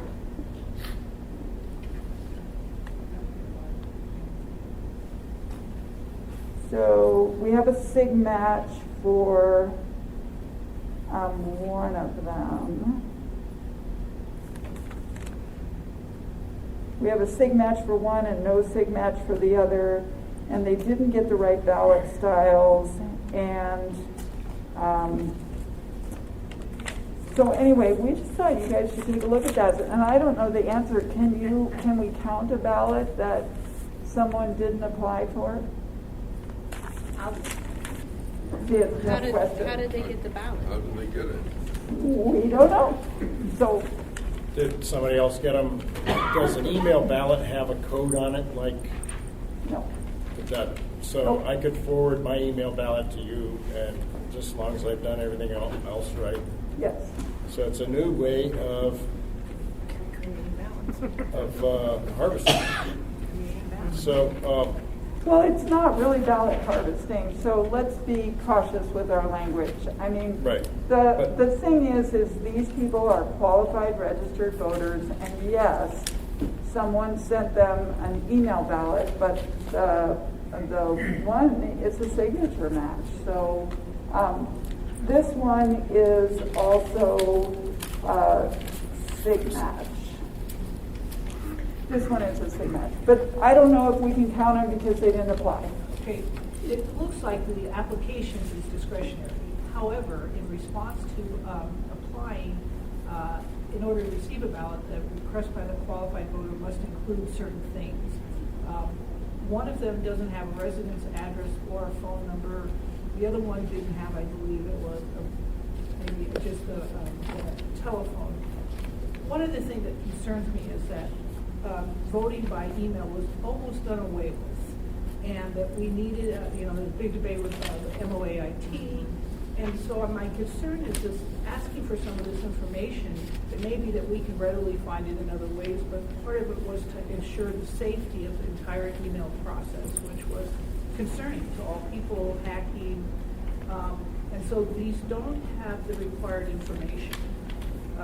But a few things. I mean, but no residence, no. One of them came in envelopes. So that one obviously has residence address. So anyway, that's my concern. That the actual requirement to apply for ballot is in discretionary language. It's not a shall, but it does say that you must return the following information, and these are missing some of that information. What are they missing? One of them doesn't have the telephone number or the residence address. The other one didn't have, I think, just the telephone number. They both had a date of birth, which is an identifier that was necessary. There's a whole list. Okay, so name, residence address, method for receiving the ballot by electronic transmission, information necessary for the voter to receive by electronic. In other words, the city sends it to them. I don't know if that's important in a security issue. Signatures there, both of them don't have telephone numbers. The identification can be birth date, so they both have that. So Alaska's, yeah, no, that's extra. So again, they're just missing a few pieces of information. On the other hand, there was one other that said, let's see, code section. Ballots will be electronically transmitted to the location designated in the application. Again, I don't know if that's a security issue. If no location is designated, the ballot will be mailed, blah, blah, blah. The municipal clerk will provide reasonable conditions for electronically transmitting ballots, including having cybersecurity training for election workers, guidelines for accepting only certain file formats, and developing other procedures to ensure the accuracy, integrity, and secrecy. So is that an alternative to some of this information that's required, or it was really as a package intended to assist with the integrity of email voting, which was, again, a very big concern, almost nixed pre-pandemic, and then it stayed around because of the pandemic. How many email ballots did we get this year? 189. Was that 189? 189, around that number. So pre-pandemic, it was like 890 or so like that, and then it doubled during and since the pandemic. We have a question. I'm curious why these two ballots were not categorized under the K, which specifies electronic ballots not properly applied for. So no reason we can recategorize them that way, partially because there's 2 in 1, no sig match. So we just put them in this other category, but they absolutely can go in the K category if the commission chooses to reject them for that reason. I was just curious as to what the logic. Thank you. Through the chair, I know we waited all night for the attorneys to disagree. And while I agree with everything that he said, I also would say that I don't see explicitly in the code a requirement that you have to apply for an electronic ballot in order to vote electronically. That said, I don't quite know how folks, or that we want to encourage folks to start forwarding ballots. But by the letter, the black and white of what's in the law, I don't think it's required. And I think we can suss out the 2 envelopes, because one is by email, or was emailed to the clerk's office, and the other one was mailed to the clerk's office. So I think that's also a slightly different situation as well. And it has the 3 indicators that we've been talking about all night. Residency requirement, signature, over 18. And both have a statement specifically required in these circumstances where they say they understand that their ballot is going to have less privacy because they are sending it, the paperwork says electronically or by fax, which doesn't quite fit to by mail. So I don't necessarily see a bar just because they didn't apply properly. The other thing is, I think one of them said that they were a military based in D.C., and the weird thing about military ballots is they're sometimes there's an officer, for the what do they call that? The Help America Votes Act, or whatever, on the statewide ballots, and the military ballots are often printed and sent out before the rest of them, and they're used to that. Well, and they filled out a voter declaration, and they filled out everything that was asked for. If they have to provide at least one of these 4 and must provide a date of birth, then that should be on the voter declaration. This is the application to vote by email. We just put these in the question ballot envelope so you can understand we're questioning these. Okay, but This it is what. seems for all the papers that are included in here, they've done everything that they are required to do, except properly apply. Correct. So, I don't know, it seems like they filled out their voter declaration properly and they voted, so I don't see a good reason to reject them. And their signature match. And their signature matched, so If that's a motion, I'll second. I guess I move To accept this one, both. or, now that one, we have one that's not a signature match. Oh, This one doesn't have signature. on the voter declaration. But there's a witness. Then we get into the signature, the mark with the witness. Yeah. I've got a question, Ms. Peggy. I got a question about the, you said there's no code that requires an application? Because that's specifically a rejection code, K, on here. And so that's not in the code? The rejection codes are not in the code. Those are just, some of them are historical, some of them we've just made up. Okay. Thank you. Some of them might be state codes. I think we copied some of these from state. So, you are correct. This has a witness. So that is, your motion may be fine then, if you want to make a motion.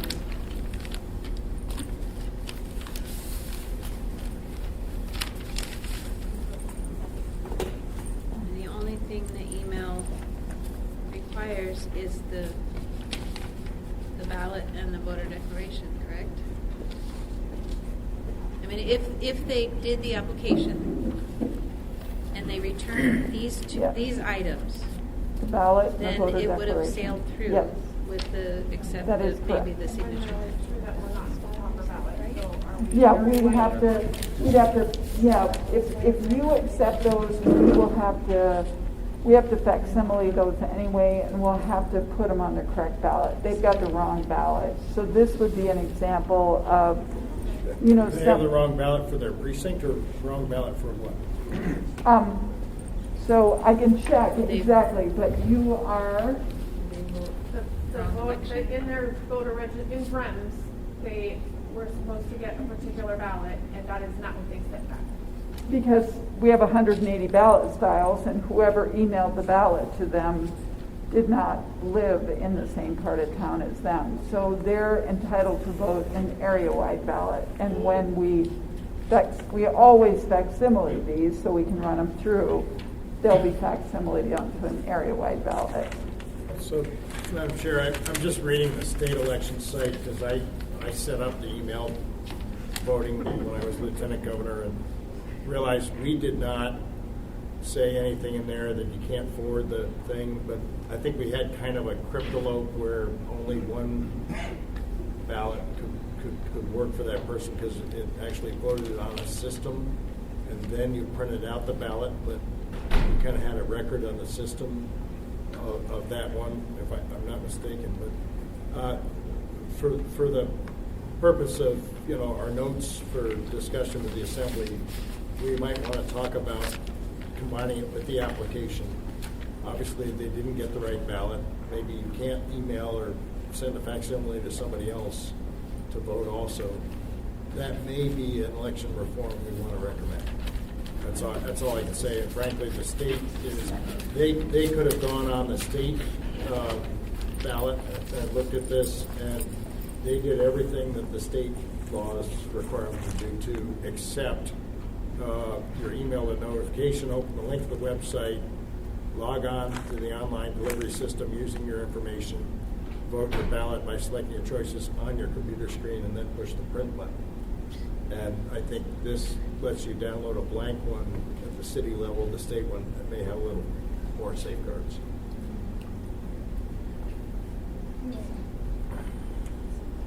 So I think we were checking to see about your motion. Did you want to make a motion on these?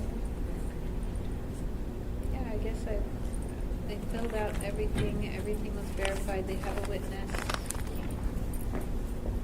As long as their address is in the municipality of Anchorage, I guess I move to accept the ballots. Four ballots? Three. Yeah, there's 3. 2 in one envelope, 1 in the other. Oh, okay. 3 ballots. Email ballots. Email without ballots. The application. Yeah, unless Okay. you guys give me a good reason not to, everything checks out as to receipt. Do you have a second? second. Elaine seconds. How do we vote? Aye. Aye. Motion carries. So the information that will be facsimiled will be only the accurate stuff that they could actually vote for, even though they got the wrong ballot. I'm going to suggest, and I know Barbara's tied up in there, she needs to hear this, but to go off of what you said, I think we need to recommend to change the code. So people do get it. That way they get the right ballot, and we have a tracking system for it. So I'll probably kick it back and say, you have a recommendation on the board on how to fix that. But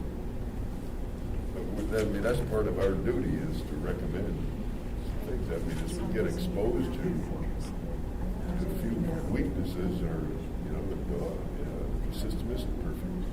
I don't think any of these people we talked about defrauded our system. I think now that it could be. I just want to watch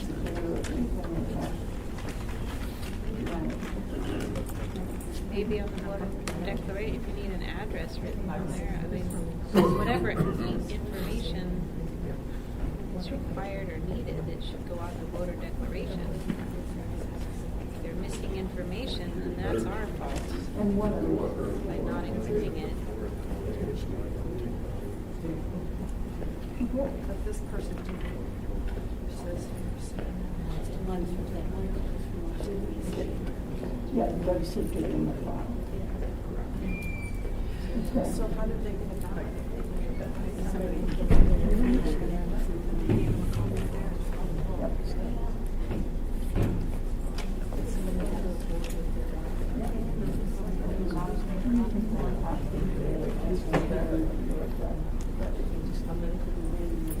So, we're counting these ones? Okay, there you go. All right, so I think we've done everything. Okay, so that's the good news. The bad news is that, I know y'all thought I was joking, but I wasn't. Now you have to review all of these adjudication challenges. So, and I expect this might take us a little bit of time. Probably. Do we need to do? Should we take a 5-minute break? Yes. Do we know what time you're going to start in the morning? I don't think they can start in the morning. No, on the 7:06. Oh, I don't know. Can we wait until we're done? Okay.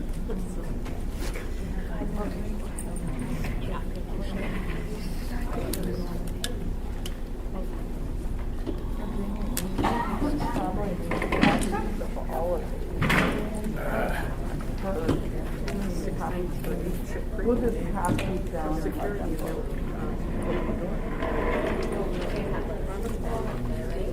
We're going to have the draw them up here on the board.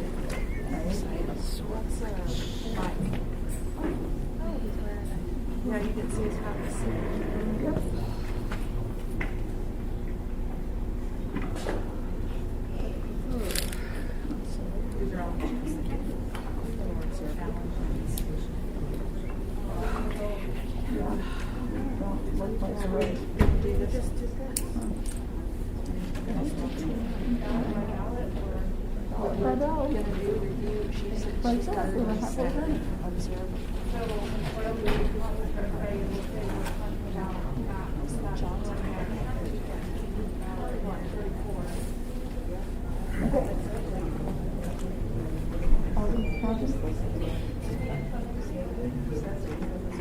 This is what I'm at.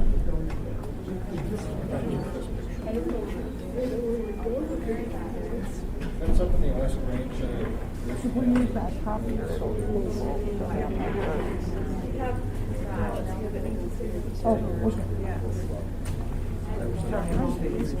And I have You went to Bird.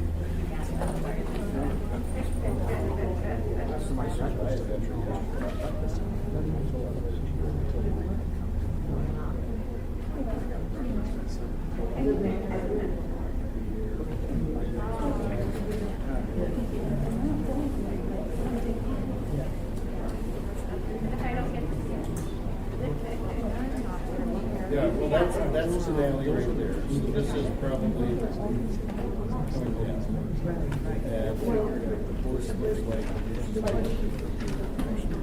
Then that's almost all.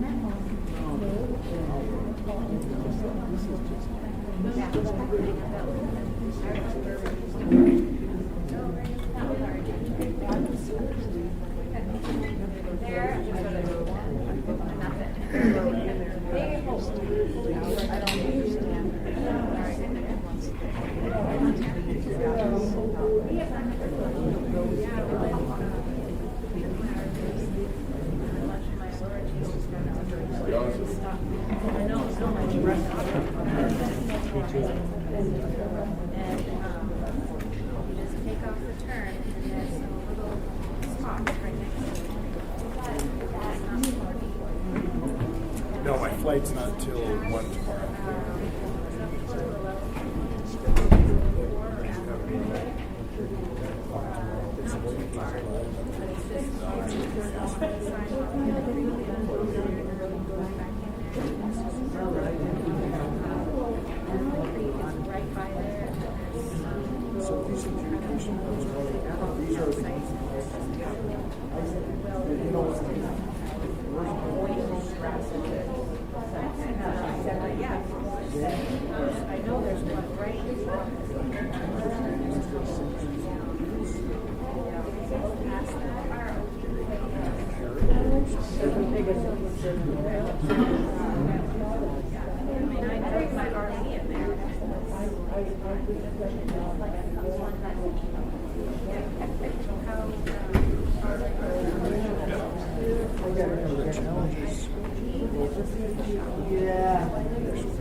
What's the allegation?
They're 18, 20 jobs.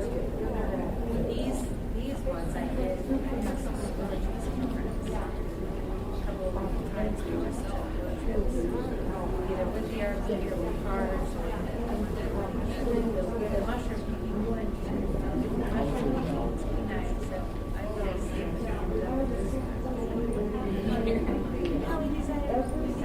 And there was a past the post office. They that one. And then we also do that would be cool because there's a little hill and then you scramble up the hill and then there's a campsite on there.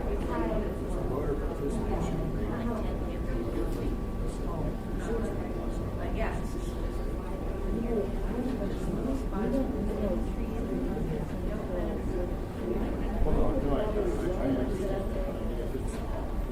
Maybe I should. There's a kind of a boat.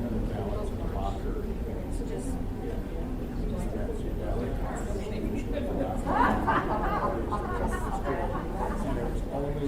We only because we compared the registers to the number of persons.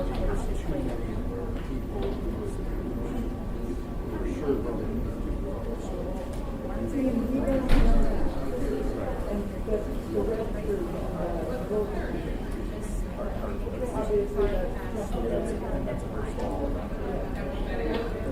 If, for example, resistance.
My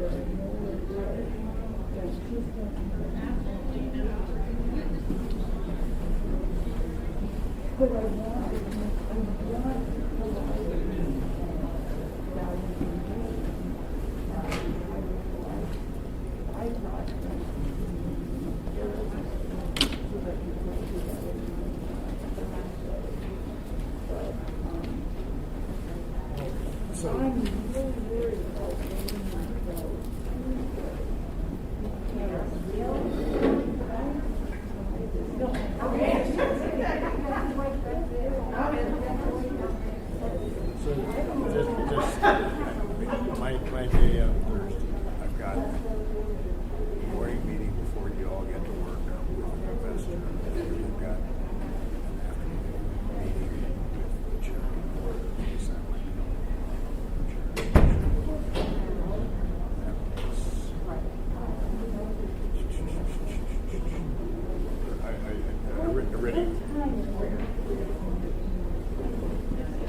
Probably between 1 o'clock.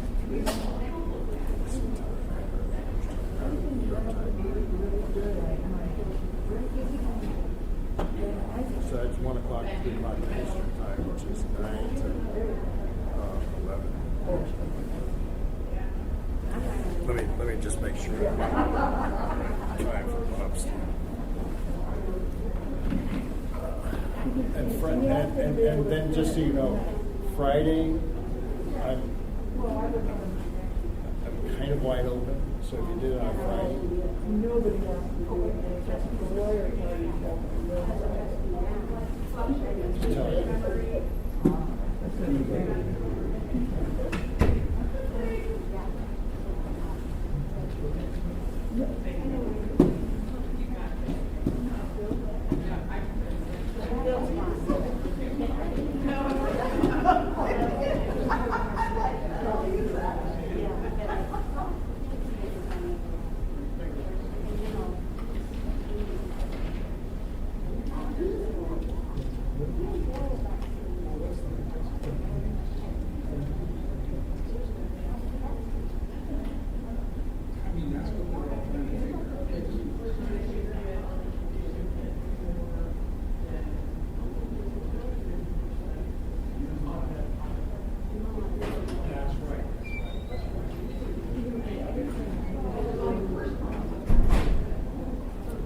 So I've got a 3 o'clock.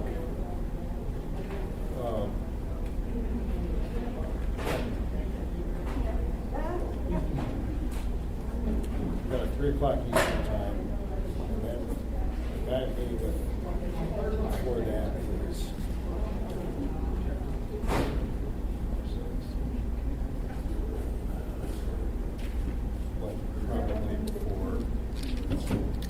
probably before 11. So it's probably like 9 to 11. So that's 9 to 11 Eastern time. So I said 11 to 3 works. 12 to 3 is safer. You said 1 till 3. Yeah, 1 to 3 is safer in case the guy went. So 1 to 3 is 9 to 11. There's Thursday. Friday you can have me anytime until about 4 o'clock. Okay, so what everybody here says, but I think that you've got so much to do with the community. Why don't we do that first, and then we can deal with the complaints on Thursday. And So remind me what adjudication is. it's the ballot, this stuff right here. Now, take out like all. How many of them are there?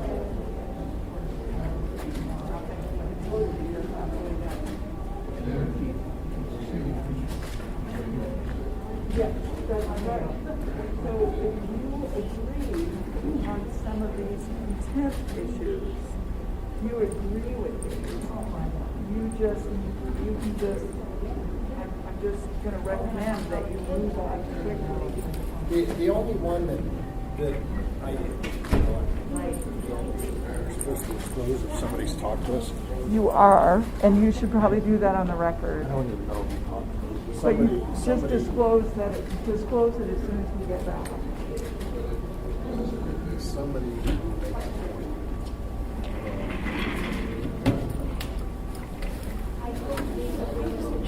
No, I'm still fine. I didn't realize it's 10:30. They want this. Correct. And,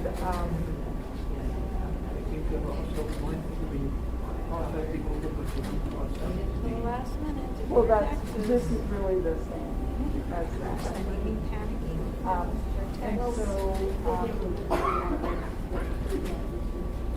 you just have to disclose that. Well, no, I did. Believe it or not, Sam and Grant. No. No, Sammy and the mayor and one voice said, there's an issue with ballots that didn't arrive, so it's okay. That's all. So when you come to that, you probably Just say, somebody said, hey, there's an issue. I read about it in the paper yet. Somebody tonight. Where'd you go? Yeah.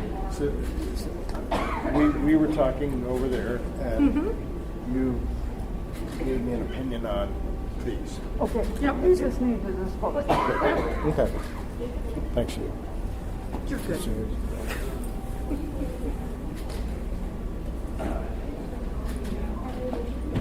But you know, I had a really nice coffee cake at home that's going to have to go in the freezer.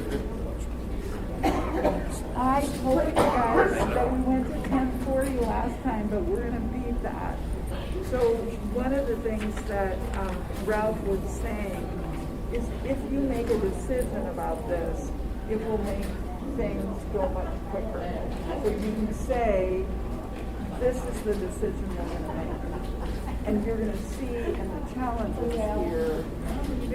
And then once you make that decision, it'll just get through on all the rest of the ballots. I don't need it.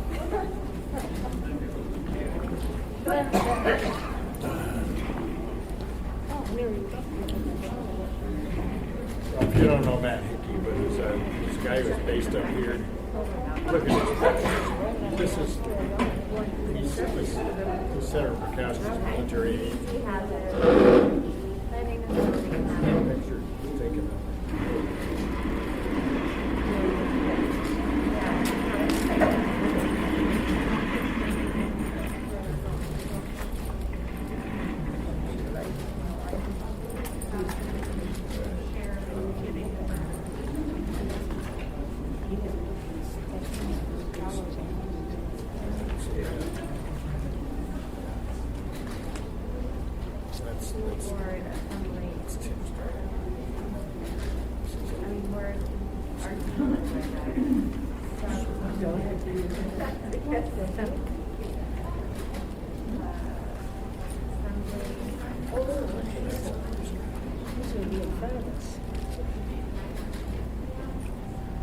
Yeah. I remember those days. I used to get together.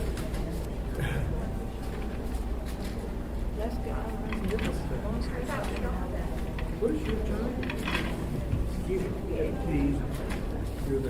Okay, when has affected them?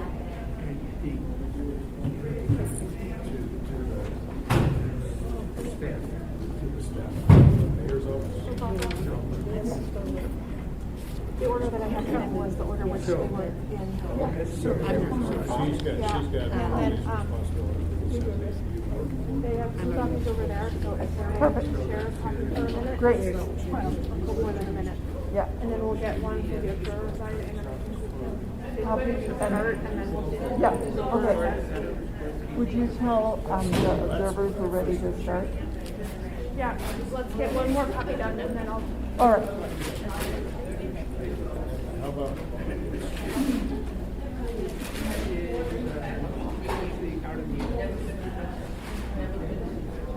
Barbara, aren't you thrilled I'm here? Yes, I am. Lee is able to breathe because I'm here. And that is because I got it since you did. Oh. Poor guy was dying.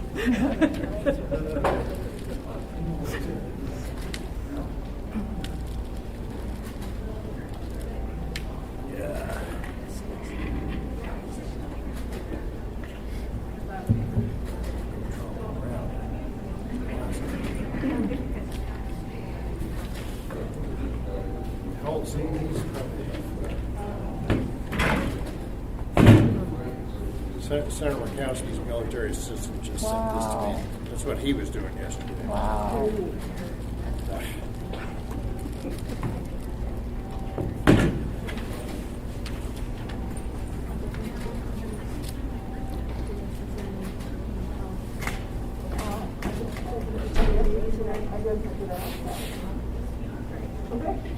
So, then not wait as they go yeah, through. right. I was going to say, you can take another citizen. So, Lauren, the commission needs to get back to work.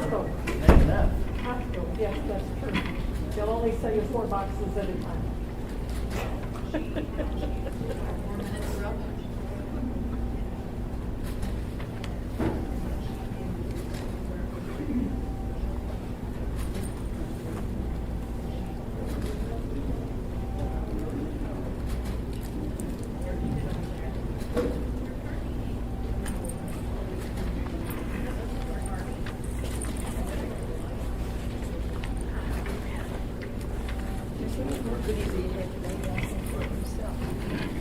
So,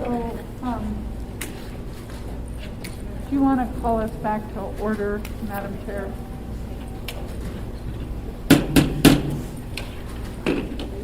Back to order. So I'm passing out some information from the code about adjudication. And I'm also, here's some copies. This is just old stuff for y'all.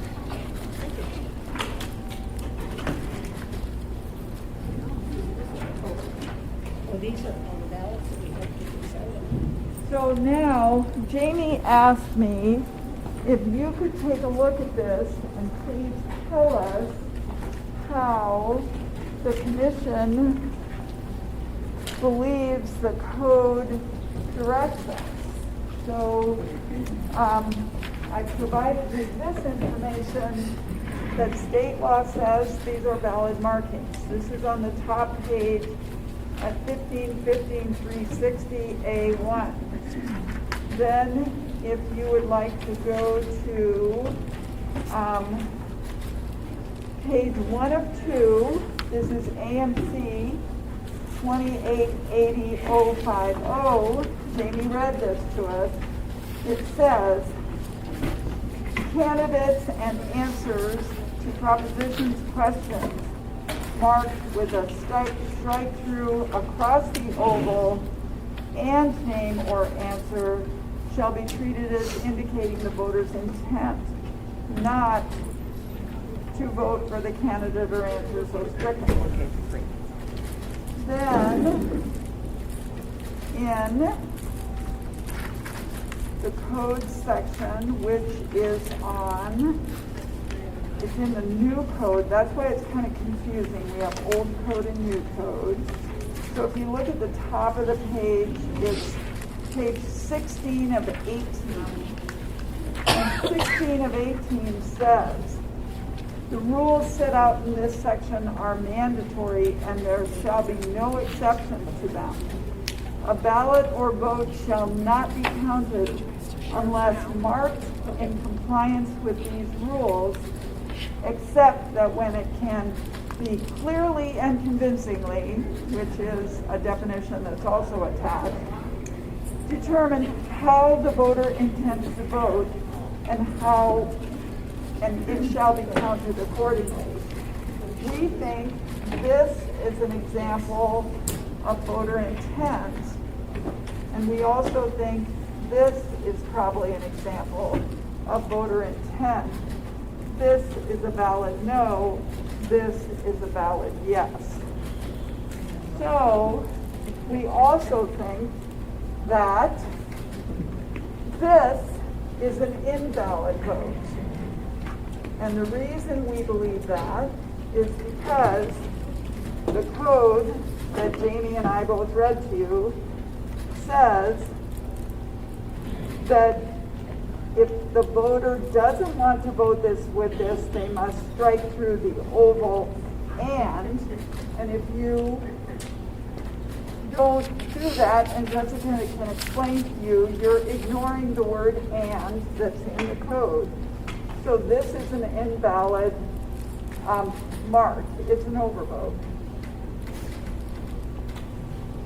Similarly, in our opinion, because state law and the Observer Manual, which was adopted by the Assembly, this is in the back. It's on page 22 of 26. There's a little chart right there. It shows you valid votes.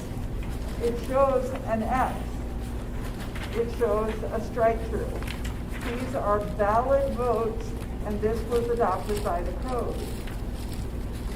Therefore, an X is a valid vote, and coloring in the oval is a valid vote. This person did not strike through the oval and the candidate or proposition. This is an overvote. There is no voter intent expressed in this. This is voter intent, where they write this one. This, we believe, is voter intent. In the final example we've given you is we don't know what to do with initials. We get the voter voted yes and the voter voted no. It's still an overvote. And even so though there's an X, if they just put initials next to one of them? Yes, that would have made a difference. I'm not sure what difference it would have made. Let me see.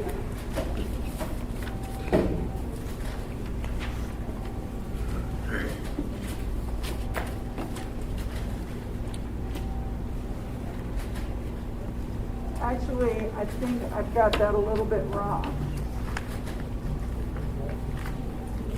What, is that right, Jamie? So we counted that as what?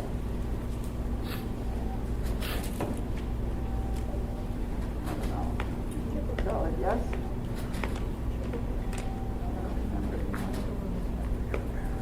So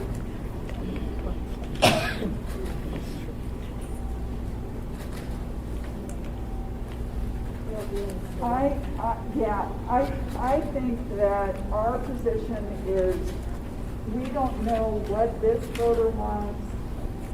We do not know what this voter wants.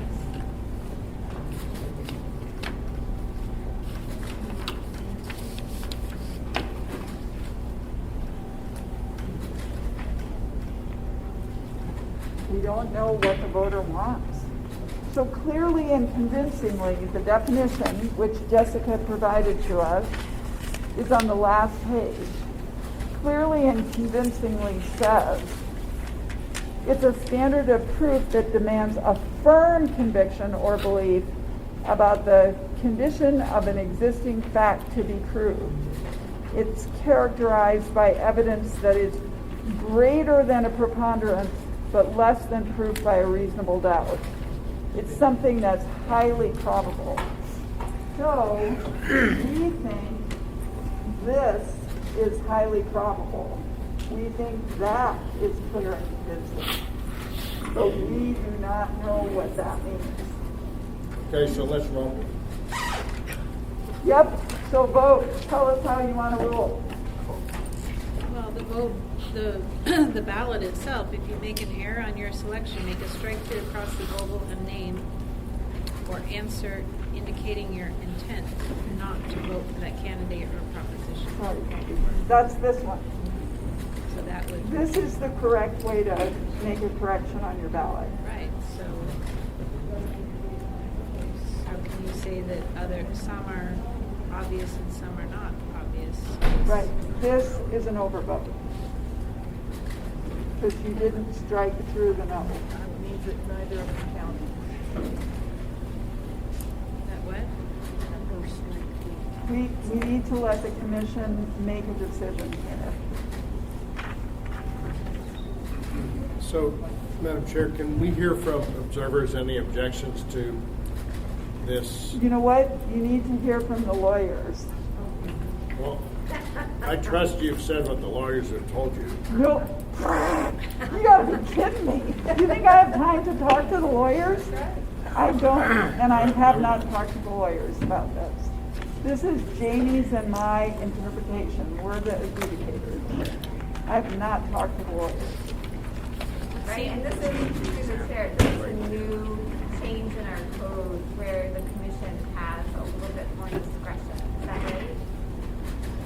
The clearly and convincingly standard? It's not the commission, it's the adjudicators. So that's Jamie and I. Okay.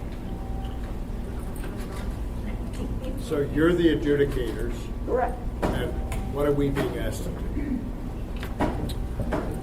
Interpret the law so you can go adjudicate? Well, Or we have already adjudicated. Well, like this one, they're saying they're going to reject that. They're going to say it's an overvote. I would say this person doesn't. We have. We need direction from the commission so that we will adjudicate the same way going forward, all votes. That's important. We want to know what your opinion is. The observers want to know what your opinion is. And then we're going to adjudicate all votes that way. So, but for this election, what that means is not clear. I think we could, I don't think we need to talk about that now, do we? Okay, all right. So let me just ask you this, because I see what you're saying on the right-hand column. On the right-hand column, Oh, the right. invalid column, Oh. all right? But let me just ask the question, speaking loudly because I'm not near a mic. If every other ballot on the page has just a filled-in oval and there's an X, you're still saying that's an overvote, rather than not. So I think we can check what the code says, but I think that the code says, and we look at this a lot of times, because sometimes what you're going to have is, and we do, sometimes we have like a slash, and it's less than 25%, so it shows as a hesitation mark. And so then, yes, we look at the rest of the ballot, and as I said before, if they're a slasher, then this is a valid vote. Right. So Okay. yes, we But look if they're a filler and there's only an X on one thing and it's an overvote, doesn't the X mean I didn't want that? That's what I would say. So this X means I didn't want that. Right. Okay? So I would like to know, what does the code mean when it says then that ballot adjudication shall use the following rules. Candidates and answers to propositions marked with a strike through across the oval and name or answer shall be treated as indicating the voters vote not to vote for that candidate.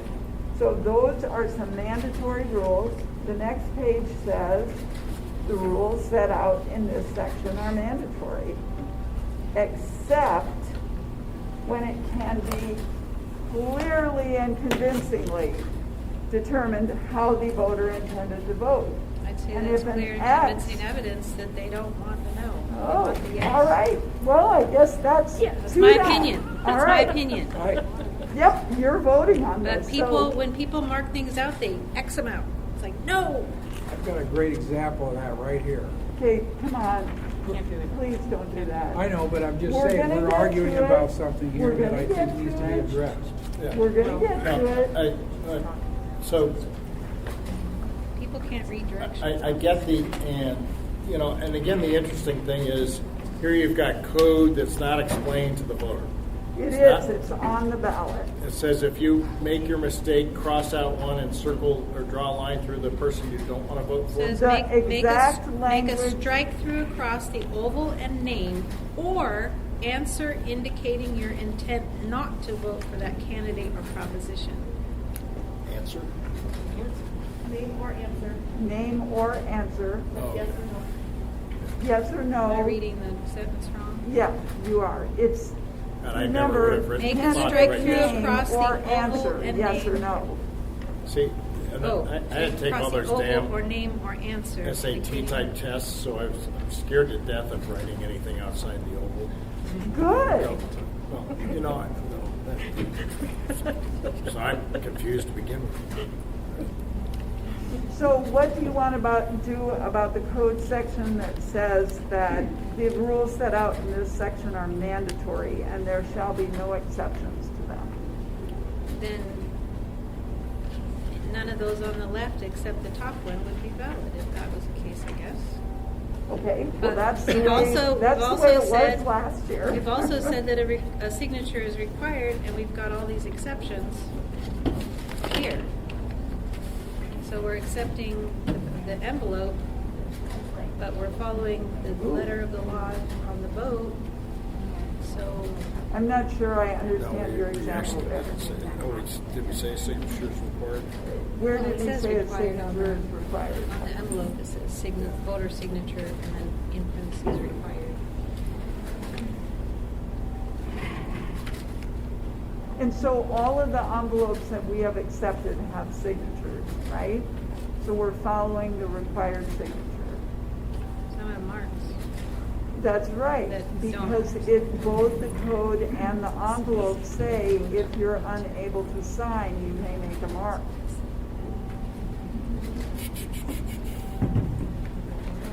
I think you need to ask Jessica if the code section, and this is the first time this has come up, this is new code, so you need to ask Jessica what her interpretation is of the new line on page 16 of 18 that says, except when it can be clearly and convincingly determined except. how the voter intended to vote it.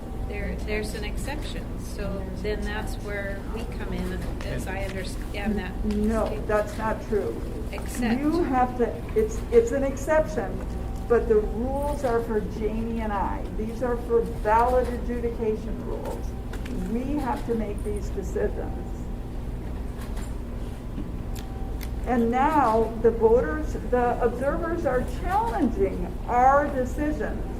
And you get to vote on those challenges. But we all need to know what the rules are. So can Jessica answer what this means? And I don't know. Well, it says the law is specific except, so there are exceptions. So are we determining what the exceptions are?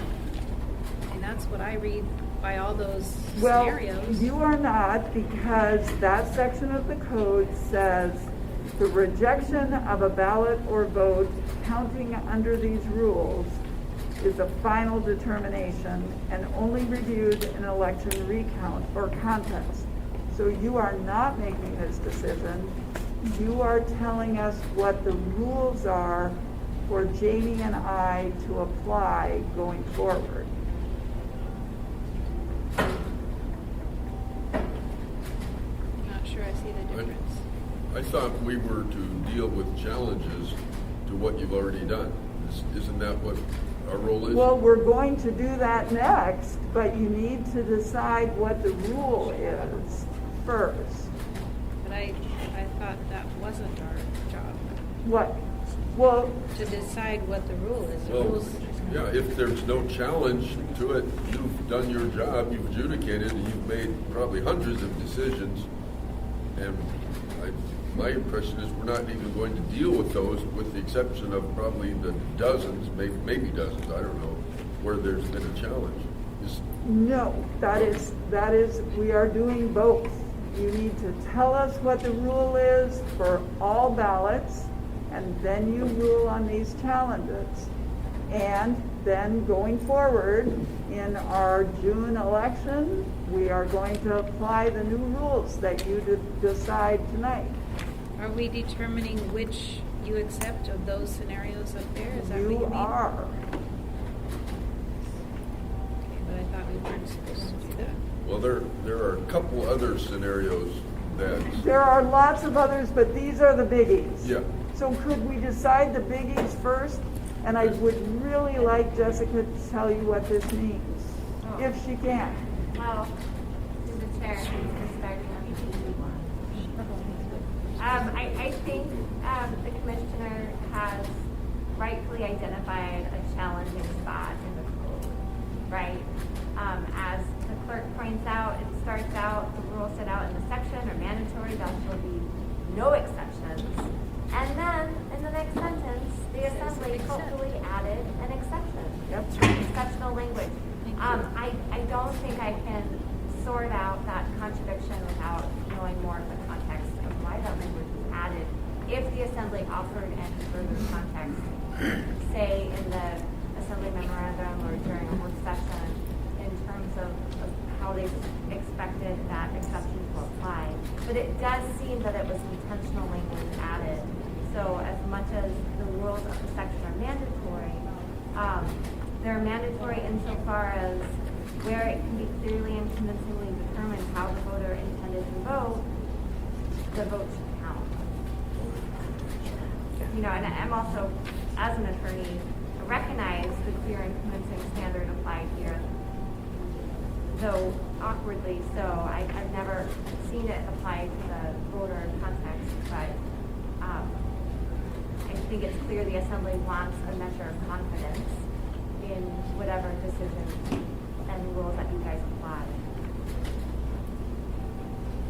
A measure of confidence. So the assembly wants us to say, yeah, you're right, or move column B1 over to column A.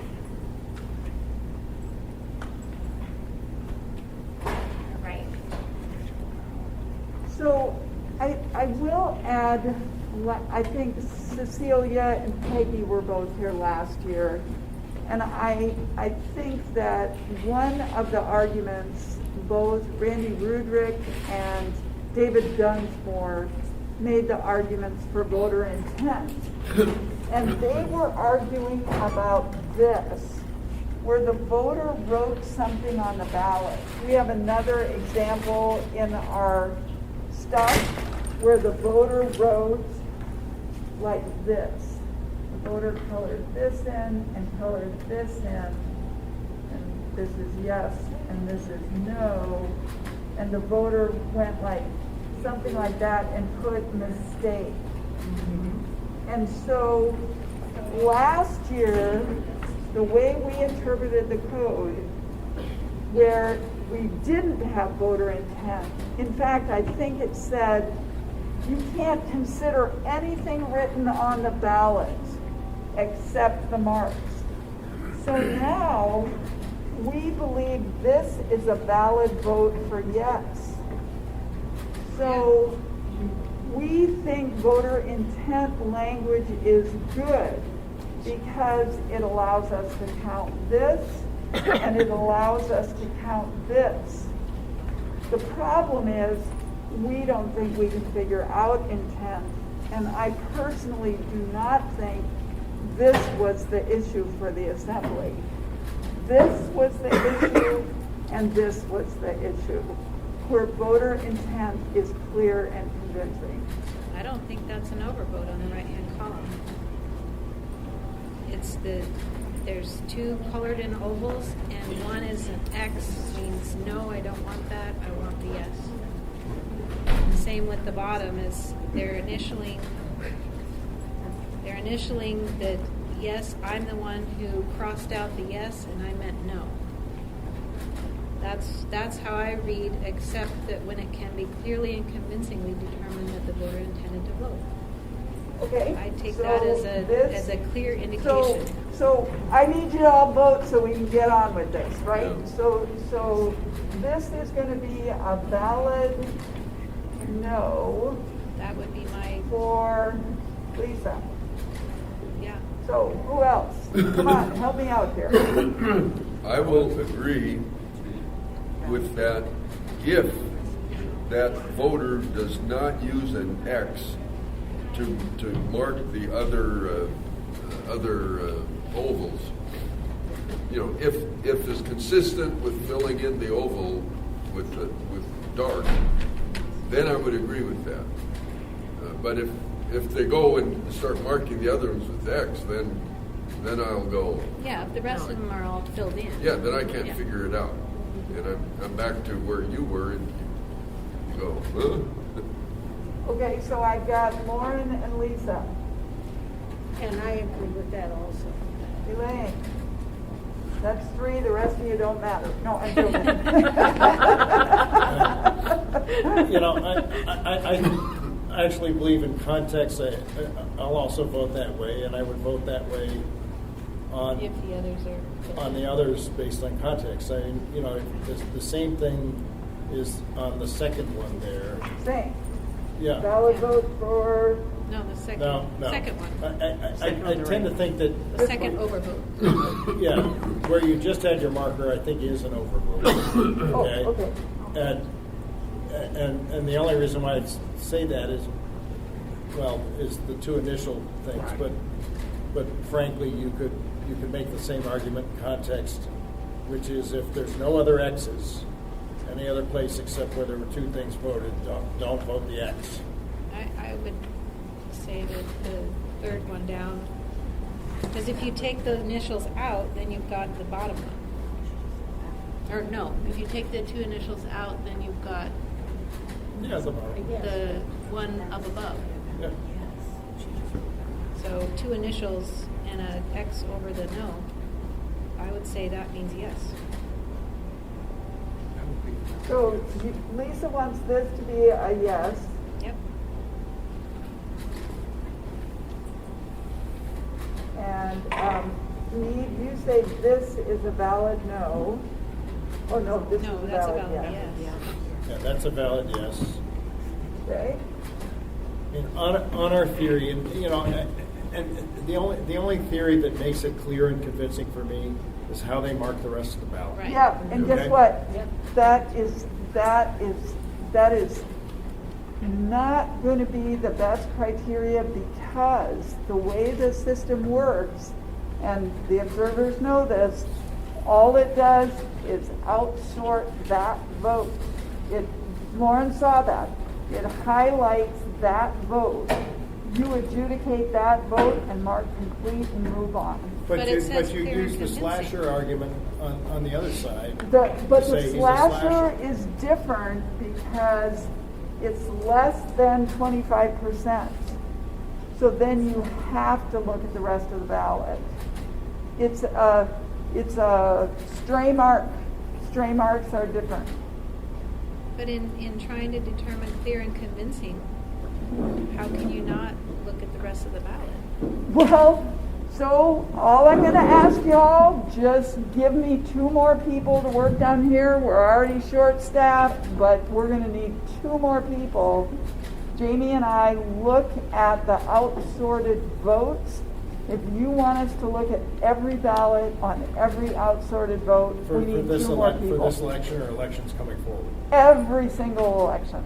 Well, For this election going forward, we can finish this election, but going forward, yes, if you expect us to check the entire ballot for every overvote, then yes, we need more people. For observers, spot them out. Well, we saw these things. Huh? You see the whole vote when you flip it. Yeah, but let's, I really think we can, once you decide this is gonna go really, really fast, And Dee had her hand I up. just say outsorted is just listed in the software program has 6. Right, yep. Okay, that. But are you saying that only when it's stray marks you can go look at the rest of the ballot? Or Well, you can we just go front don't page? always look at the rest Oh, of the no, ballot. okay, but you could look at context. Right. If you needed to. I agree. I Okay, just okay. said we need more people I just if we're wasn't gonna sure. look at every ballot. Well, But I just need some more votes here. Who else is in favor of this? But They want, this is a valid yes vote. This is, yeah, the same reason. so you say this is a valid yes?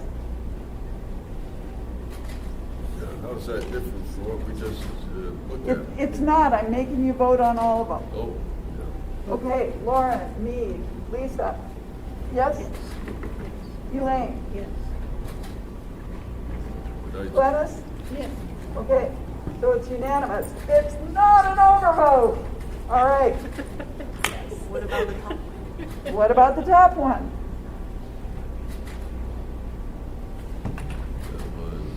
That one's a yes. What's the and in, is that related? The and in the Yes. box? That's reading the code. That's where you mark out one, but you gotta mark out It's the name as it's well as- all of it.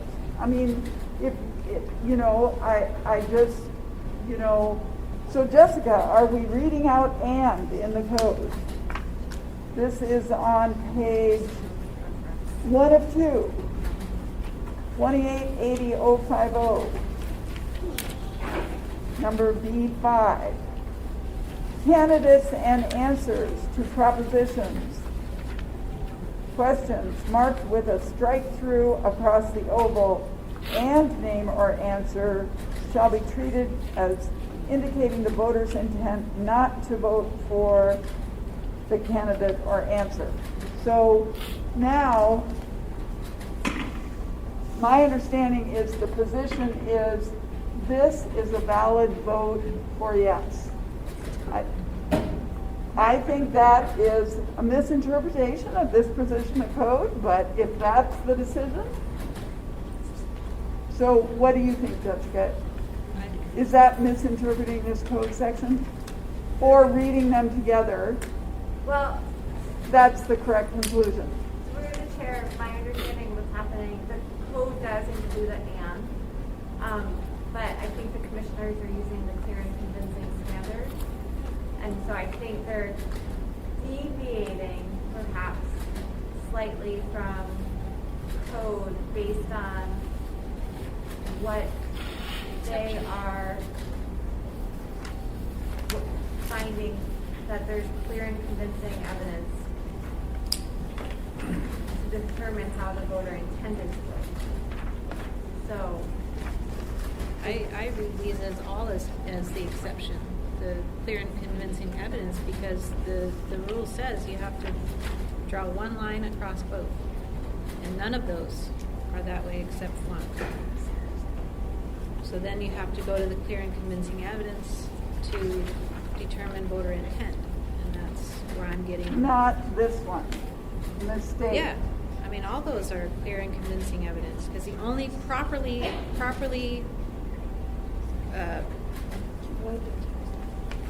voted, canceled vote is that top left. Okay, so how are y'all gonna vote on this one? I say that's a yes. I see 1, 2, 3, 4. Okay, another not an overvote. Again, for me, it's look at context. If that voter isn't a horizontal slasher. And then on this one, you hesitated for a minute on this one, but are you gonna say this is a valid yes vote? Yes. Okay. I'm just trying, but I've got a question about the code here, and I'm looking at page 2, which is this. It says the rules set out in this section are mandatory, and there shall be no exceptions to them. All right? So that was amended, that section of the code was amended. So in the left-hand side, my little scribbling there says, amended, see page 16. All right. But I guess what I'm going to is the next sentence that says the rejection of a ballot or vote for counting under these rules is a final determination and only reviewed in an election recount or election contest. So did they toss that to us in 16 or? Nope, that's in the new code too. Well, if that's in the new code too, what power do we have except advisory? I mean, that's what I'm trying to figure out. Well, you can grant all of these challenges, and if there's an election contest or recount, then we redo all of the votes for that race or measure. Lovely. There's only one thing that's close enough for a recount, which is the school board. So even that isn't. That is. Well, it may be with all of the, are there like over 200, Jamie and Ralph said? 211 right here, and there's 10 more right there. So there's 220 more ballots that are going to count because of the witness signatures. Margin is what, 1,200?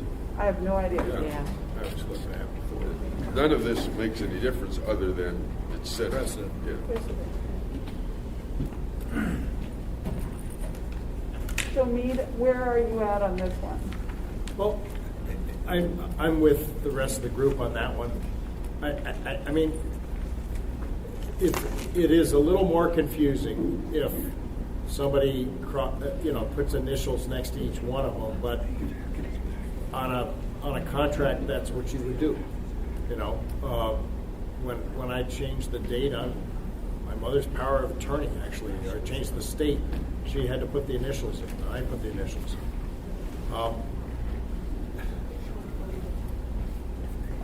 It's a very common thing in contracts. They're initialing a yes and You they're know, initialing a cross out of a no. We had regular ballots, you could ask for a spoiled ballot. That's right. Remember I that? think we have a damn good idea here. We're just going to get rid of all this crap. What is it, Ralph? I think you read some mandatory rules without exception, except there's this clear and convincing. Do we know what that standard is? Yeah, it's That on seems the very, last very high. page of the handout. And what the clear and convincing, Jessica prepared this for us. It says, a firm belief or conviction about the existence of a fact to be proved, characterized by evidence that is greater than a preponderance but less than proof beyond a reasonable doubt. Of course, it's a criminal standard in a voting, so it's, again, not particularly helpful, but this is what it says. All right, so can everybody else, Mead said yes, everybody else says yes on this one, right? Yep. Okay, we're done with that then. Now we can start going through the documents, and I think you've got your big old packet here, and I think this is going to be very easy because the challenges are all this, and you're going to just grant all of the challenges. So So be careful that you don't mix them up because they are in perfect very order. Well, specific order. this one's like upside down. There might be some that are upside down, but I would just encourage you to not get the Can we out of flip order. them right side up so we can? Yeah. So the first one is John Henry. He is challenging 3 ballot numbers. If you look on the first ballot on that page, it was considered an overvote, and your vote, red. Great, I've got one here. So are you marking these down too? Oh, you have that? Nope. You should get yourself a packet. We're gonna have to mark these down. So I believe that this is that you would grant the challenge on ballot 1, 3, 10, 40, and that it would be a valid vote for Reese. Yes. Is that correct? Yeah. Yep. Yes. do we have any more copies? No. So I have the originals here. Can I write on the originals? I've got a copy here, Seth, if you want. I'll read off his. Okay. I feel uncomfortable writing on the originals. So, on the second ballot, the ballot is, Do we do anything on you these don't need papers, to do or just anything. look? On the second one, it's Proposition 5 on the back of the ballot. And the challenge is that we adjudicated that as an overvote. And so based on our interpretation, that would be a valid vote for yes. And the next ballot is that was on school board seat A, and on that ballot, that was adjudicated as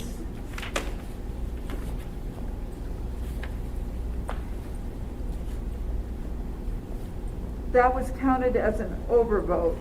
So the way we handle these ballots is we talk about a hesitation mark, and if it's less than 25%, it doesn't count unless the voter voted that way all through the ballot. If it's more than 25%, it's considered an overvote. And we adjudicated this as an overvote. Say, So- perhaps they didn't write anybody in. So, It doesn't matter. The oval is colored in more than 25%. And the reason that we do that is we don't want to guess. We don't want to make an interpretation.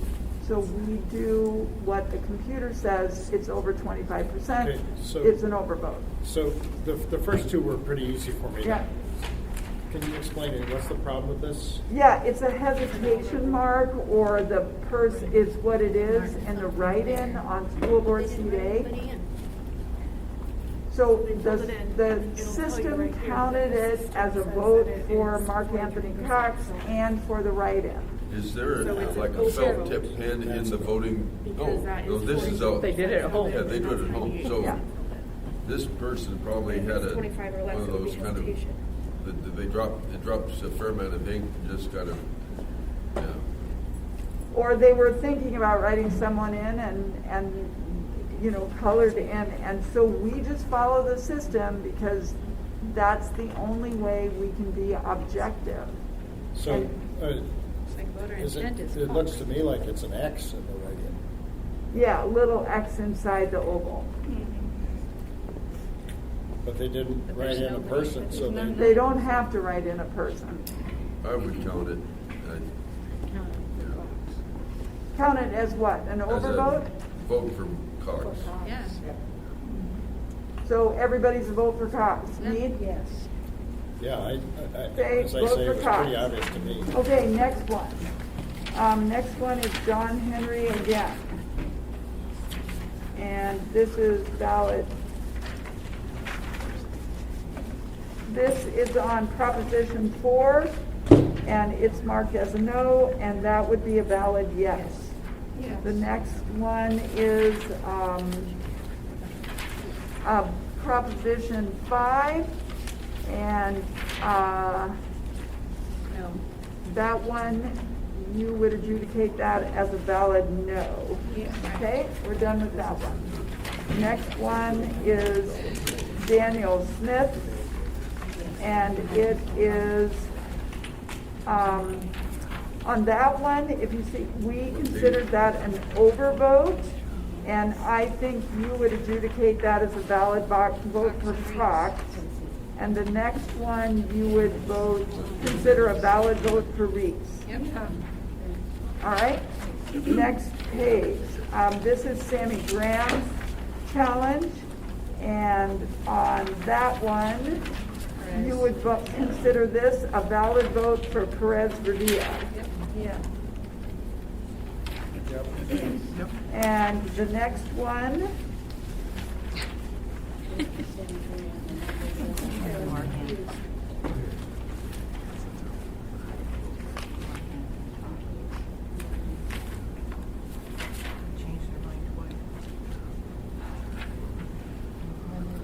that's weird. So this one is much more complicated. Because there are specific rules for write-ins. The code says that that we can count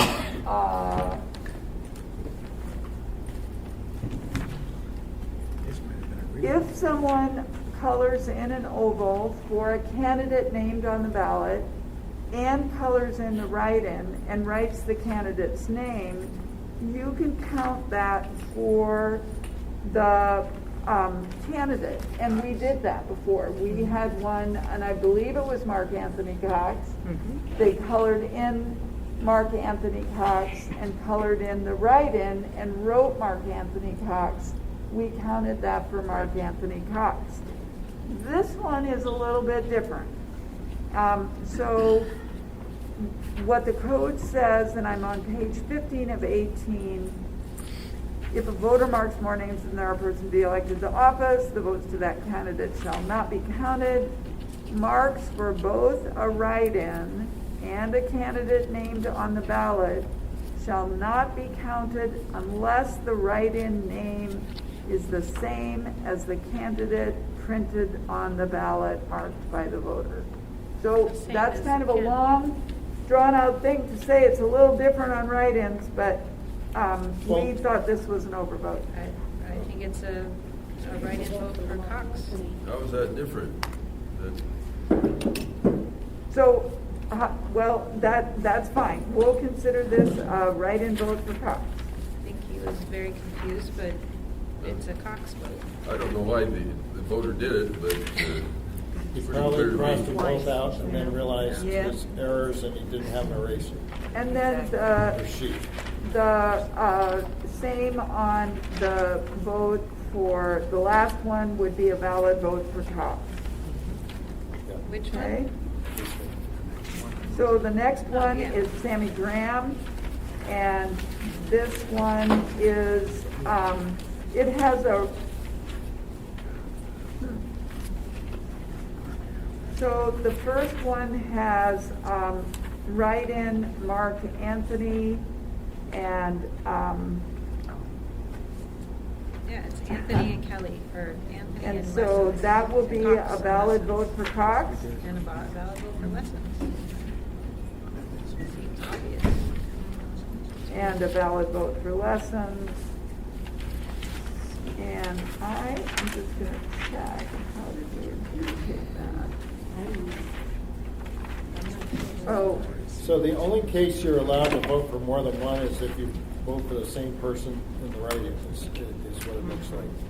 Because in a weird way, on this one, if you're not allowed to vote for more than one, I'd say the Anthony vote is valid and the Lessons one is not. But But they're two, if they were different names, maybe. if they were different names, but they're the same name. Vote, but if it's the same name, I think he's just. okay, I've never seen voters do that. so we've got that one. The next one is, this is a valid vote for Reese. And the last one is, What did we decide on the previous one? valid vote for Reese. The previous one? It's a valid vote for Cox. Valid, it's not a valid, it's not. Lessons, we already counted Lessons. So I think we counted, we counted the write-in, and now it's gonna be a valid vote for Cox. And, for the last ballot, Reese.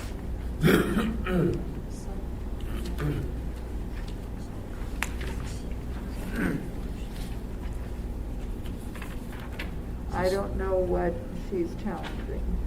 Is this one where the lines are through the names? Yeah.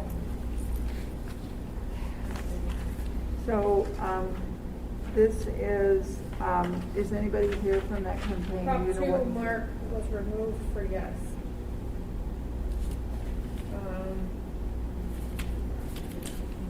The rest of them were left as ambiguous, so. Or was left as ambiguous.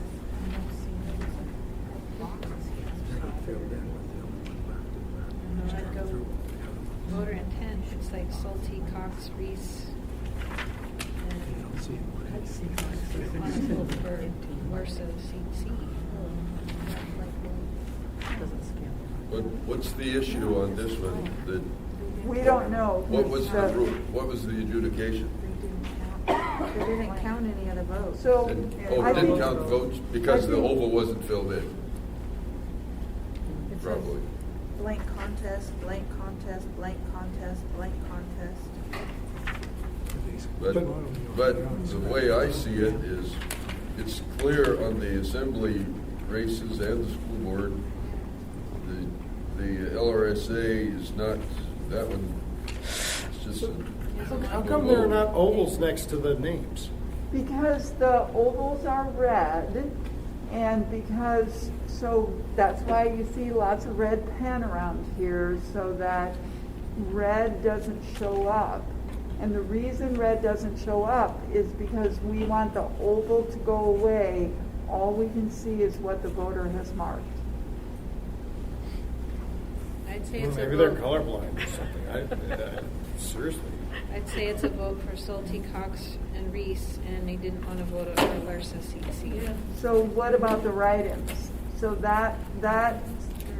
There's nothing there. It doesn't matter. So at the top of the ballot, it says to vote, fill in the oval. So they didn't fill in the oval.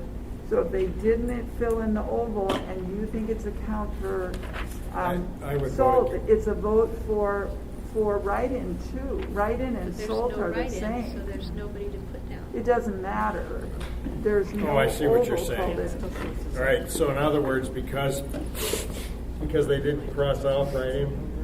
But they were Yes, consistent. that's a good example. They should have crossed off I think write-in. it's a screwy concept on your side to count it as a write-in vote when there's nothing written in. I mean, let's write in like Casper the Friendly Ghost and invisible ink. It's an undervote. I would They say voter didn't intent is vote Salte, Cox, in and that Reese. race. So if you use your argument from earlier, look at how they voted in other races. In 1, 2, 3, 4, 5, and 6, they colored in the oval. Yeah. I would vote to reject. Reject. Yeah, the only reason why is because our argument is consistency and context, and this person voted 2 different ways, didn't use that. I guess if it says fill in the oval, for God's sakes. Well, he got the one that if you don't like it, then cross both things off, which he did. He or she did. So what's your vote? Either overvote on the assembly races and the school board races, or what do you want to do? I want to get you out of here before midnight. I would say Salte, Cox, Reese. Okay, so we got a conflict Yes, here. yes, That's yes. all right. Make a You can motion. vote me down. Go ahead. Hey, we'll be the first vote that we have that's not unanimous. Yeah. Oh, I think Lisa fine. voted one other thing. Oh, It okay. wasn't unanimous. Okay. So. Oh, yeah, way back. Not on these, but So, Lauren, how are you going to vote? Is it an I'm under- okay with Salt, Cox, and Reese, and a nameless write-in. If you want to record it as nameless write-in, I don't care. Okay. And then all the propositions as filled in with you. Okay, so thank you all for that consistency. Elaine? I'm for that also. Okay, thank you again for that consistency. Glennis? All right, so it's a valid vote for Salt, Cox, and Reese. Consistency is clear intent. All right, next one, Niall Sherwood Williams. Vasquez, Murray, Reese. No, yes, no. I'd say go with the check marks. So It we might be colorblind. adjudicated these. This is all the same ballot. Oh, it is? Oh, okay, so we adjudicated these as undervotes. The code says that you need to color in the oval. These are considered stray marks. They are behind the no vote. They are, or the candidates. They are not in the ovals. So these are considered undervoted ballots. But seriously, do you have any question that they didn't mean to vote for those people? I do. I do not know what this voter intended. I think that this, so the rules say color in the oval, or you can make an X or a star or a slash or a line or a check or an asterisk or a plus in the oval. I mean, if we read the state code, which is on the top of your thing here, wherever that is. It also says don't do any initials. I didn't see that. But the state, we took that out of ours. So our code used to say that. Okay. It says a voter may mark a ballot only by filling in, making X marks, diagonals, horizontal or vertical marks, solid marks, stars, circles, asterisks, checks, or plus signs that are clearly spaced in the oval opposite the name of the candidate. I mean, we're trying to apply this uniformly. I'd say he's consistently checking the right side of everything. He might be colorblind, but can't see the red. I'd say the voter intent. That's my opinion. Voter intent, go with check marks. They're consistent. They're all on the right side. He can't read direct well, neither are these people. I'm going with voter intent. And it's clear and convincing to me that he's, he or she. Okay, Lisa says vote them all. Me. Check marks. Vote all the check marks. Me. Check marks. I think. Glennis. I have a quote to this. No. Elaine. You know, it says fill in all the blanks, and he checked everything, so I say no. Lauren. Yes. Okay, so that one is going to be counting all of the check marks. Next one, Sammy Graham. We have on this one a slash through Murray and Cox. Based on what I understand, this would be a valid vote for Cox. Wait a minute. The next one is. I got 2 check marks. No, you go on. Go to the next. They're all the same. It is an X through Zalatel. It is a valid vote for Hensley. Barbara, here you are. Uh-oh. I have. The problem was that there were two, there was a double There was entry. 2 ballots because Mr. Williams wrote down the same ballot 3 times. Oh, sorry. And he gave you 2 Sorry. copies of that ballot. I figured it out. I just was moving on. So we moved on to the next one, which says Sammy Graham 46. Top batch is 71-1-99. Okay, I'm with you. So the Okay. ballot is a valid vote for Cox, and then the second Yes. one is a valid vote for Hensley. Okay? Next Yes. one.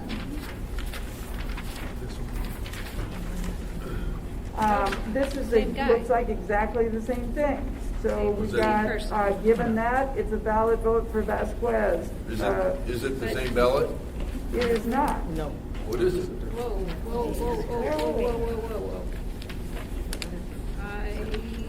You sure it isn't the same ballot with just a different complainant? I do not know that. We will check. It looks like the same ballot. There's a little 2. Yes, it is the same ballot. Same exact marks. We've got 3 copies of the That's a same ballot is duplicate. what That is a I read. 1, 2, 7. They both challenge the same thing. You're right. Yeah, okay. So this is ignore because this was already granted.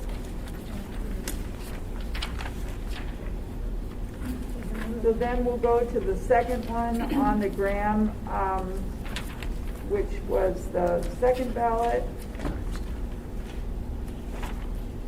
and that one was marked as an overvote for, on that school board seat B. Isn't This that the is same the exact same thing we one? looked at before. We already did We this. decided that was, as a vote for Same, reason. this is not, yeah, we can't, I'm not for vote early, vote often.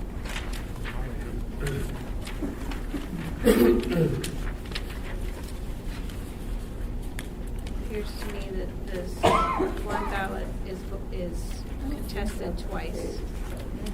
That doesn't have a timestamp on it. We just don't know where. Yeah, but look at the date, it's from 4/6, and the ballot number is 26845. So, Okay, it's the 6th page from the front. Maybe. No, it's not. No, you're right. Okay, that was similar thing. yeah, it was But another different hesitation mark, school but it board isn't seat. the same ballot.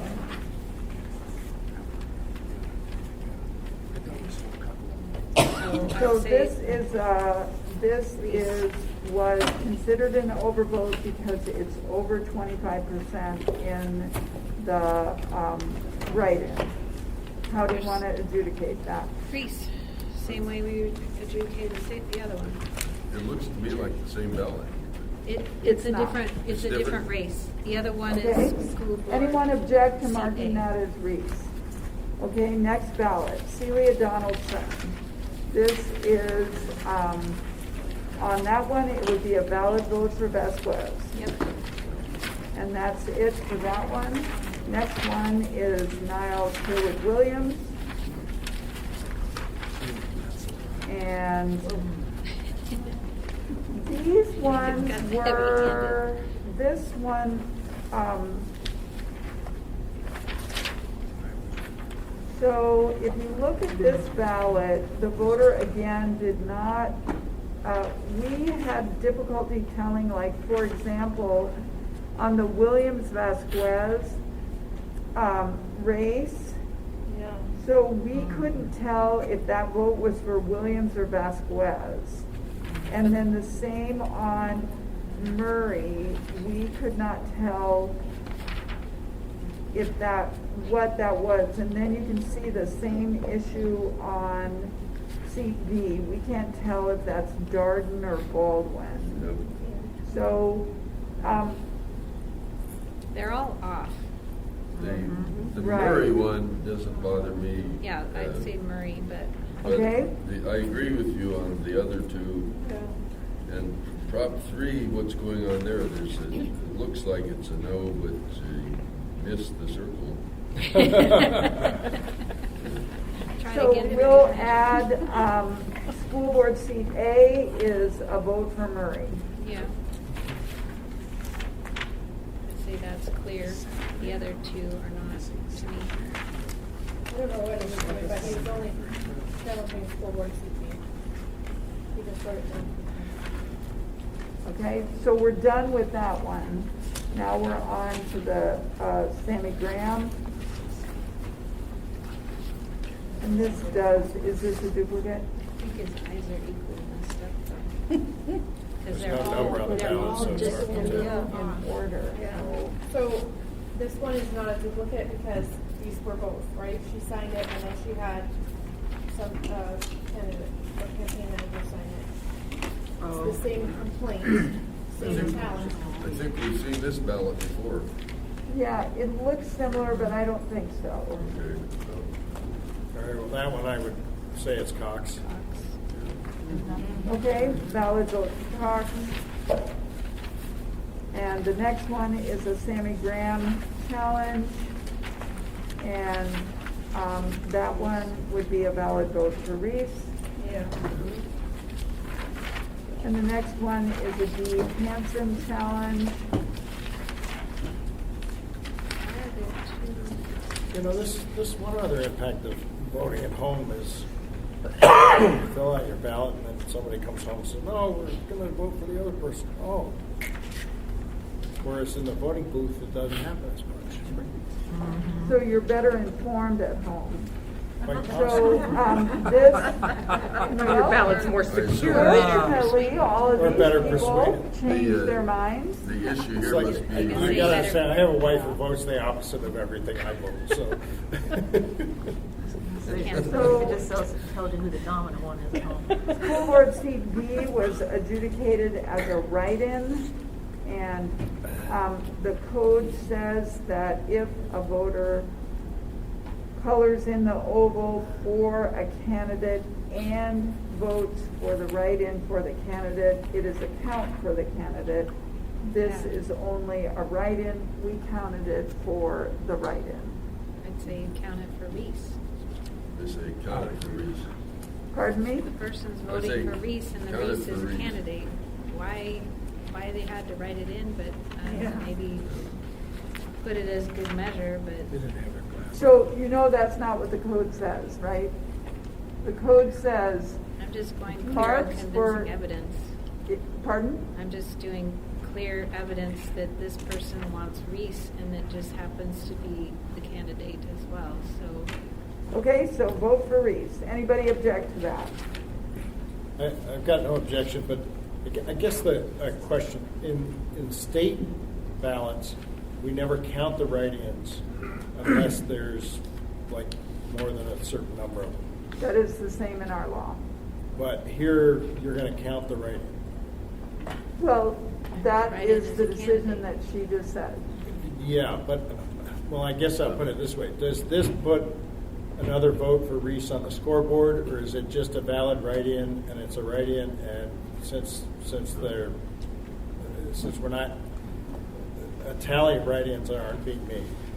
We counted it as exactly as you said, but we are going to change it if there's a recount or an election contest and count it for Reese, if everybody agrees with Lisa. It's clear. No objection. Clear intent to me that. Yeah, it's clear intent, but it just won't put points on Reese's scoreboard. Yes, it will. Unless it. If unless we you do determine- what she says, you are changing, we did it the way you said, Meade. Lisa Oh, I is see. telling us all to adjudicate this differently.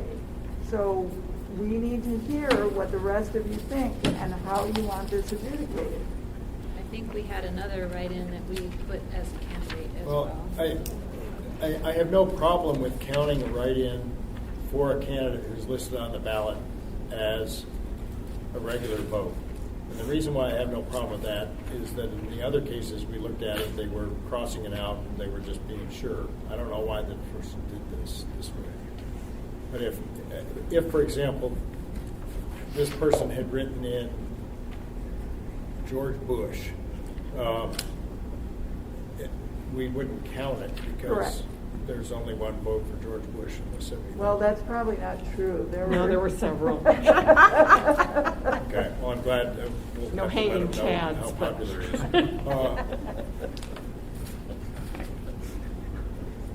Former resident, very nice, actually.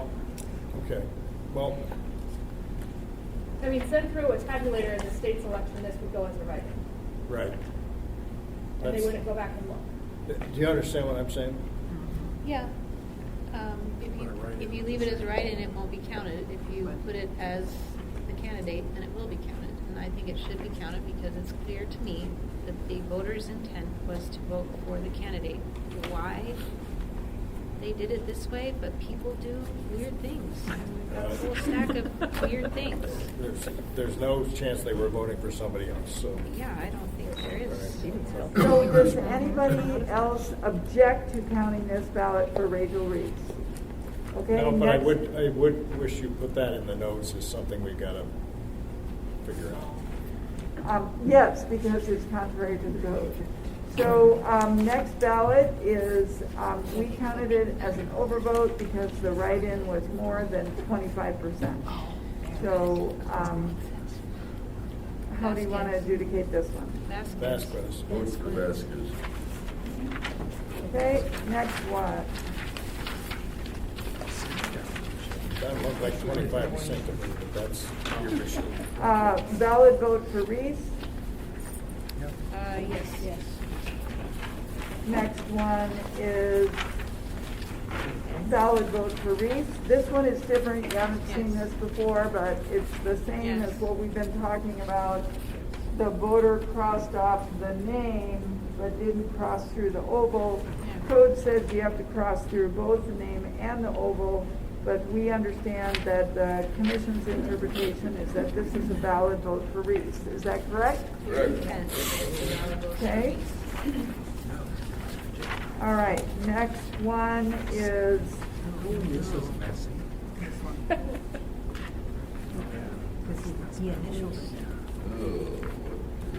I'd say Oh, I you see. go with the X's. Yeah. They're all X's except it's crossing out Roy's initials, so it goes to the last one on the right.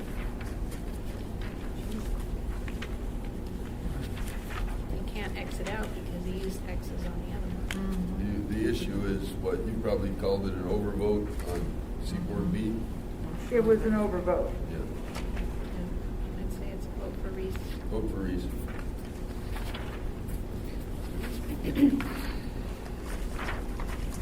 And I'll agree to that because they put their initials there. It says don't put your initials. Yep. Right.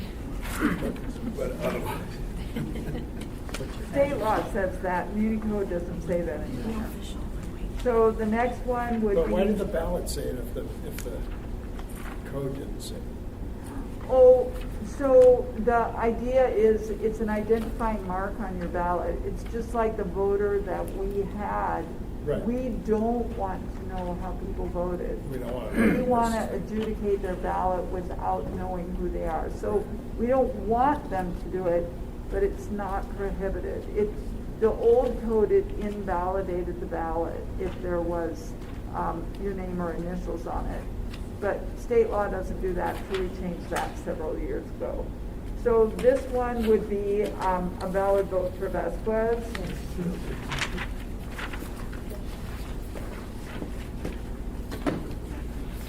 The other one's top 5. Top 5, no. What's the issue here? And a valid vote for Prop 5. Oh. A valid no vote for Prop 5, I would say. And the last one is a valid vote for Cox. I've got Brian Flynn and Sammy Graham. And this would be, gosh, we have this example up on the board. So, That's why we did the initials for both, because this was the exact same situation. They initialed next to an X and they initialed next to a bubble. And They because sure we did, couldn't didn't they? do voter intent, we counted that as an overvote. I'd say Cox and Reese.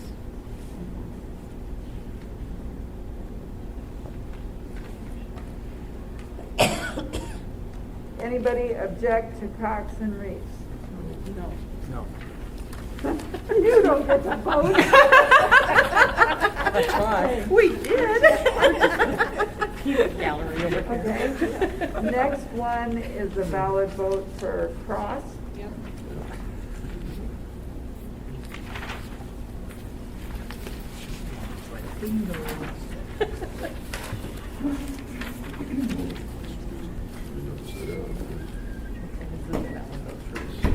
And the last one is valid vote for Reese. Last one is valid vote for Cox. And that's it. So I think there's one thing we forgot about disclosures, and I know you had a disclosure meeting. The two of us had a conversation about that. It was a short conversation. More kind of a description of the challenges. Nobody was trying to convince me to support any issue. Just so the record is clear, you mean Celia Donaldson. Celia Donaldson and I All had right. one conversation during a break. And then I should also say that I think we may be hearing from Liz Vasquez about ballots not mailed to Well, another point. you've talked to her about that? I don't think I talked to Liz about it at Oh, all. okay, I'm sorry, you're making it a different disclosure. Right, I'm making a second disclosure now because it just did. I think Sammy Graham and somebody in the mayor's office, it wasn't the mayor, I can't remember if it was Bryce or somebody else, said there's an issue rising in Sand Lake about ballots that haven't gotten in. I said, okay, I'll keep my eyes and ears open. Okay, Lisa, do you have any disclosures? I think Dee gave you the parameters a little bit earlier. Any voters or any observers or anything that came before us that you need to disclose that you talked to before this meeting? No, I just flew in from Ketchikan yesterday. No voters down there, huh? Yeah, I didn't see much other than the ship, so. Glennis? Yes. So, do we do the adoption now? No, do you have any disclosures? Do you have any disclosures? Did you talk, we forgot to do it earlier.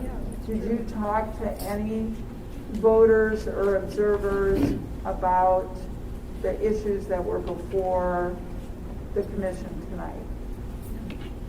Okay, Elaine? No, I haven't. Lauren? I have probably talked to, I don't know, I would say somewhere between 24 and 50 people who've come up to me and just expressed concern about election security and just kind of in general, those types of things. And I've counseled them that I thought the election crew was doing a fine job with things being valid. So that's basically it. I don't really have any particular names. I mean, I think a lot of them were people I knew, but I don't even remember what they were. And then I got a call from a woman who I didn't know was an observer, but when we went through this stack, I saw her name in there, and I don't even remember what candidate she was observing for, but she just had two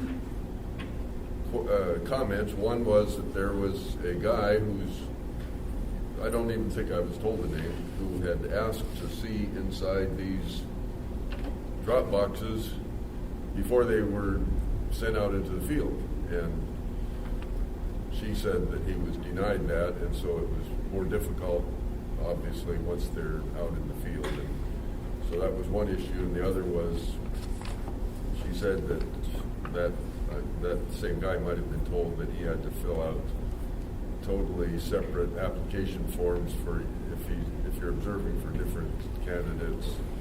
And I, through a circuitous route, ended up communicating with Jamie, and she told me what really was happened, and all I did is call back and said, this is what happened. As far as I know, the issue was resolved. So I had those conversations. It didn't affect me and how I thought about anything, or other than just trying to pass on helpful comments to I think dispel the thought that somehow Alaska and Anchorage elections are somehow tainted. I want to just let them know they're, as far as I can tell, being done well. So I think that's much more. Dee, did you have anything else on disclosures? No. Okay. Can commissions meet after midnight? I know the assembly can. I could not find, obviously it's a rule for the assembly and charter no less. And there are commissions and boards that have adopted that rule, but I could not find it as applied to the elections committee. And to be frank, I've spent about 45 minutes looking Well, I would like to not meet past midnight, so you've got about 5 minutes. We're at the complaints, is that correct, Glennis? There's no way we can prepare your report for you in 5 minutes. You know, I think the agenda says we have to take a 30-minute break to go prepare your report. So I'd also like you to review all of the complaints. I counted them up. Do you remember how many I counted, Mead? No, there's a bunch. Yeah, I'm thinking it's probably like about 28 complaints that we've had. And we've answered all of them except for 3. And we have 3 that remain. One concerns Dropbox workers on election night. Well, actually there's 2, but we're going to answer those together. There's another one that concerns, this is the wrong one. There's one other one concerning phones. So it's, there's 2 complaints filed on that we're answering together, and it's observer phones. And then the third one that I think is really important is the one about the mail in Sand Lake. So we did hear about that. We did get a complaint from an observer, but Dee and I just have not had a chance to finish that. We did ask the post office in the Anchorage post office for information and asked them to get back to us by 5 today, but they said that they couldn't do it. Someone was out, they could do it tonight and get back to us tomorrow. So one of the things that I did ask Glenna is if there's a possibility, you've completed your adjudication.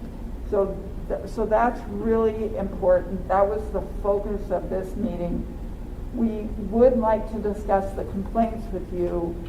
I think since the complaints are not adjudicatory, they might be able to meet. I'd like you, some of you, or as many of you as possible, to meet in person, but it's possible they wouldn't necessarily need a quorum because they're not going to be voting on any adjudicatory matters. Is that right? Well, I don't know about that. You think because it's an adjudicatory body, they need to have a majority? No, I think because it's a publicly noticed body, they need a quorum to transact any business. No, I mean to have a quorum, but I meant that some of them could be telephonic. Oh, yeah, no, that's fine. Yeah, that's all I'm saying. Yeah, so I would like to recommend, because it's almost midnight, that you continue this meeting until Thursday, if you would please. And I don't know what your schedules are. I did check with Mead. He said that he could meet Thursday from 9 till 11. And I don't know about the rest of you. Thursday of this week? Yes. Certification is next Tuesday. So if Mead said he could also meet on Friday, but I told him the lawyers didn't want to come in on Friday. But I can meet on Saturday afternoon.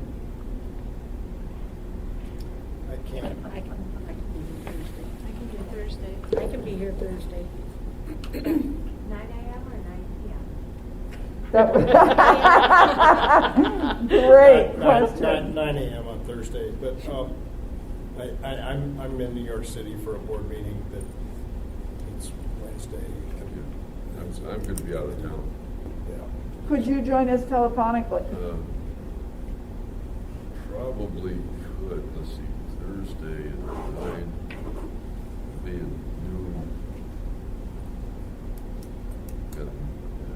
I'm guess- in board meetings. I'm just busy from early morning till late. Madam Chair, I'm available next Tuesday almost all day except for I think 3 o'clock or no 11 o'clock.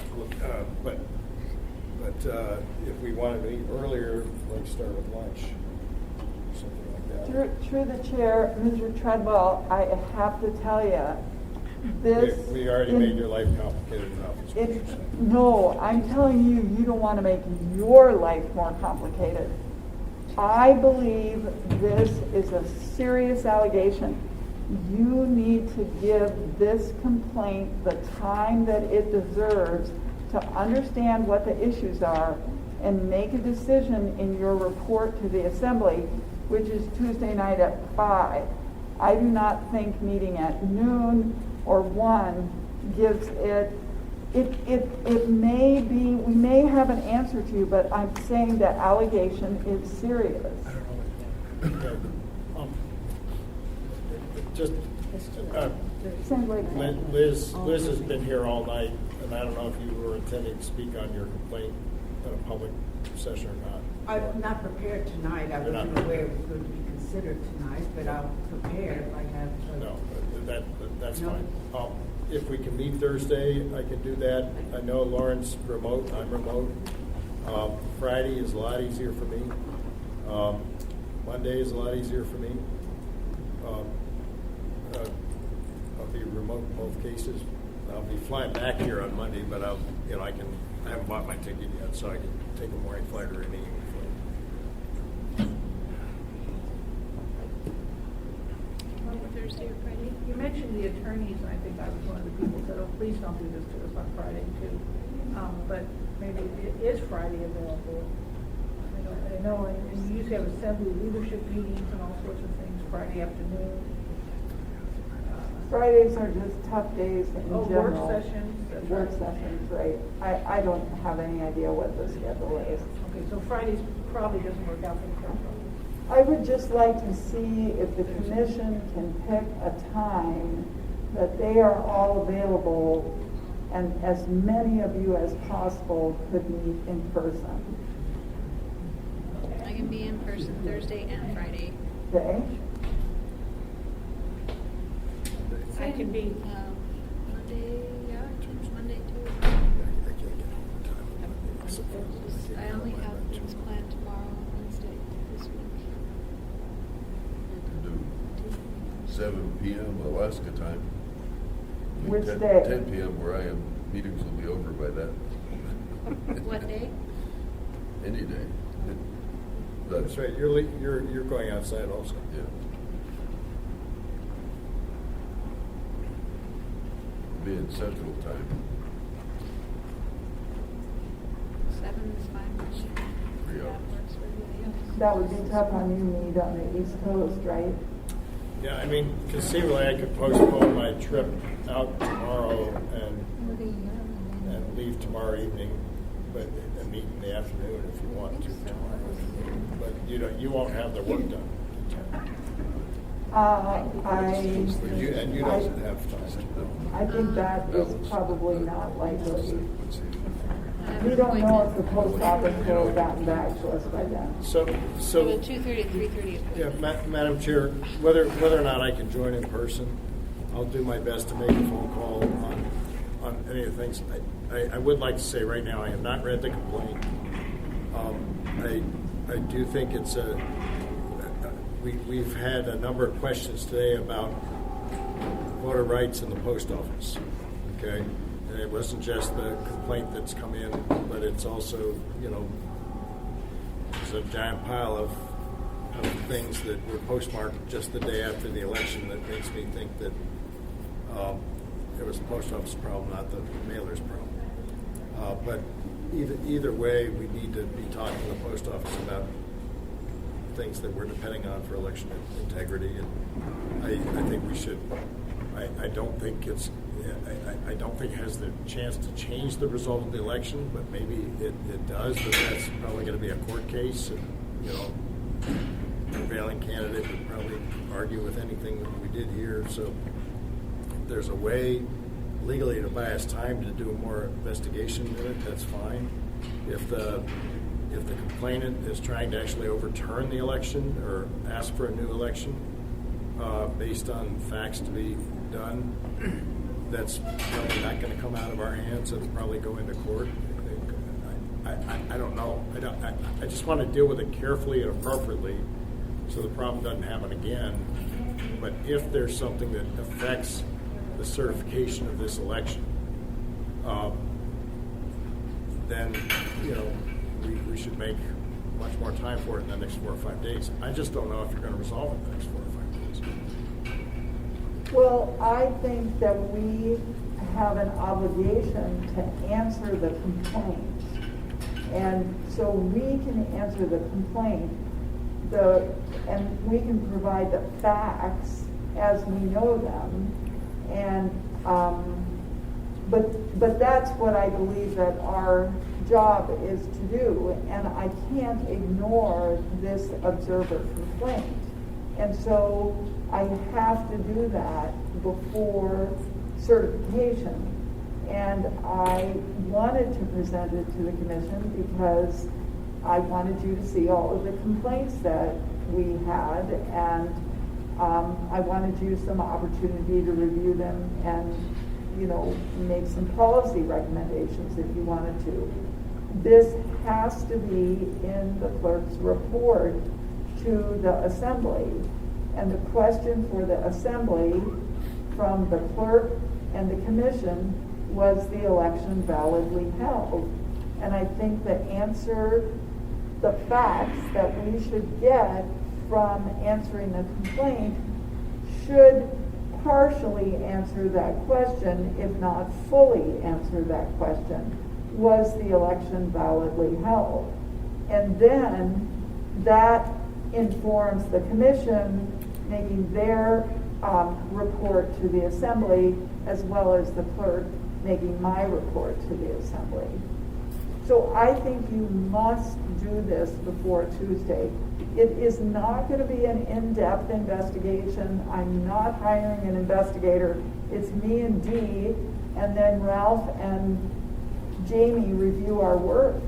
And we had another one that we did last week, and we just attached emails to it so everybody can see. We're not trying to hide anything. We're trying to find things out. And John even had a little moment of fame. His little documents got attached to a complaint. Your little text. Oh, yeah. So he did a little test, and I attached that to the complaint. So we're going to provide whatever we've got. But I think you have to consider that information before you sign your report to tell the assembly that the election was validly held or not.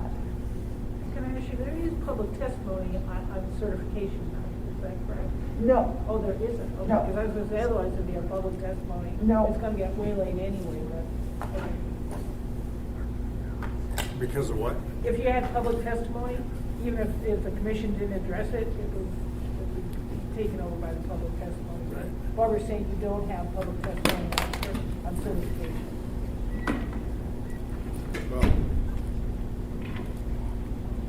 Well, Madam Chair, just do we have a time that works?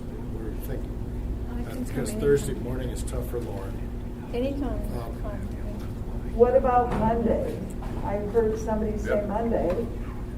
Is that putting it too far forward now? Nope, Monday isn't a problem. Tuesday is a killer because we've got the meeting at 5. There's no way we can get ready. So Monday is fine. You can do Monday. Monday's fine for me. I can do Monday. Yeah, I can do So Monday. you get to pick the time since we know you're traveling. I can do it by phone. Yes, you may.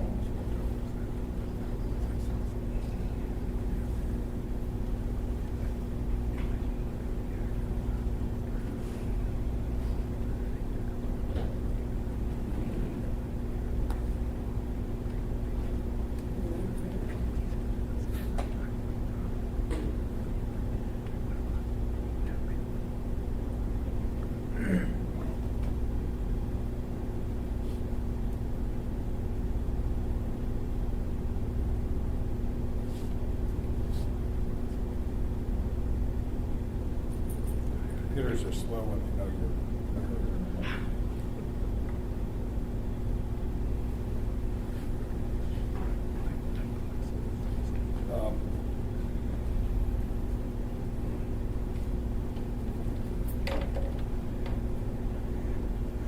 Yeah, so the last flight out that I would take is probably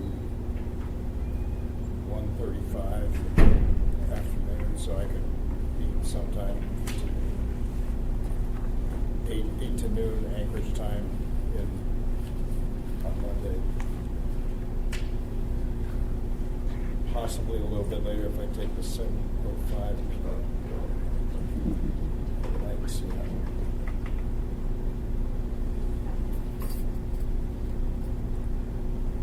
So what time would work for people in Anchorage? 8, 9, 10, 10 to noon? How long do we need?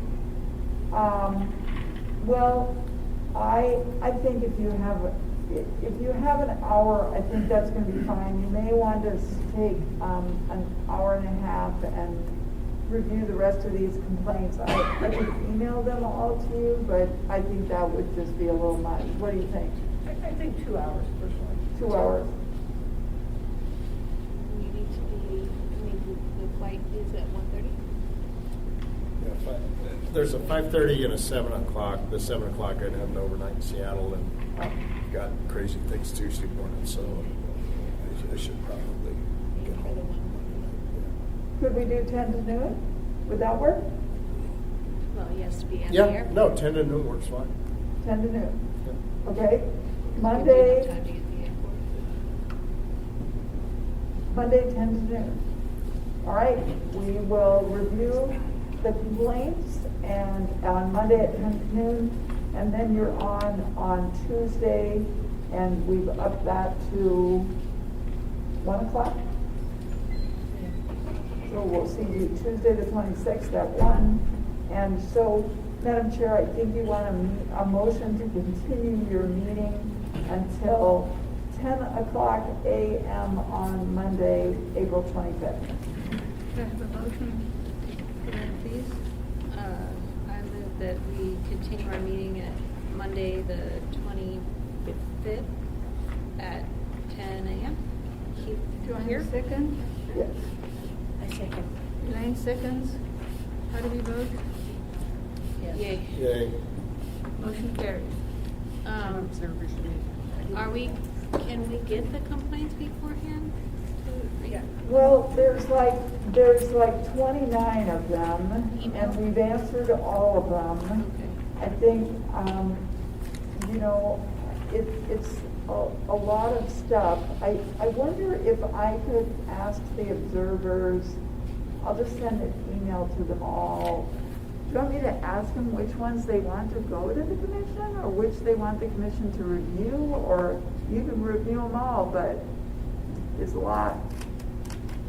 Well, if we're reviewing a bunch and we meet at 10 o'clock and are expected to understand what the heck we're supposed to be voting on or reviewing, it would be helpful for me anyway to have some idea beforehand. I'm really. I think that's true, Barbara. Okay. To do an adequate review. I didn't realize that it was observers' preference as to whether a complaint was further published. Seems to me Well, that's an so election issue. I think what the code says is that, and I don't have it, Jessica, can you look at it for us? What does it say about observer complaints? It says that the clerk answers, and then they can appeal my decision to the commission, and no one has appealed any decisions to the commission. And have they seen most of the decisions? But quite a few we did this week. Yeah, we emailed them all, except for the. Maybe you're right in that we don't, that the commission does not need to look at ones that aren't appealed. Okay, well, I guess we need to figure that out. I mean, I don't want to spend a lot of time on worrying about the pens and the voting booths at, I understand that was a serious complaint and we took it seriously, but I don't want the commission to spend time on that. Does it just then become part of a report or a book, or where do these land? Right here in this really cool little book that says. Are the complaints. observers making the complaints? The observers making the complaints? Yes. Yes, So these are all if the observers. observers make the complaints and you respond to where the observers are satisfied, then why would we even be involved? Well, the only thing I think is that some of them might be policy issues that you might want to discuss. But we can talk about that in a broader context. I just don't think you want to have me crash your email box. I think I crashed Daniel's with all Well, of these. I'd rather you crash my email box than to load me up at 10 a.m. and expect me to figure everything out Yes, in 2 that hours. too. Reading through the complaints, figuring it out, what we're supposed to do, voting and all that.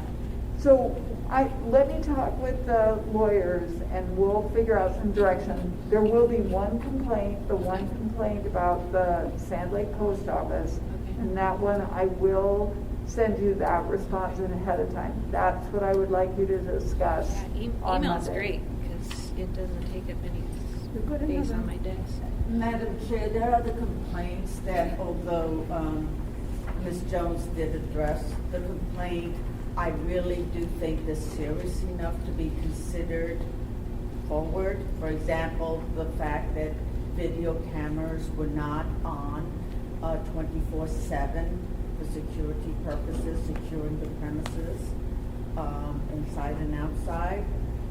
There's also very serious concerns about the ballots that are returned by the Postal Service. When I saw this myself, they were unsecure over to a corner on shelves. That needs to change in the future. I mean, I don't think that provides any security. I mean, having all these thousands of returned ballots. So there are serious complaints. While we worked with Ms. Jones, and yes, she did answer them, and to a certain degree, she accommodated our concerns, but they're not totally resolved. In other words, those packets over there, something needs to be done, inventory by name and address, and something needs to be done other than what was done. I mean, she did what she could under the circumstances, and we really appreciate that, truthfully. But things I think need to be addressed. I think the fact that this supposedly is a secure area and you just can walk 20 feet over to a non-secure area, there is no partition, there's no security, there's no locks, is unbelievable to me. I mean, this will not pass muster as far as security systems. This isn't. And the fact that nobody could tell me how many blank ballots were in there when I came on the tour, I was flabbergasted. I really was. Nobody could tell me exactly how many ballots, for where exactly they were going. There's a lot of security risk in this operation right now. And I appreciate Ms. Jones. She's been very amenable to try to do under the circumstances quickly. Also, there's the timeliness issue that we were dealing with, If we had kind of jump up and down and request a full inventory of the 18,000 plus ballots that were returned, that probably would not have been realistic.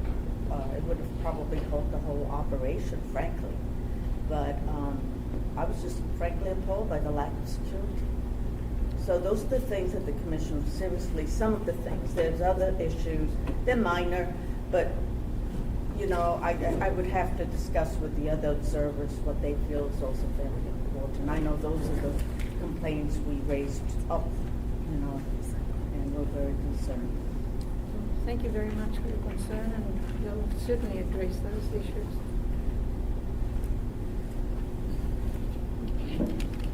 I was going to say, it seems like there's, you have your challenges to sort of conduct of how this was held, or challenges to voter qualifications or something, and those really are a smaller subgroup. And I think what Ms. Vasquez is really talking about much larger policy issues, and maybe the subject of future commission meetings, and those would take a lot of time to address. I'm not sure how many fall in the middle that have to be addressed before Tuesday. My guess is the smaller ones are really very small. He said, she said, issues about phone use, that type of thing, versus these, again, much more significant, larger matters that the commission may choose to address.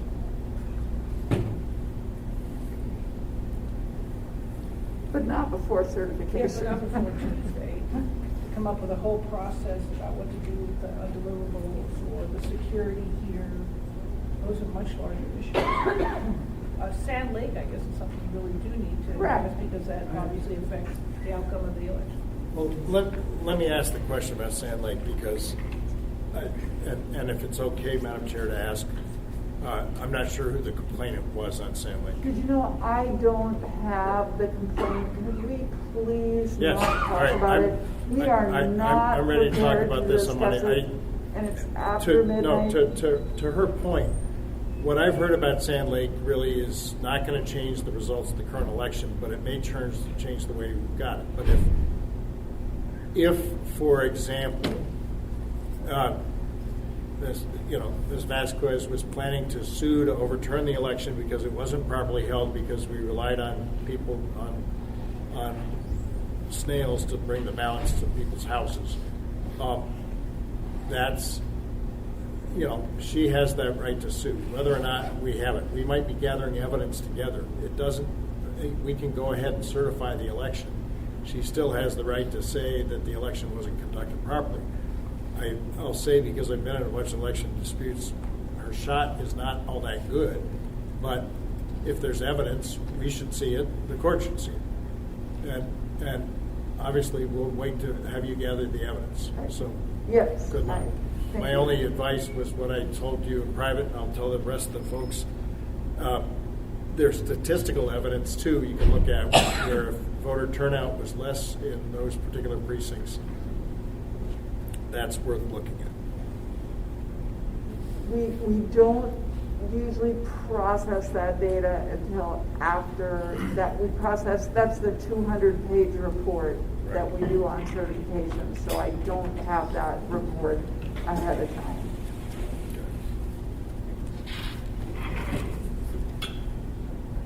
Chair, I move we adjourn. Yes, I'd like to. We're continue. You don't want to adjourn. You want to continue. Recess. I think you already did Continue, that, didn't I you? move to continue. And then, Right. if we could, whatever we're having to discuss or decide on Monday Right. at 10, I sure would appreciate an opportunity to read through something so I have some clue. Like I said, I've been holed up in that ship for 5 Dee years. and I will get the complaint and our response to the complaint and any other information that we have to you by Friday. On Sand Lake. Yes, we can do that by Versus Friday. Others. Huh? That versus all the myriad of Right. other 28 complaints. Yep. But are those the type that maybe the observers do say, yes, we want to continue these, Yes, they should, I should probably send them an email and ask them that.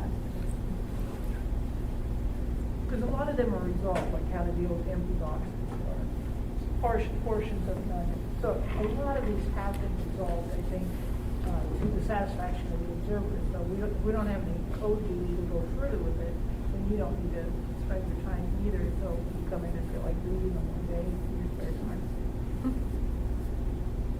So maybe do get a read from the observers, which ones they want further input from the commission. Will do. Okay. Yeah, I'm just asking for pre-notice. Yep. Not wait till 10 on Monday. Please. Location of the meeting, Monday, here? Right. So, If you would like, I can get an all machine brought up over here so anybody on Zoom can see everybody else talking, whoever's talking. You know, I might take you up on that some other time, but I don't have anyone here that can even set it up and plug it in. So if I could pass for this time, I'd take you up on a rain check some other time. If you want to send me a techie, I'd take it. I'll send you the thing.